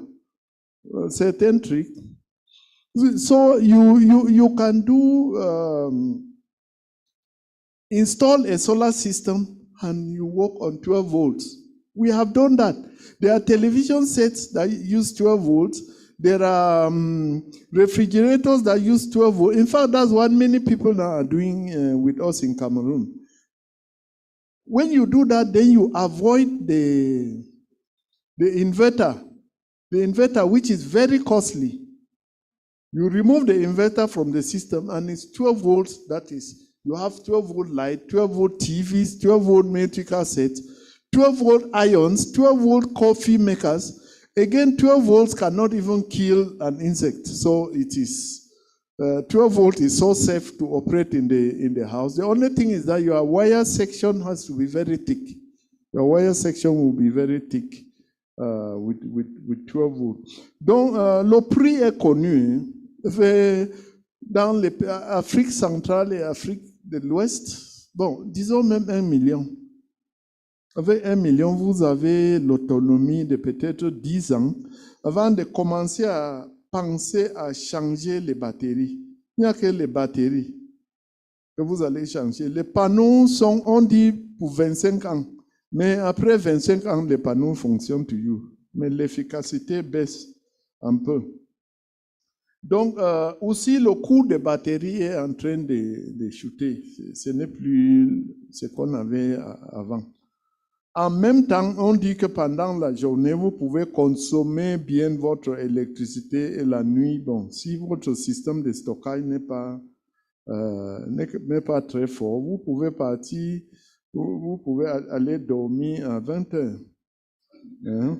Oui, c'est vrai, mais pendant toute la journée, chez nous, quand il y a des lestages, vous cherchez même à travailler le matin, n'importe quoi, il n'y a rien. Donc, si je peux fonctionner pendant toute la journée, jusqu'à 20 heures, c'est pas grave. C'est pas grave. Florida from Tanzania, follow up on sustainability. Quite often, the installations, but I must confess to you, to do a wind turbine that we not have repair and maintenance, we do our repair and maintenance almost yearly. Because when you have something rotating and rotating at that high speed, you cannot, there are always a few things. Sometimes you have real wild gust winds that can come and pull it down or come and threaten the installation and so on. But solar lies there quiet. Solar sleeps very quiet. It doesn't make noise, no rotating parts. So the maintenance is almost zero.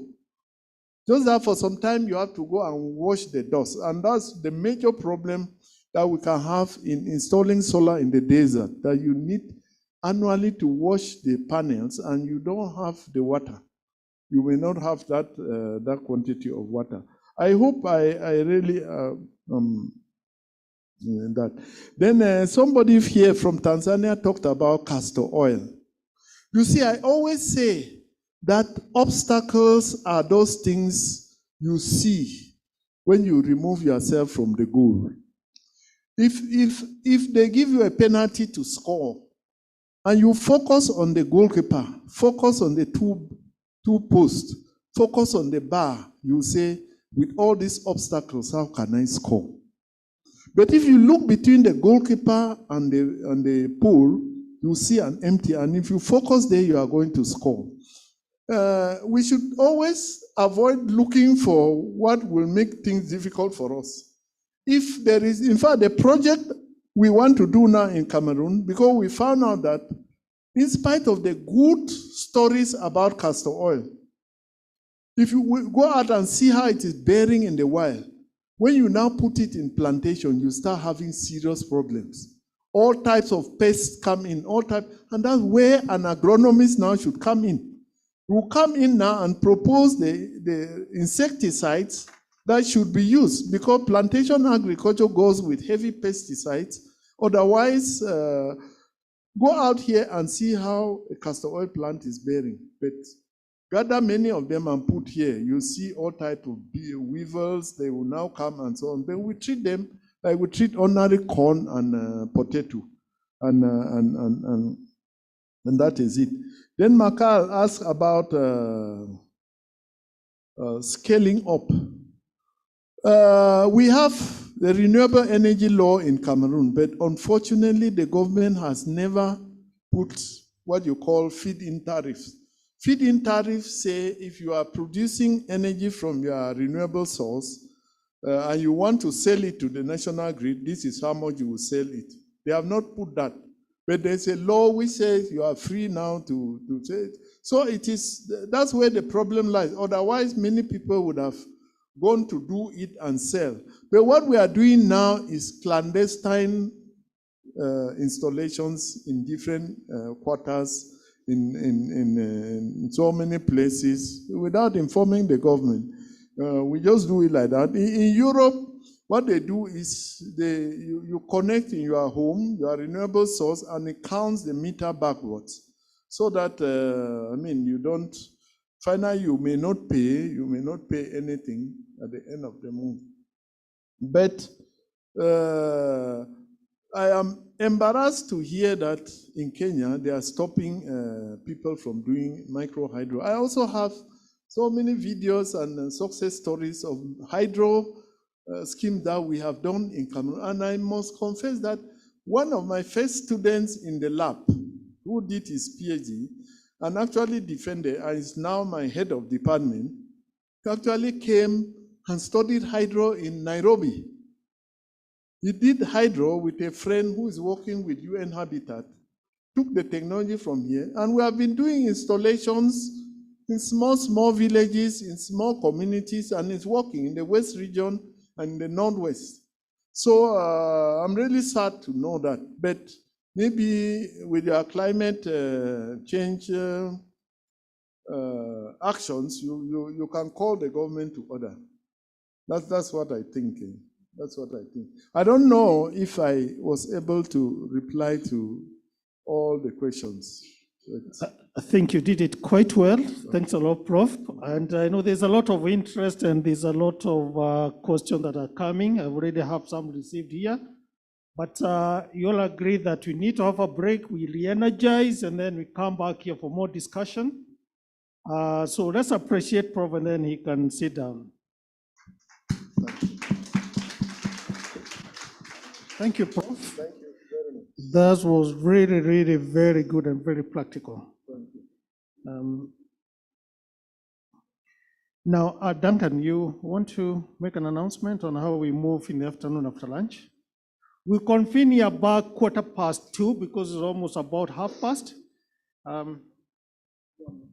Thank you, our moderator, for the good work you've done. Prof, thank you for the good experiences that you've given us. Now, allow me put this clearly. We are going to move for lunch for the next few minutes between now and 2:15. Then in the afternoon session, we're going to have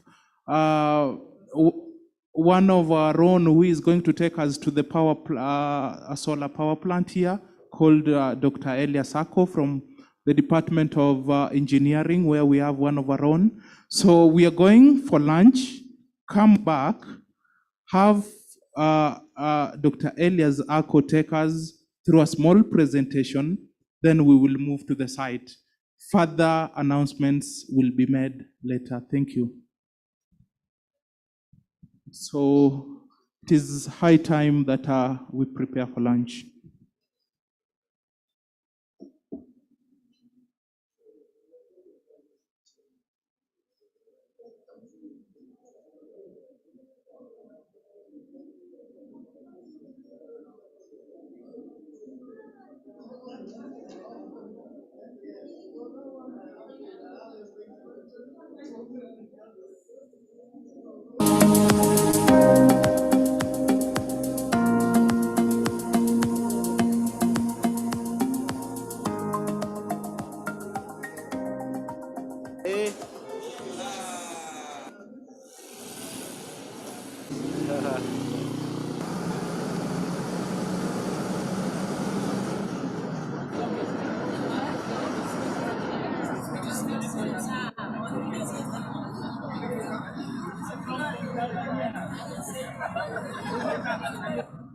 So when we say two, your time should go up.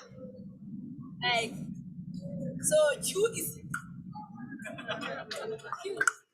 so KH is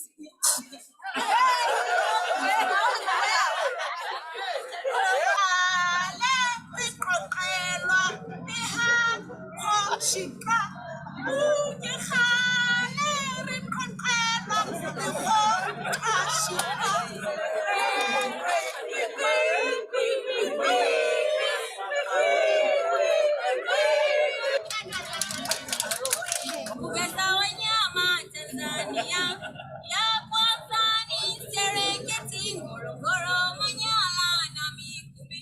Oh Tanzania, oe oe. Serengeti, Ngorongoro, Manyara na Mikumi. Oh Tanzania,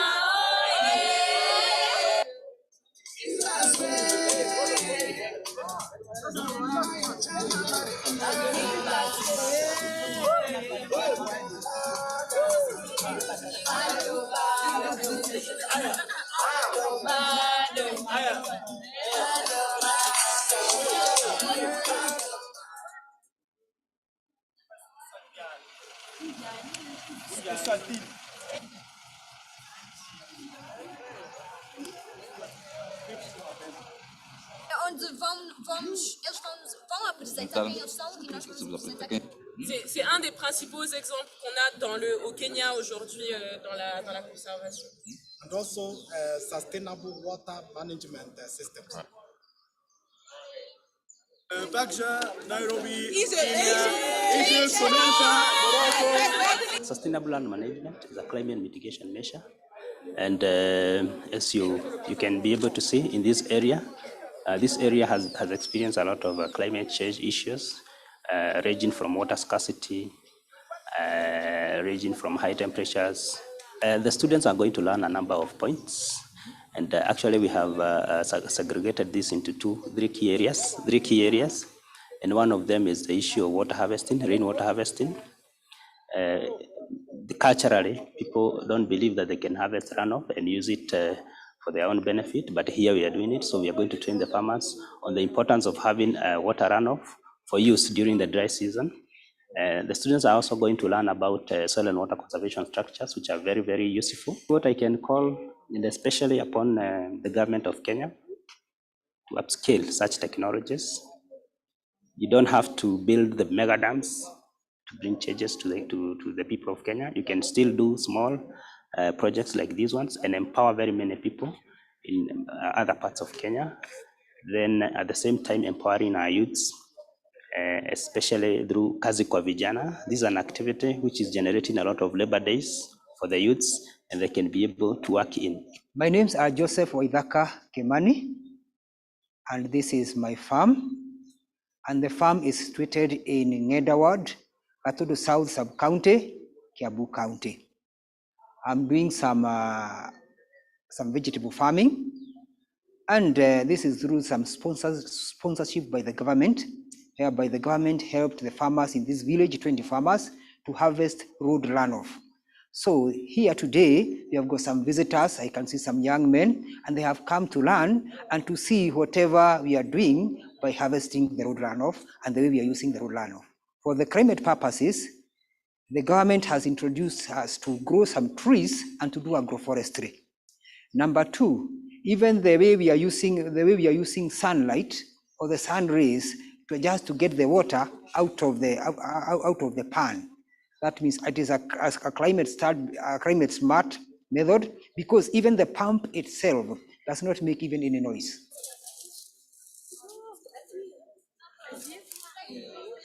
It's smelling like a...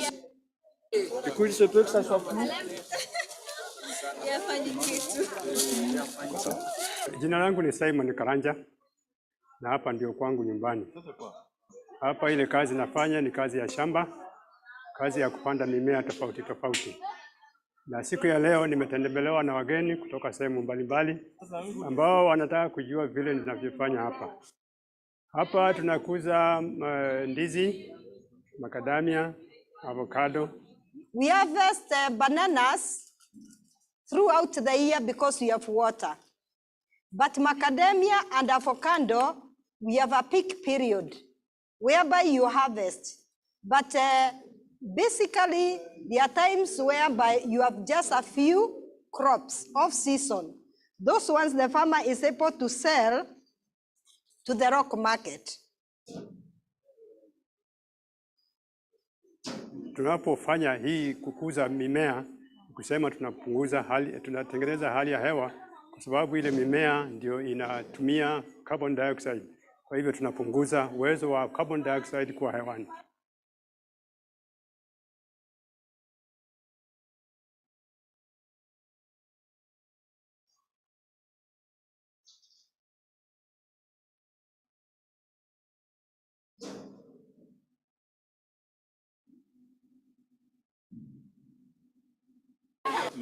Doesn't have anything. Oh, let's go. Yes.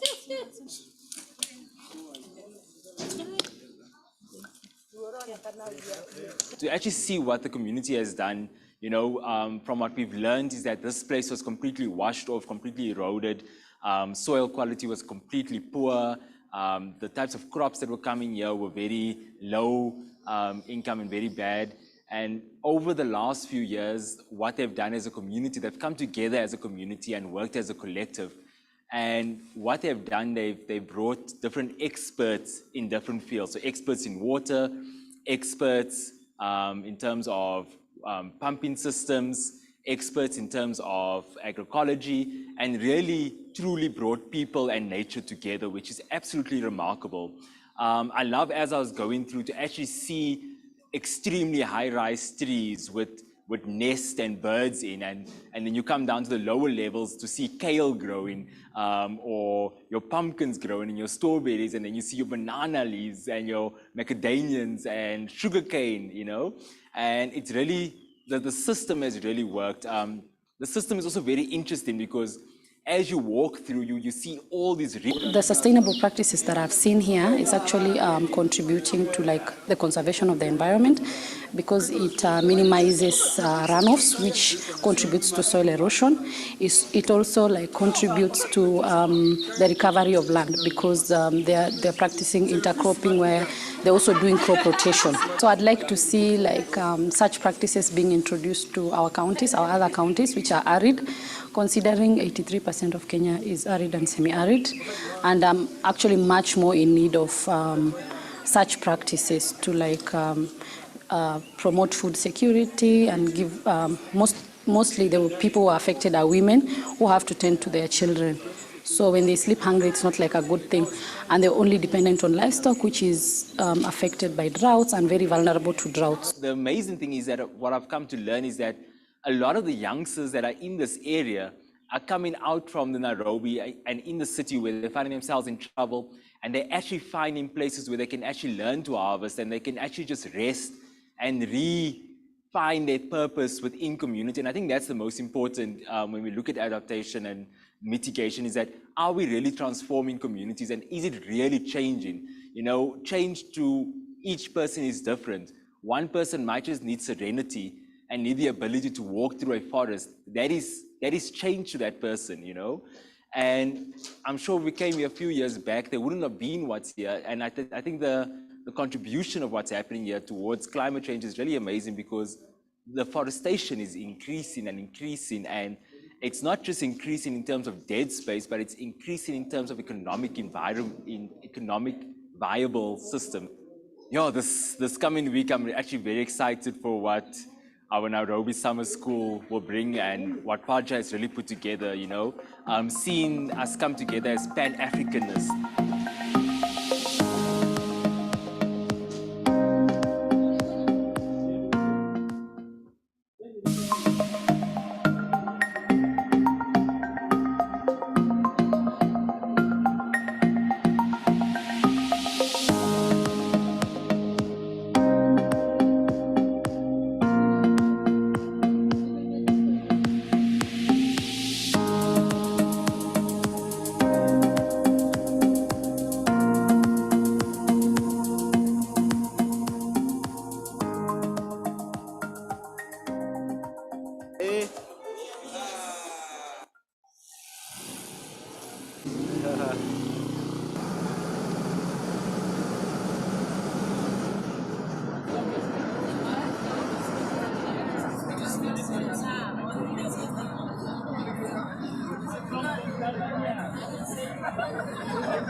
we say two, your turn should go up.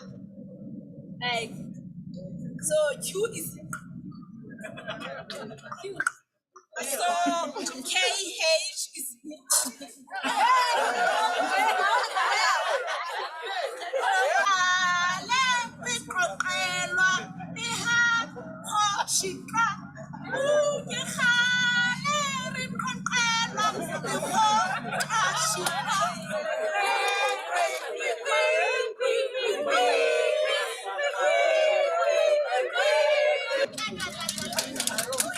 Uganda wanyama Tanzania ya kwanza ni Serengeti, Ngorongoro, Manyara na Mikumi.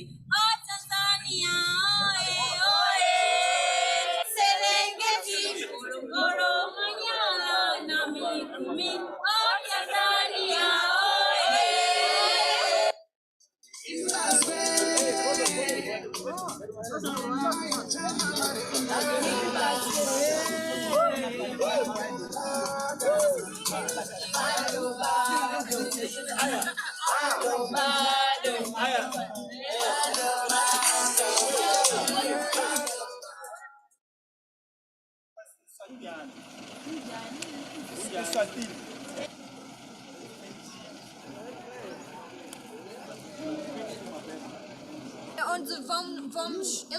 Vão apresentar quem eles são e nós vamos apresentar quem.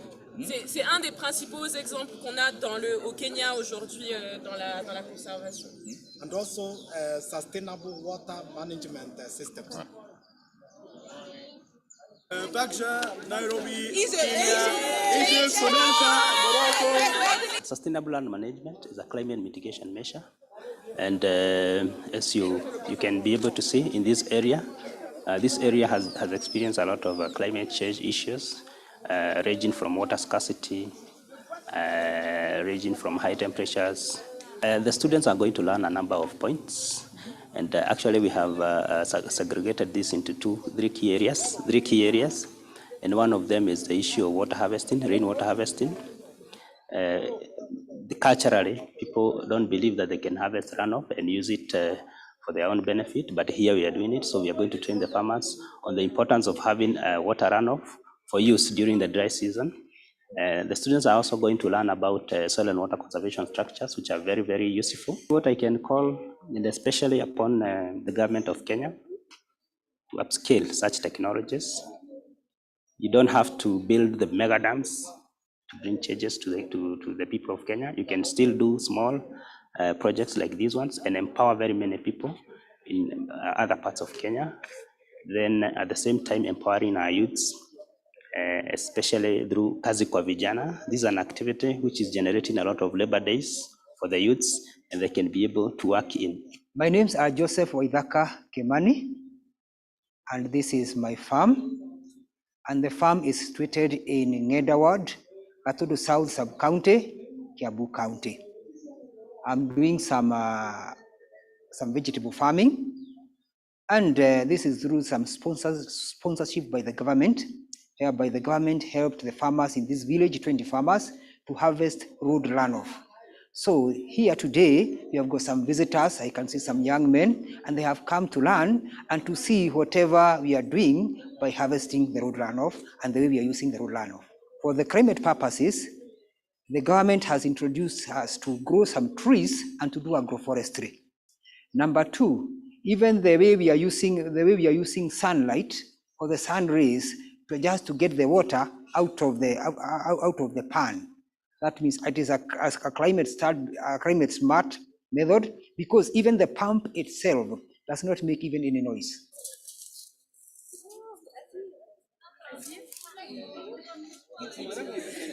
It's smelling like a...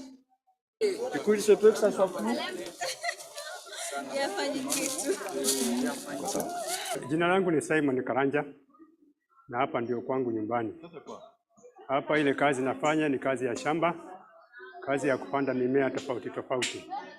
Na siku ya leo nimetembelewa na wageni kutoka sehemu mbalimbali ambao wanataka kujua vile ninavyofanya hapa.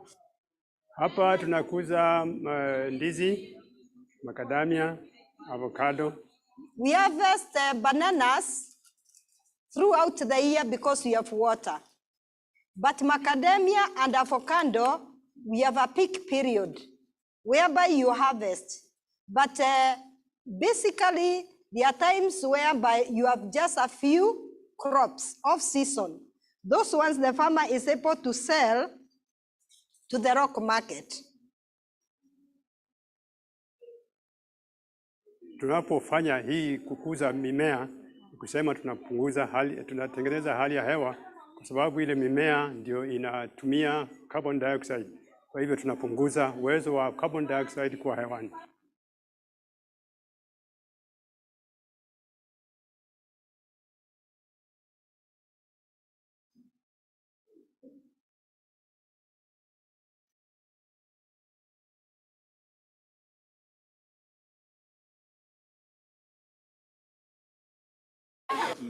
Doesn't have anything. So let's go. Yes.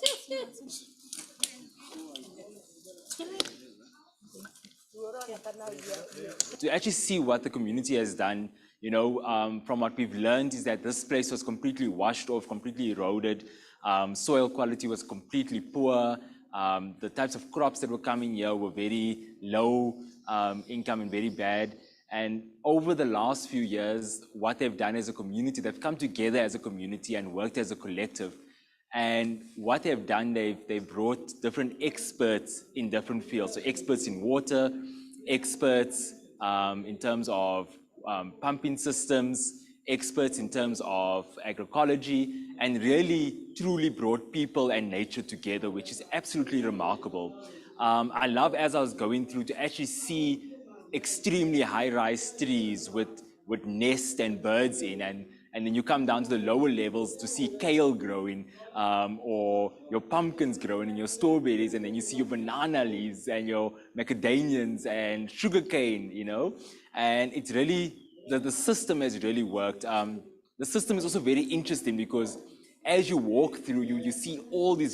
The sustainable practices that I've seen here is actually contributing to the conservation of the environment, because it minimizes runoffs, which contributes to soil erosion. It also contributes to the recovery of land, because they're practicing intercropping, where they're also doing crop rotation. So I'd like to see such practices being introduced to our counties, our other counties, which are arid, considering 83% of Kenya is arid and semi-arid, and I'm actually much more in need of such practices to promote food security and give, mostly the people who are affected are women who have to tend to their children.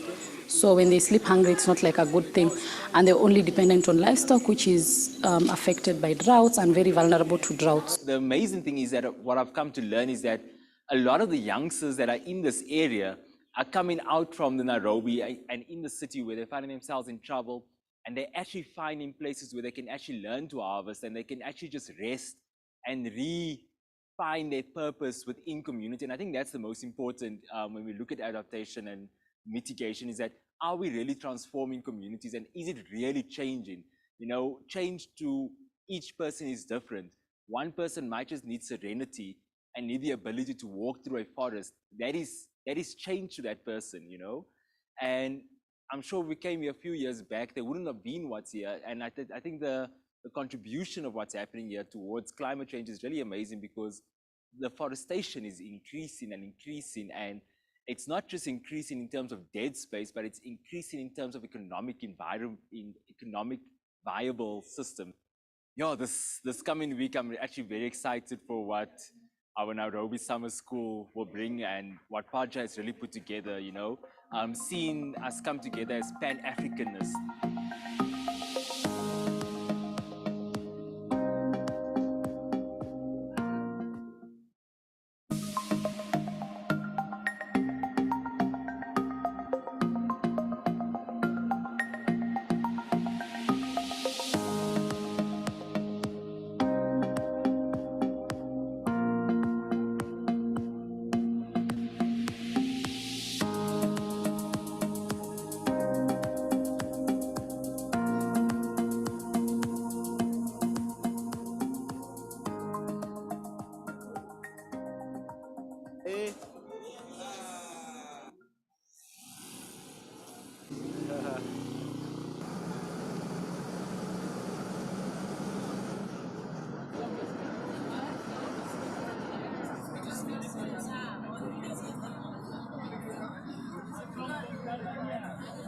So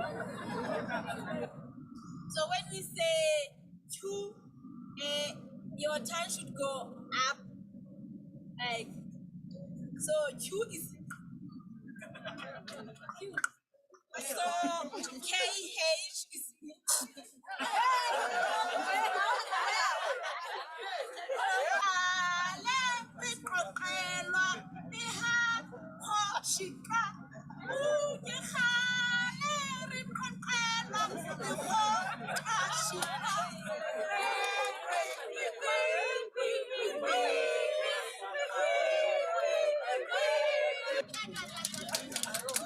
Uganda wanyama Tanzania ya kwanza ni Serengeti, Ngorongoro, Manyara na Mikumi. Oh Tanzania, oe oe. Serengeti, Ngorongoro, Manyara na Mikumi. Oh Tanzania, oe.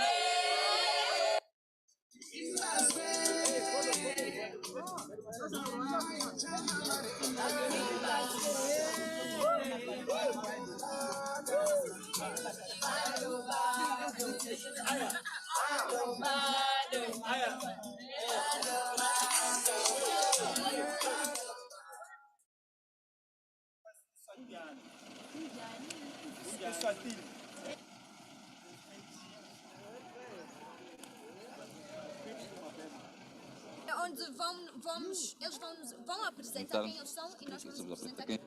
C'est un des principaux exemples qu'on a au Kenya aujourd'hui dans la conservation.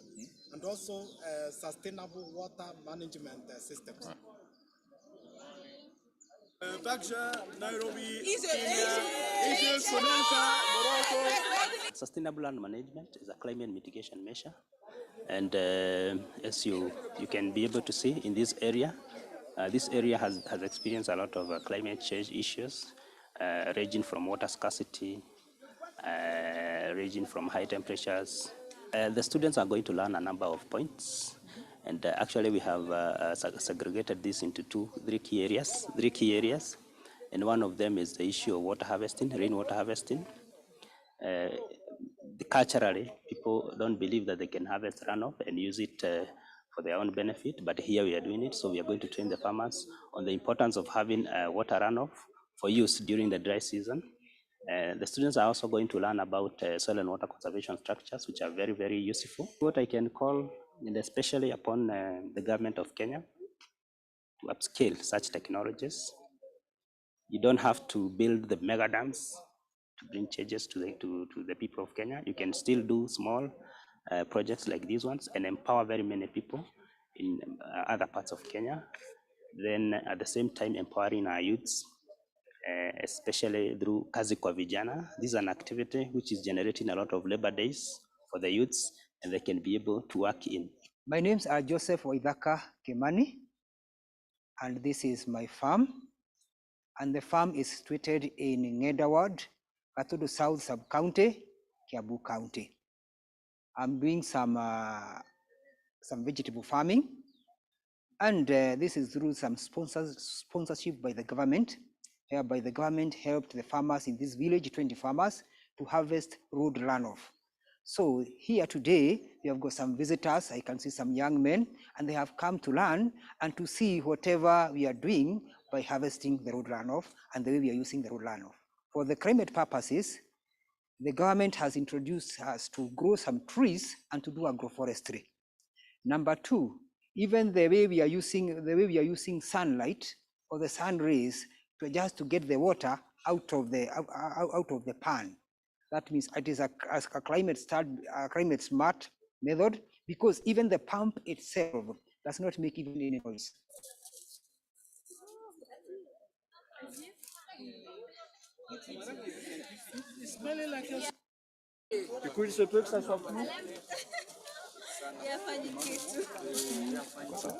Jina langu ni Simon Karanja na hapa ndio kwangu nyumbani. Hapa ile kazi nafanya ni kazi ya shamba, kazi ya kupanda mimea tofauti tofauti. Na siku ya leo nimetembelewa na wageni kutoka sehemu mbalimbali ambao wanataka kujua vile ninavyofanya hapa. Hapa tunakuza ndizi, makadamia, avocado We harvest bananas throughout the year because we have water. But macadamia and avocado, we have a peak period whereby you harvest. But basically, there are times whereby you have just a few crops off season. Those ones the farmer is able to sell to the rock market. Tunapofanya hii kukuza mimea, kusema tunatengeneza hali ya hewa, kwa sababu ile mimea ndio inatumia carbon dioxide. Kwa hivyo tunapunguza uwezo wa carbon dioxide kwa hewani.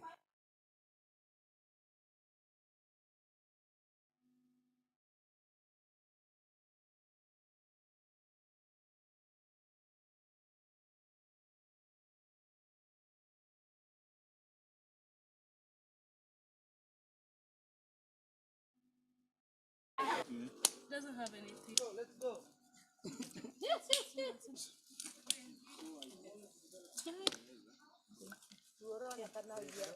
To actually see what the community has done, from what we've learned is that this place was completely washed off, completely eroded.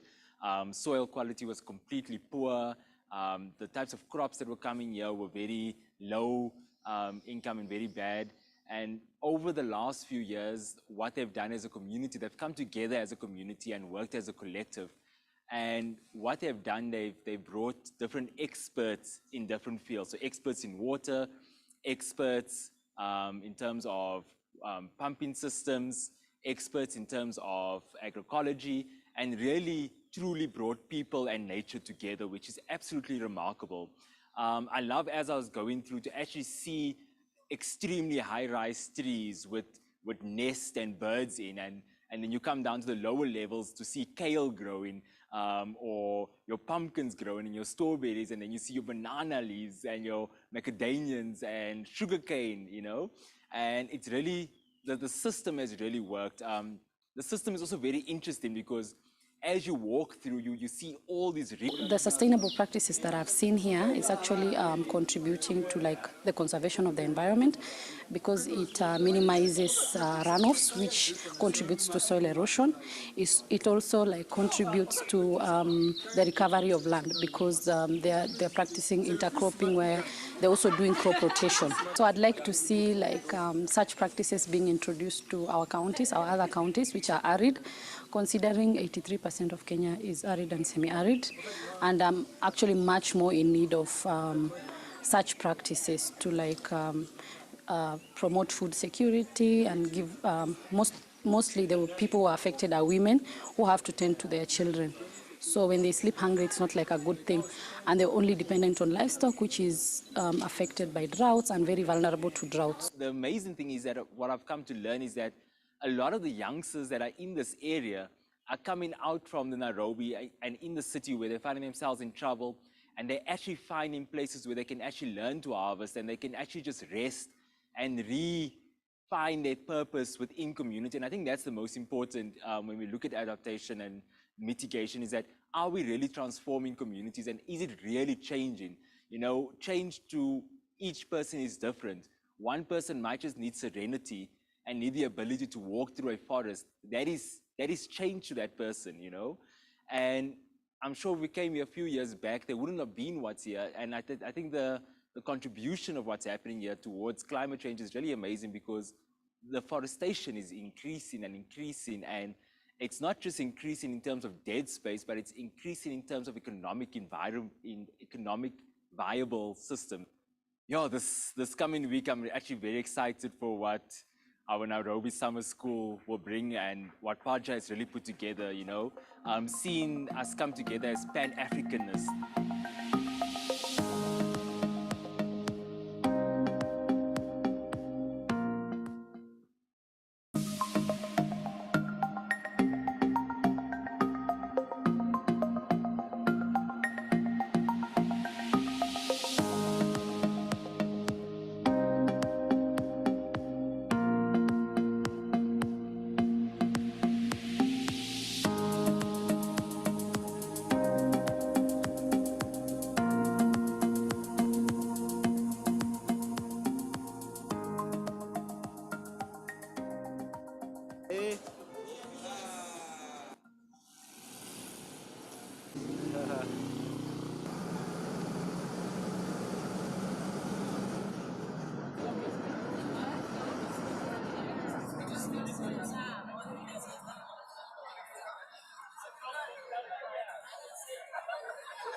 So when we say Q, your turn should go up. Like, so Q is Q. So KH is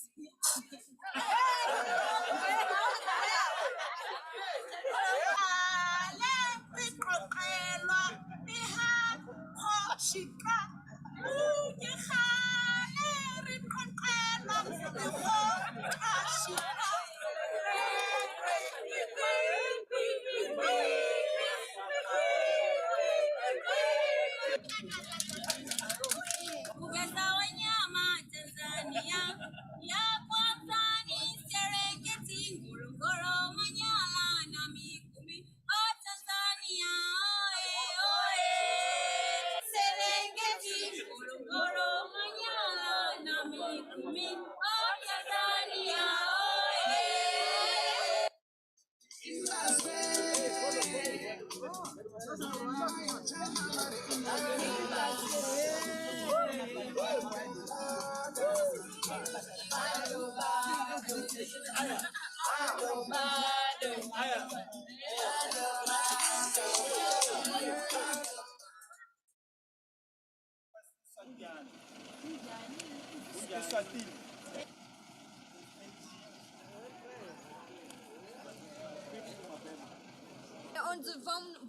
Eles vão apresentar quem eles são e nós vamos apresentar quem.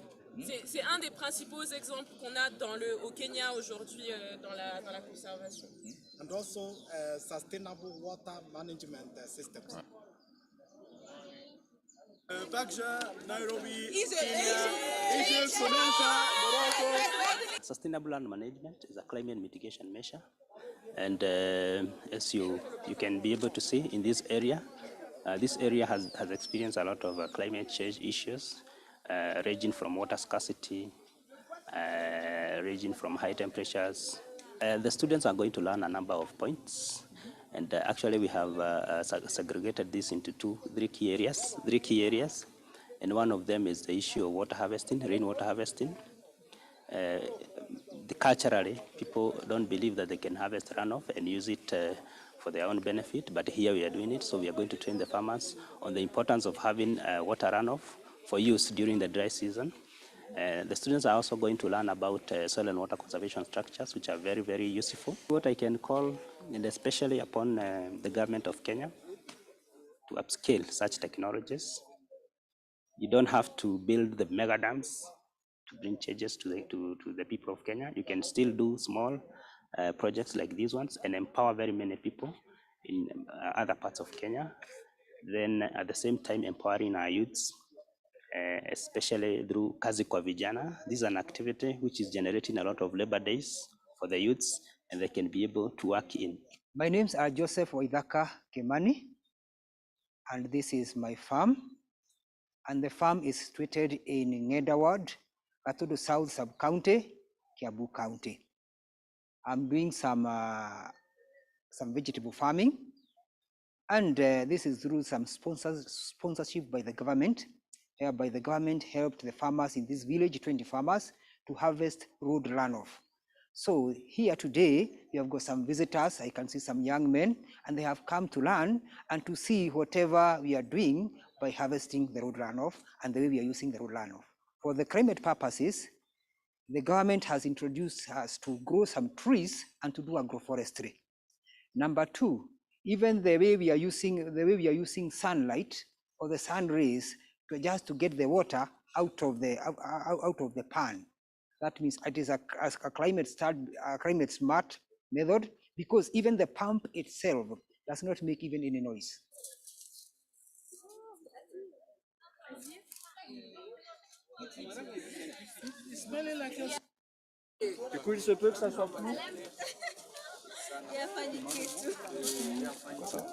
Jina langu ni Simon Karanja na hapa ndio kwangu nyumbani. Hapa ile kazi nafanya ni kazi ya shamba, kazi ya kupanda mimea tofauti tofauti. Na siku ya leo nimetembelewa na wageni kutoka sehemu mbalimbali ambao wanataka kujua vile ninavyofanya hapa. Hapa tunakuza ndizi, macadamia, avocado We harvest bananas throughout the year because we have water. But macadamia and avocado, we have a peak period whereby you harvest. But basically, there are times whereby you have just a few crops off season. Those ones the farmer is able to sell to the rock market. Tunapofanya hii kukuza mimea, kusema tunatengeneza hali ya hewa, kwa sababu ile mimea ndio inatumia carbon dioxide. Kwa hivyo tunapunguza uwezo wa carbon dioxide kwa hewani.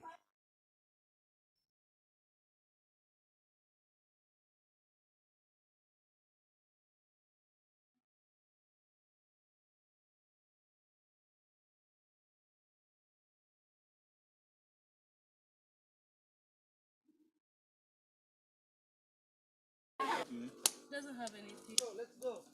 Yes.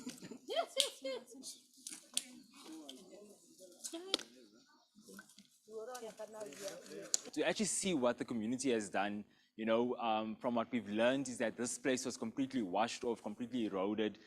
Soil quality was completely poor. The types of crops that were coming here were very low income and very bad. And over the last few years, what they've done as a community, they've come together as a community and worked as a collective. And what they've done, they've brought different experts in different fields. So experts in water, experts in terms of pumping systems, experts in terms of agroecology, and really truly brought people and nature together, which is absolutely remarkable. I love, as I was going through, to actually see extremely high-rise trees with nests and birds in, and then you come down to the lower levels to see kale growing, or your pumpkins growing and your strawberries, and then you see your banana leaves and your macadamians and sugarcane, and it's really, the system has really worked. The system is also very interesting because as you walk through, you see all these... The sustainable practices that I've seen here is actually contributing to the conservation of the environment, because it minimizes runoffs, which contributes to soil erosion.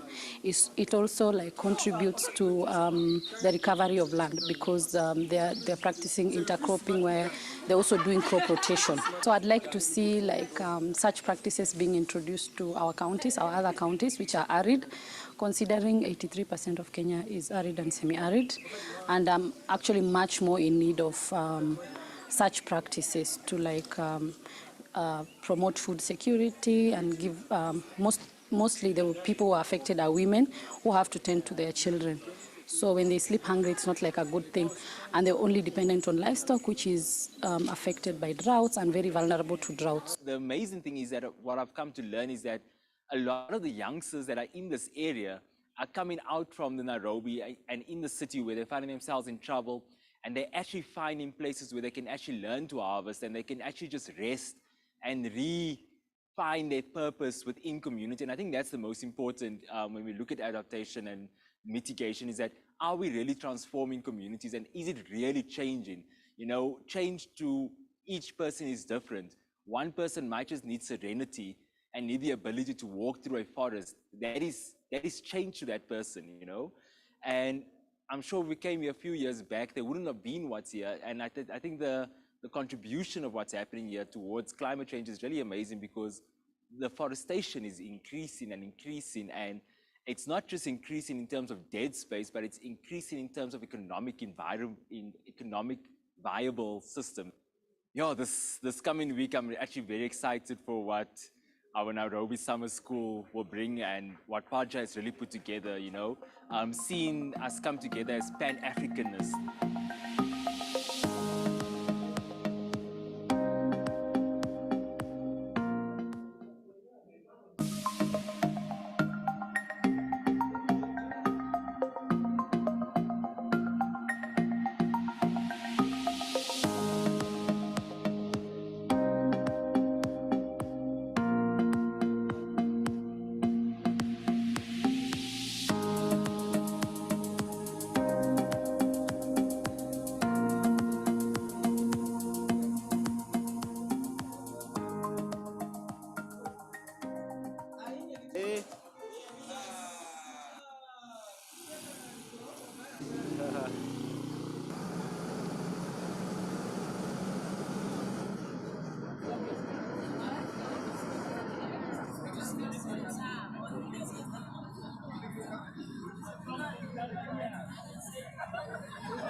So when we say two, your turn should go up.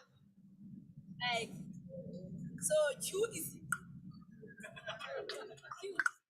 so KH is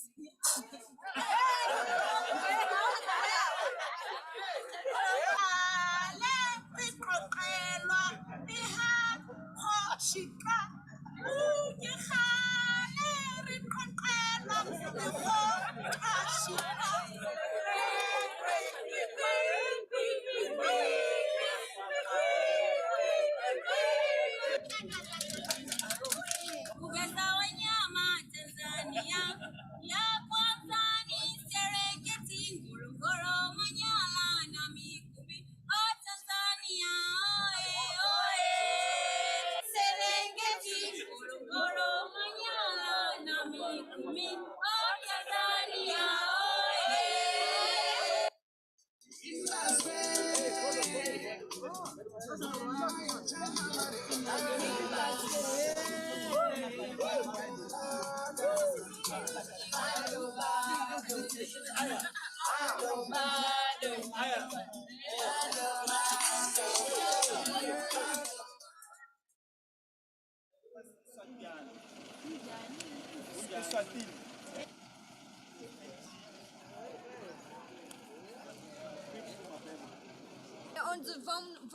Eles vão apresentar quem eles são e nós vamos apresentar quem.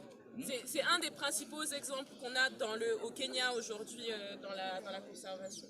And also sustainable water management systems. Nairobi, Kenya, Morocco. Sustainable land management is a climate mitigation measure. And as you can be able to see in this area has experienced a lot of climate change issues, ranging from water scarcity, ranging from high temperatures. The students are going to learn a number of points. And actually we have segregated this into three key areas. And one of them is the issue of water harvesting, rainwater harvesting. Culturally, people don't believe that they can harvest runoff and use it for their own benefit, but here we are doing it. So we are going to train the farmers on the importance of having water runoff for use during the dry season.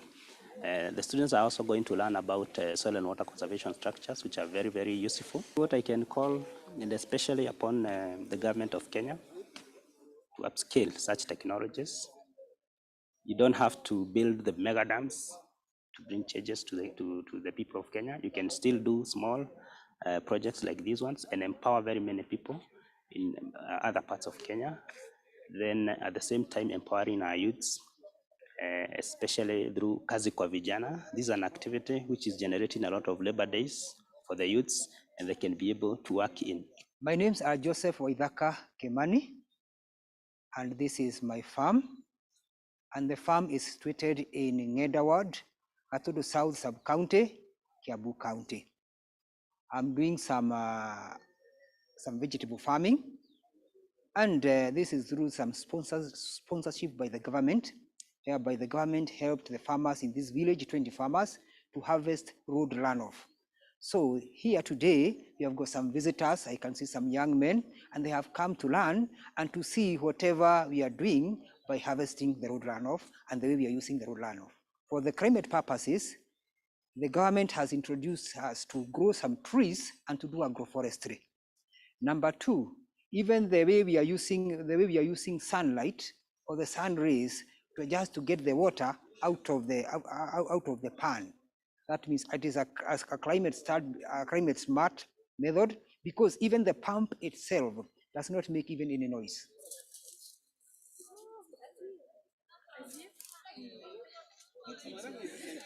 Smelling like a...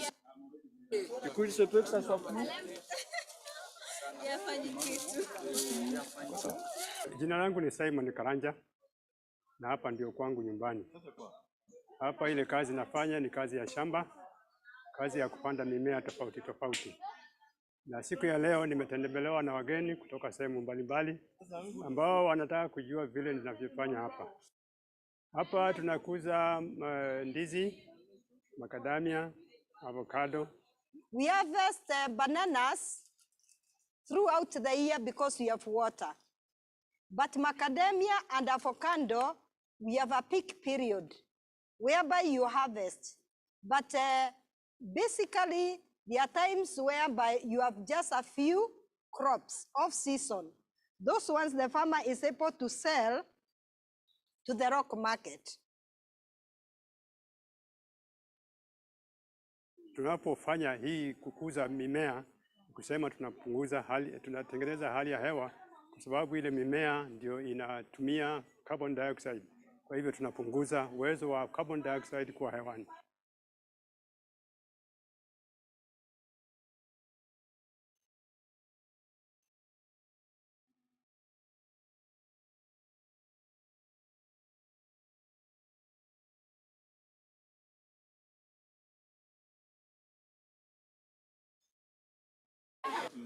Doesn't have anything. Go, let's go. Yes.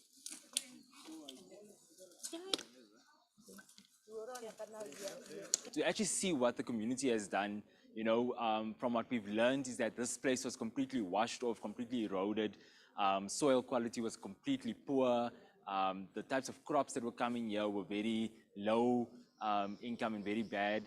And over the last few years, what they've done as a community, they've come together as a community and worked as a collective. And what they've done, they've brought different experts in different fields. So experts in water, experts in terms of pumping systems, experts in terms of agroecology, and really truly brought people and nature together, which is absolutely remarkable. I love, as I was going through, to actually see extremely high-rise trees with nests and birds in, and then you come down to the lower levels to see kale growing, or your pumpkins growing and your strawberries, and then you see your banana leaves and your macadamias and sugarcane, and it's really, the system has really worked. The system is also very interesting because as you walk through, you see all these... The sustainable practices that I've seen here is actually contributing to the conservation of the environment, because it minimizes runoffs, which contributes to soil erosion. It also contributes to the recovery of land, because they're practicing intercropping, where they're also doing crop rotation. So I'd like to see such practices being introduced to our counties, our other counties, which are arid, considering 83% of Kenya is arid and semi-arid, and I'm actually much more in need of such practices to promote food security and give, mostly the people who are affected are women who have to tend to their children.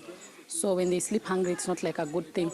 And they're only dependent on livestock, which is affected by droughts and very vulnerable to droughts. The amazing thing is that what I've come to learn is that a lot of the youngsters that are in this area are coming out from the Nairobi and in the city where they're finding themselves in trouble, and they're actually finding places where they can actually learn to harvest, and they can actually just rest and find their purpose within community. And I think that's the most important when we look at adaptation and mitigation, is that are we really transforming community? The cyclone's movement or track follows a pathway away from its source, driven by global wind circulation. Needs serenity and need the ability to walk through a forest. That is change to that person, And I'm sure if we came here a few years back, there wouldn't have been what's here. And I think the contribution of what's happening here towards climate change is really amazing, because the forestation is increasing and increasing, and it's not just increasing in terms of dead space, but it's increasing in terms of economic environment, in economic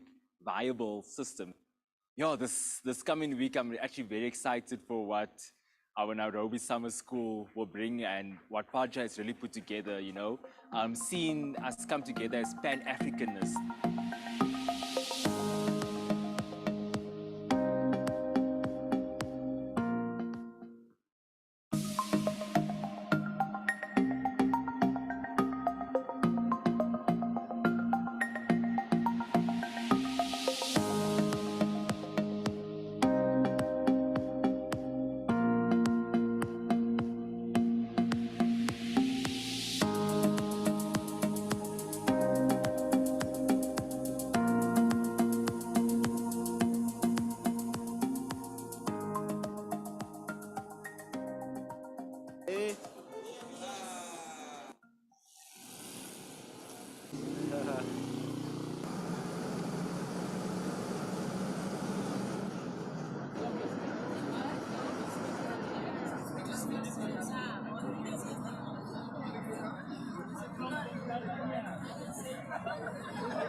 So when we say two, your turn should go up.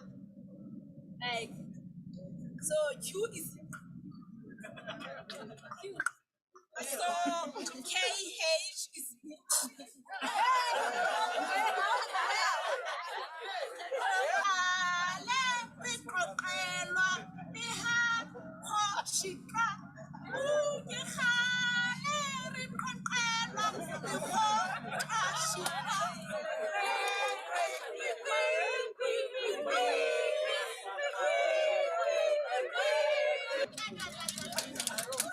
Uganda wanyama Tanzania ya kwanza ni Serengeti, Ngorongoro, Manyara na Mikumi. Oh Tanzania, oe oe. Serengeti, Ngorongoro, Manyara na Mikumi. Oh Tanzania, oe.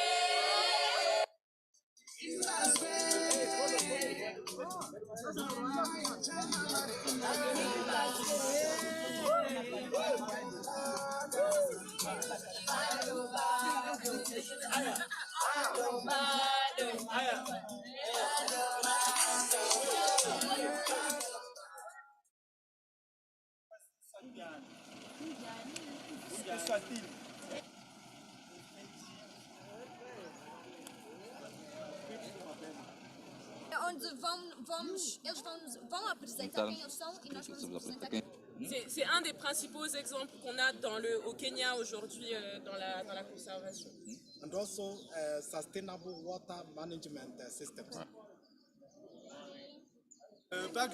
Nairobi, Egypt, Morocco. Sustainable land management is a climate mitigation measure.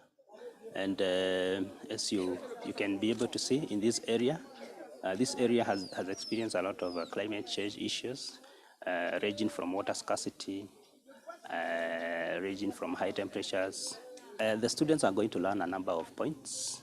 And actually we have segregated this into three key areas. And one of them is the issue of water harvesting, rainwater harvesting.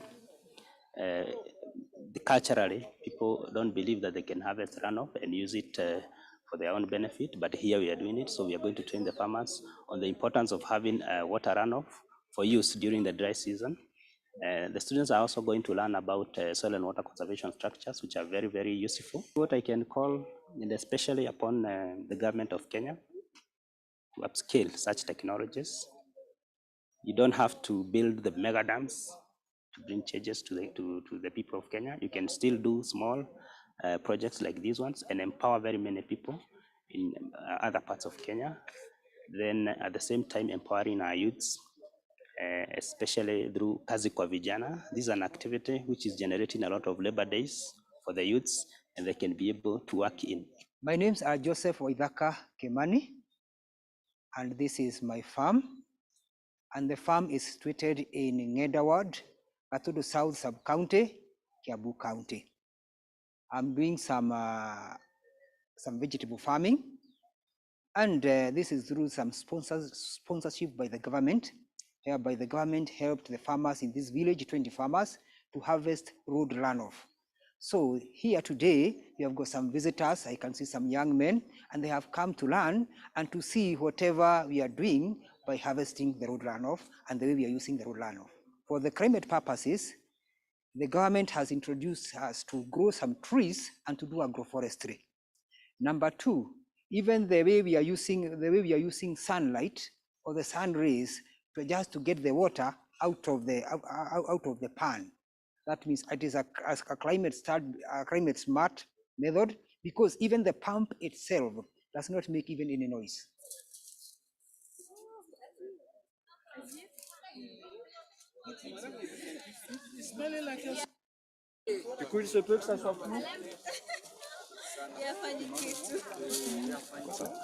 Jina langu ni Simon Karanja na hapa ndio kwangu nyumbani. Hapa ile kazi nafanya ni kazi ya shamba, kazi ya kupanda mimea tofauti tofauti. Na siku ya leo nimetembelewa na wageni kutoka sehemu mbalimbali ambao wanataka kujua vile ninavyofanya hapa. Hapa tunakuza ndizi, macadamia, avocado We harvest bananas throughout the year because we have water. But macadamia and avocado, we have a peak period whereby you harvest. But basically, there are times whereby you have just a few crops off season. Those ones the farmer is able to sell to the rock market. Tunapofanya hii kukuza mimea, kusema tunatengeneza hali ya hewa, kwa sababu ile mimea ndio inatumia carbon dioxide. Kwa hivyo tunapunguza uwezo wa carbon dioxide kwa hewani.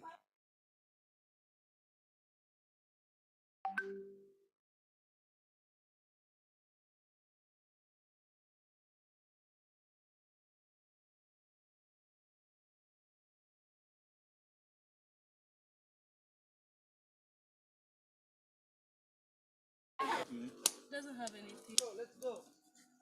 Yes.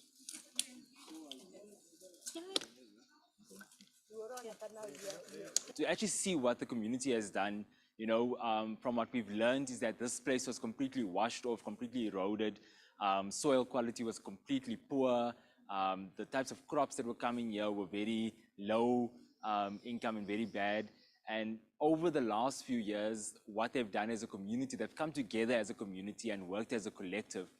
And what they've done, they've brought different experts in different fields. So experts in water, experts in terms of pumping systems, experts in terms of agroecology, and really truly brought people and nature together, which is absolutely remarkable. I love, as I was going through, to actually see extremely high-rise trees with nests and birds in, and then you come down to the lower levels to see kale growing, or your pumpkins growing and your strawberries, and then you see your banana leaves and your macadamians and sugarcane, and it's really, the system has really worked. The system is also very interesting because as you walk through, you see all these...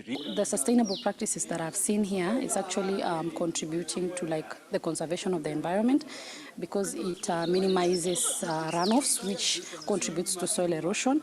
It also contributes to the recovery of land, because they're practicing intercropping, where they're also doing crop rotation. So I'd like to see such practices being introduced to our counties, our other counties, which are arid, considering 83% of Kenya is arid and semi-arid, and I'm actually much more in need of such practices to promote food security and give, mostly the people who are affected are women who have to tend to their children.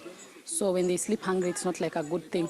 And they're only dependent on livestock, which is affected by droughts and very vulnerable to droughts. The amazing thing is that what I've come to learn is that a lot of the youngsters that are in this area are coming out from the Nairobi and in the city where they're finding themselves in trouble, and they're actually finding places where they can actually learn to harvest, and they can actually just rest and find their purpose within community. And I think that's the most important when we look at adaptation and mitigation, is that, are we really transforming communities, and is it really changing? Change to each person is different. One person might just need serenity and need the ability to walk through a forest. That is change to that person, And I'm sure if we came here a few years back, there wouldn't have been what's here. And I think the contribution of what's happening here towards climate change is really amazing, because the forestation is increasing and increasing, and it's not just increasing in terms of dead space, but it's increasing in terms of economic environment, in economic viable system. This coming week, I'm actually very excited for what our Nairobi Summer School will bring, and what Paja has really put together, seeing us come together as Pan-Africanists.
So when we say two, your turn should go up.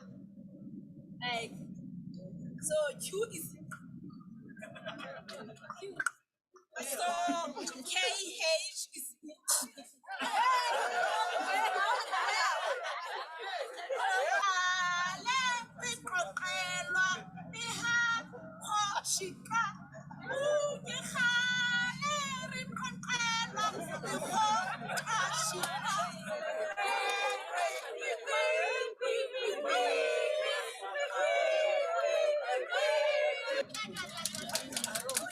Uganda wanyama Tanzania ya kwanza ni Serengeti, Ngorongoro, Manyara na Mikumi.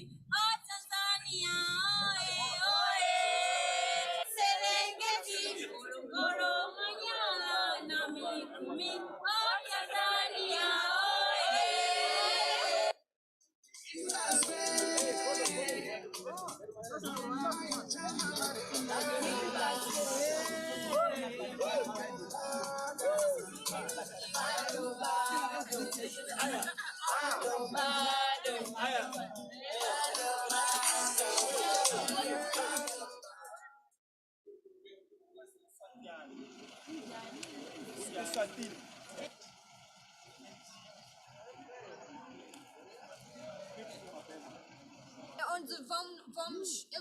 Vão apresentar quem eles são e nós vamos apresentar quem.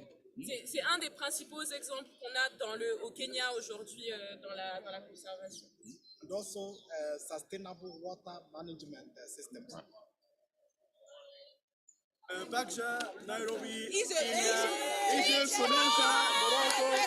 Sustainable land management is a climate mitigation measure.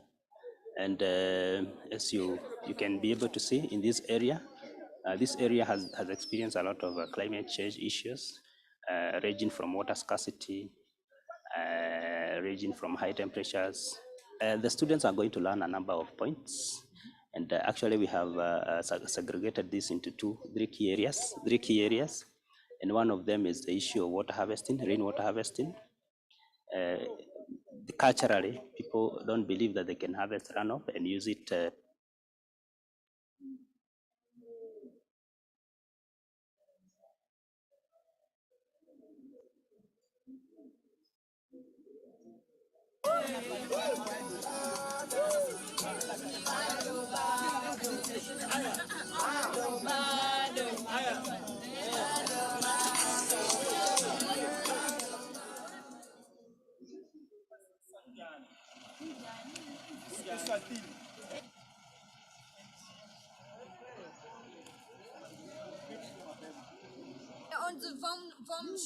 Eles vão apresentar quem eles são e nós vamos apresentar quem. C'est un des principaux exemples qu'on a au Kenya aujourd'hui dans la conservation. And also sustainable water management systems. Nairobi, Sustainable land management is a climate mitigation measure.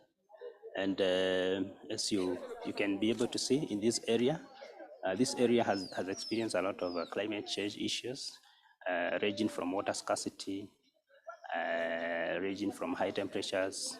The students are going to learn a number of points. And actually we have segregated this into three key areas. And one of them is the issue of water harvesting, rainwater harvesting. Culturally, people don't believe that they can harvest runoff and use it for their own benefit, but here we are doing it. So we are going to train the farmers on the importance of having water runoff for use during the dry season. The students are also going to learn about soil and water conservation structures, which are very, very useful. What I can call, and especially upon the government of Kenya, to upscale such technologies. You don't have to build the mega dams to bring changes to the people of Kenya. You can still do small projects like these ones and empower very many people in other parts of Kenya. Then at the same time empowering our youths especially through Kazi kwa Vijana. This is an activity which is generating a lot of labor days for the youths, and they can be able to work in. My names are Joseph Oidhaka Kimani, and this is my farm. And the farm is situated in Ng'enda Ward, Katudu South Sub-County, Kiambu County. I'm doing some vegetable farming, and this is through some sponsorship by the government, whereby the government helped the farmers in this village, 20 farmers, to harvest road runoff. So here today, we have got some visitors. I can see some young men, and they have come to learn and to see whatever we are doing by harvesting the road runoff and the way we are using the road runoff. For the climate purposes, the government has introduced us to grow some trees and to do agroforestry. Number two, even the way we are using sunlight or the sun rays to just to get the water out of the pan. That means it is a climate smart method, because even the pump itself does not make even any noise.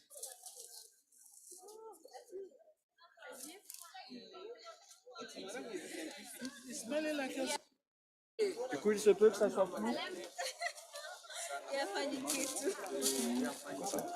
Jina langu ni Simon Karanja na hapa ndio kwangu nyumbani.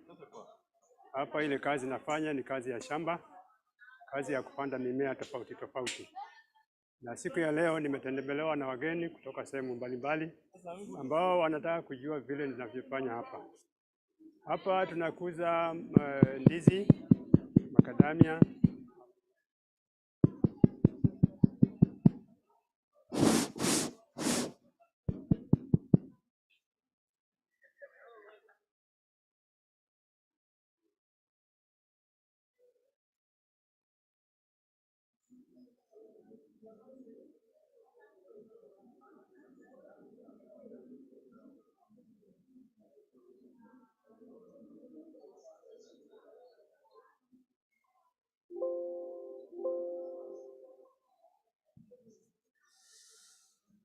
Good afternoon.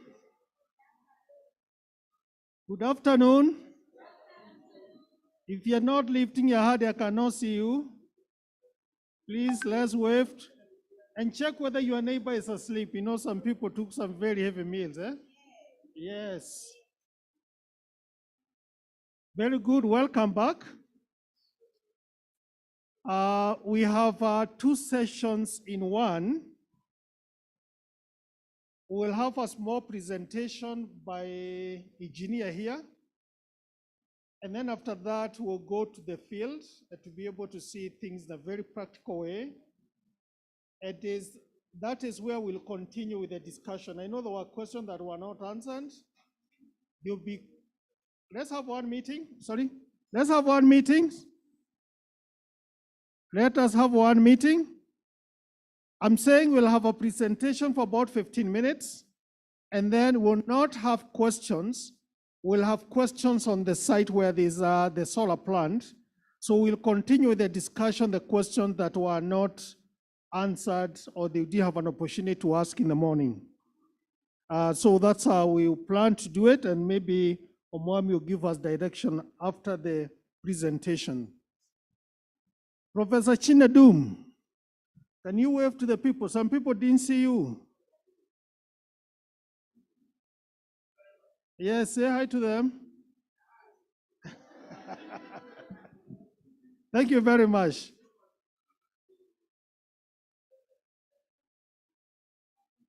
There was no mic near you.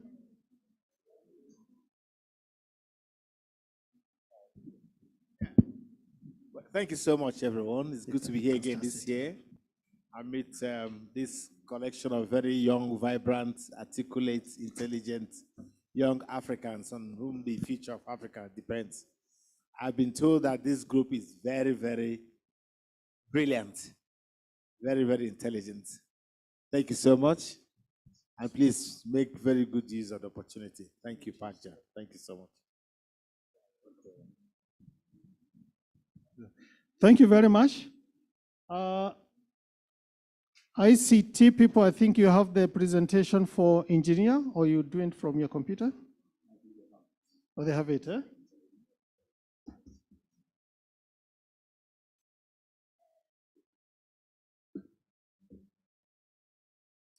questions, but you don't need it.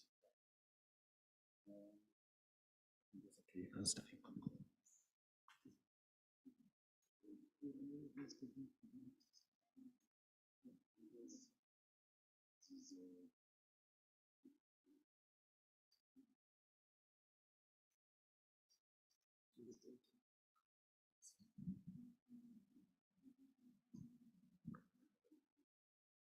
Yes, good afternoon, everybody. Good afternoon. Yes, wave again. I'm told you've had a very heavy lunch. Great. So as you have heard, I'm Engineer Elias Ako. I'm at the School of Engineering, Department of Energy Technology.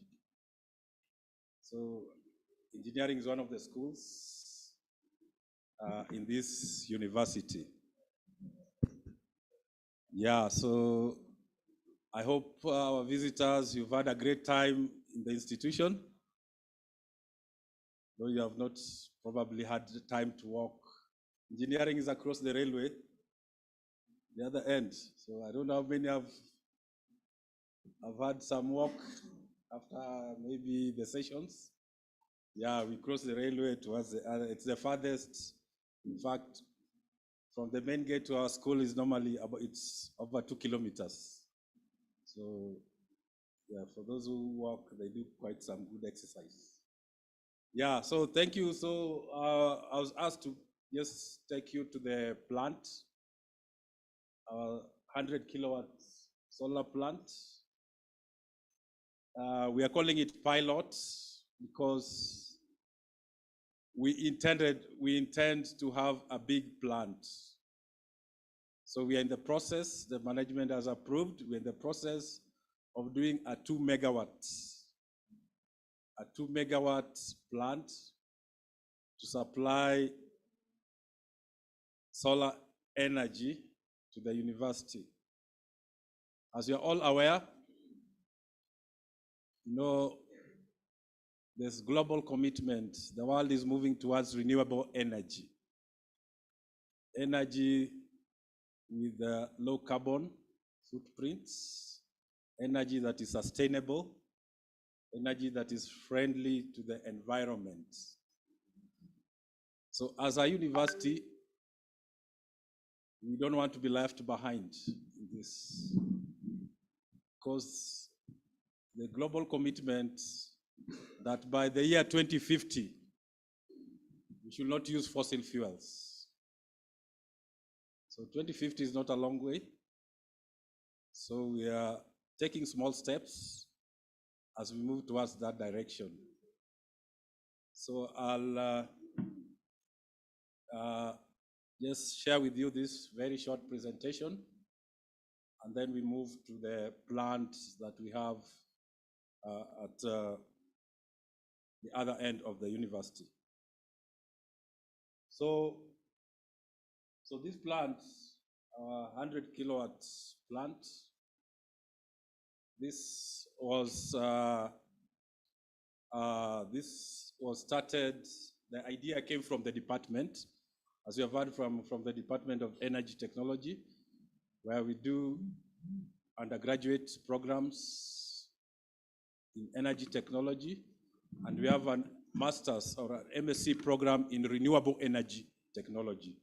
For the MSc is purely renewable energy, and for those of us who wish to come back here, or we do admit, for renewable energy technology, we do admit students with also from the School of Environment, although we take you through some other courses before you get now to start on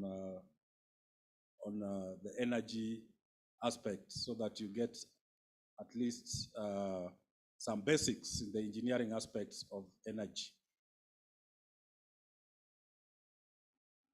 So this is a plant we are going to visit, and this plant, as I've said, the idea, we wrote a proposal from the department, and we got support from the French government, who facilitated the university to construct the 100 kilowatt power plant.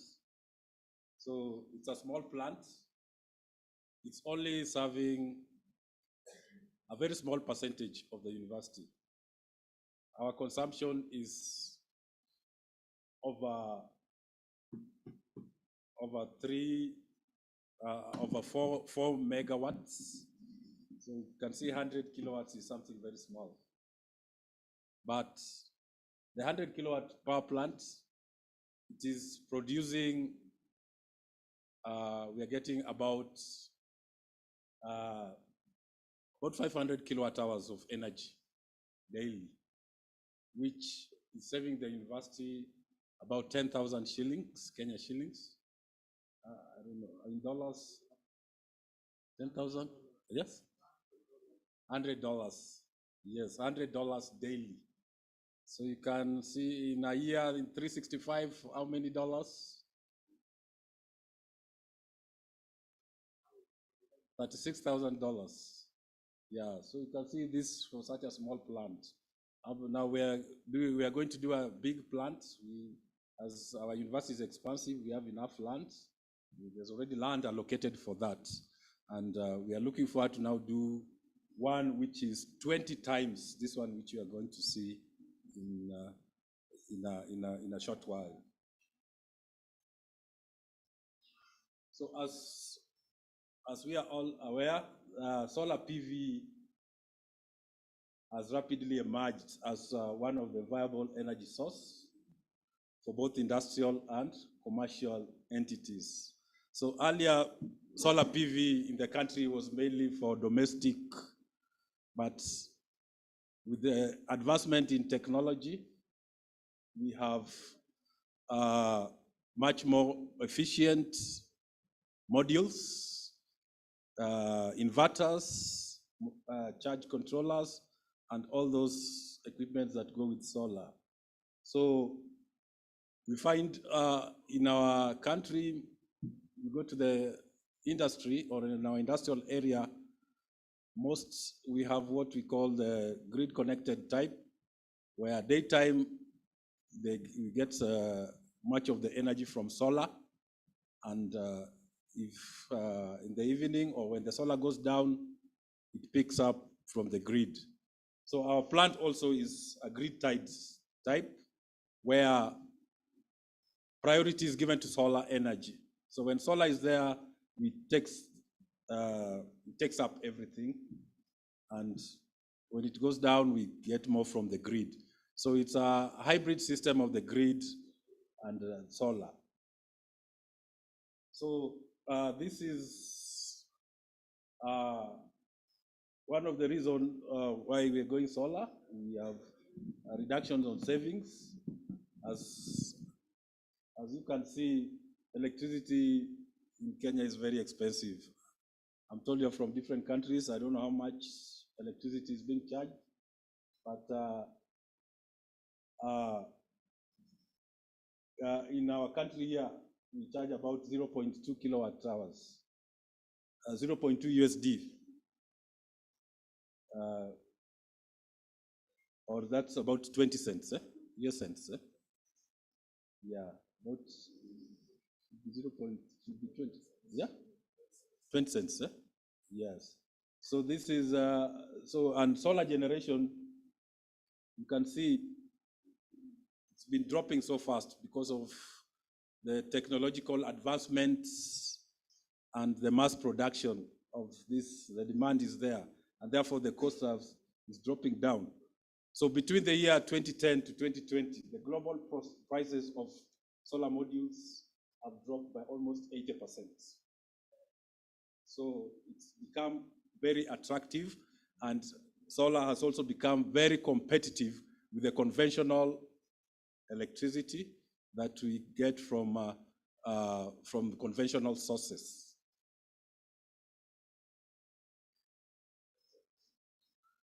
So for the plant, as I've just introduced, that it started with a funding proposal, and the French government accepted to fund the plant, and and the construction proceeded on, and in 2017 this was commissioned. As we are also, as Kenyatta University, we've been also looking at being a leader in the regional, within our Eastern African region. We were looking at becoming a regional center for solar energy.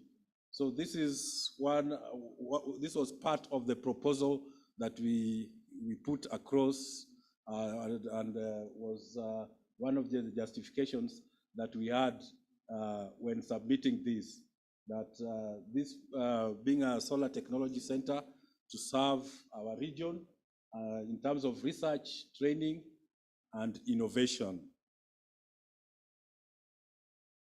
So our electricity, which is generated there, is injected into our KU grid, and within the KU grid, it is a small fraction, but as we have seen, it is something substantial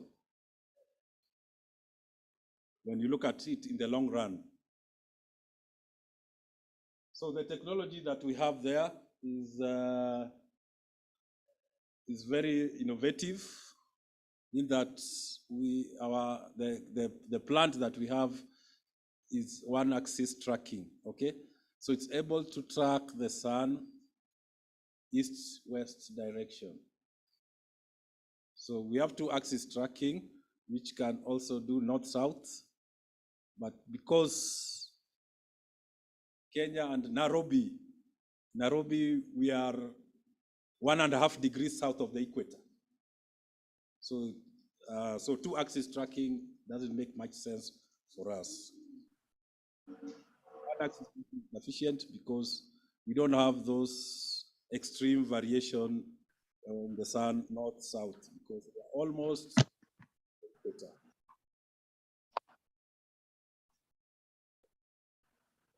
So we also, before we did, when we were doing the proposal, we also did a pre-feasibility study, and in the pre-feasibility study, we looked at our energy consumption patterns, and we realized that being an institution, most of our operations are 60% on average is during the daytime. Night operation, mainly security, library, and some those who are reading at night. And therefore, solar energy will be sufficient to bring a very big impact. So, and the reason why we also did this is because we were looking at having a grid-tied system where, in case we don't have solar, because solar is intermittent, we don't have control. We don't have control over it. You cannot have it when you want it. Sometimes it's cloudy, like this particular month of the year here in Kenya. Normally, these are very cloudy. These are the coldest months, and therefore we don't have a very good performance in terms of solar. But all the same, we need to have. We needed to have a system that when this goes down, things don't stop, then we pick up from the grid. So the system that we have is not, does not have storage, not a standalone system, but is a hybrid system that is combined with the grid, but gives priority. When solar is there, we pick everything that we get. Then the shortfall is what we get from the grid. And this is the same system that we want to do in our big plant, in our proposed 2 megawatt plant.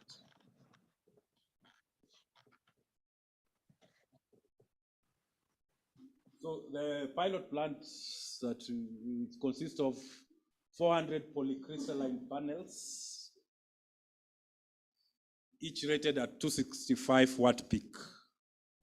And we have 2 grid-tied string inverters, so that we have half of it goes half of the string. String means those are connections, which we'll explain when we go to the field. So the amount of power generated, the plant supplies about 530 kilowatt hours a day. And considering our charges that we have from the off-taker or from the utility provider, then we have a savings of up to almost 3.4 million. That is in Kenya shillings. So maybe for USD, so that you can just can also get 3.4 million is approximately dollars. Yes, $34,000. Yes. So this is the small plant that we have is actually giving us this saving, and considering the life cycle of solar PV, which is 20 to 25 years. So you can see if you are to have such a system, the initial cost is high, but considering the lifespan of it, if you can multiply this by 20, 25 years, then it is quite substantial. As I've mentioned, we are looking at having a 2 megawatt solar plant, and this is to reduce. So the university, at the university, we spend almost 12 million. That can good in conversion. In USD,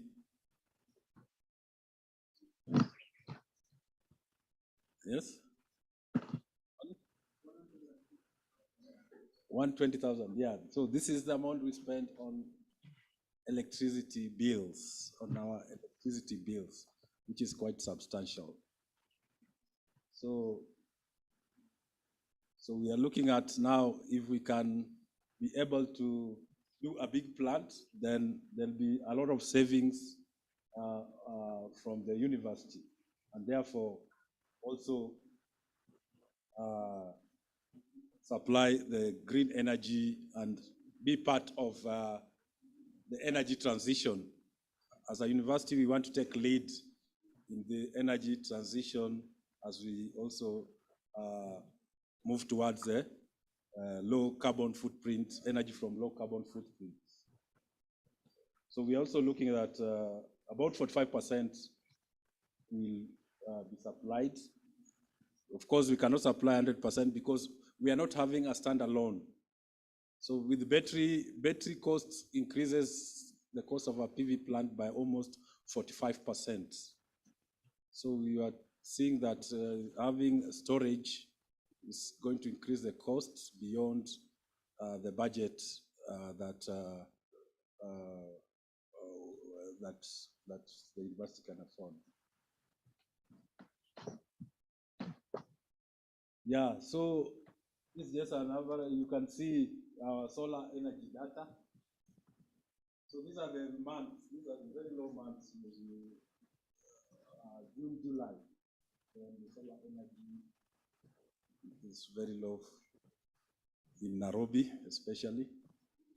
These are the coldest months, but we still have some substantial amount of solar energy. So, but also when we look at our normal calendar normally starts from September to around March, April, and then normally May, June, July, we are on a long vacation or a long break. So during this time also our consumptions are low. So even if the solar energy, the solar radiation is low, we are still able to still be able to meet our operations. Yeah, sorry, I think it was just a brief overview of the plant. So it's good to have that. So as we move to the plant now, then at least we have gotten the picture on.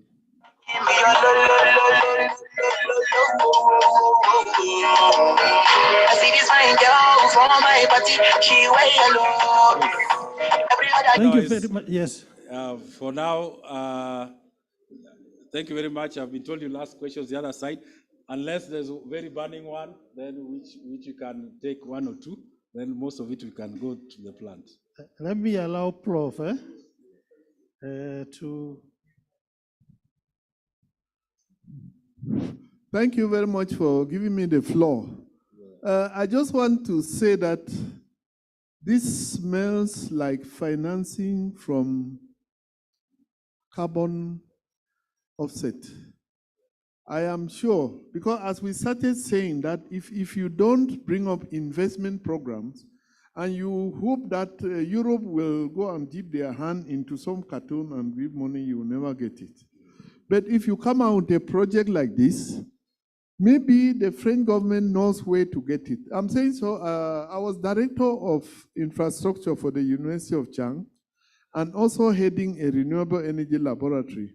We started just 600 kilowatt and the French government got interest. So they are now doing the pre-feasibility study to come and put 600 kilowatt. And I was saying that it looks to me like they have access to some clean energy fund somewhere. If the university will pay nothing, that's what I suspect. And that is what our young colleagues need to know. That if you sit and say, send us money to march around or to do this, nobody will give you.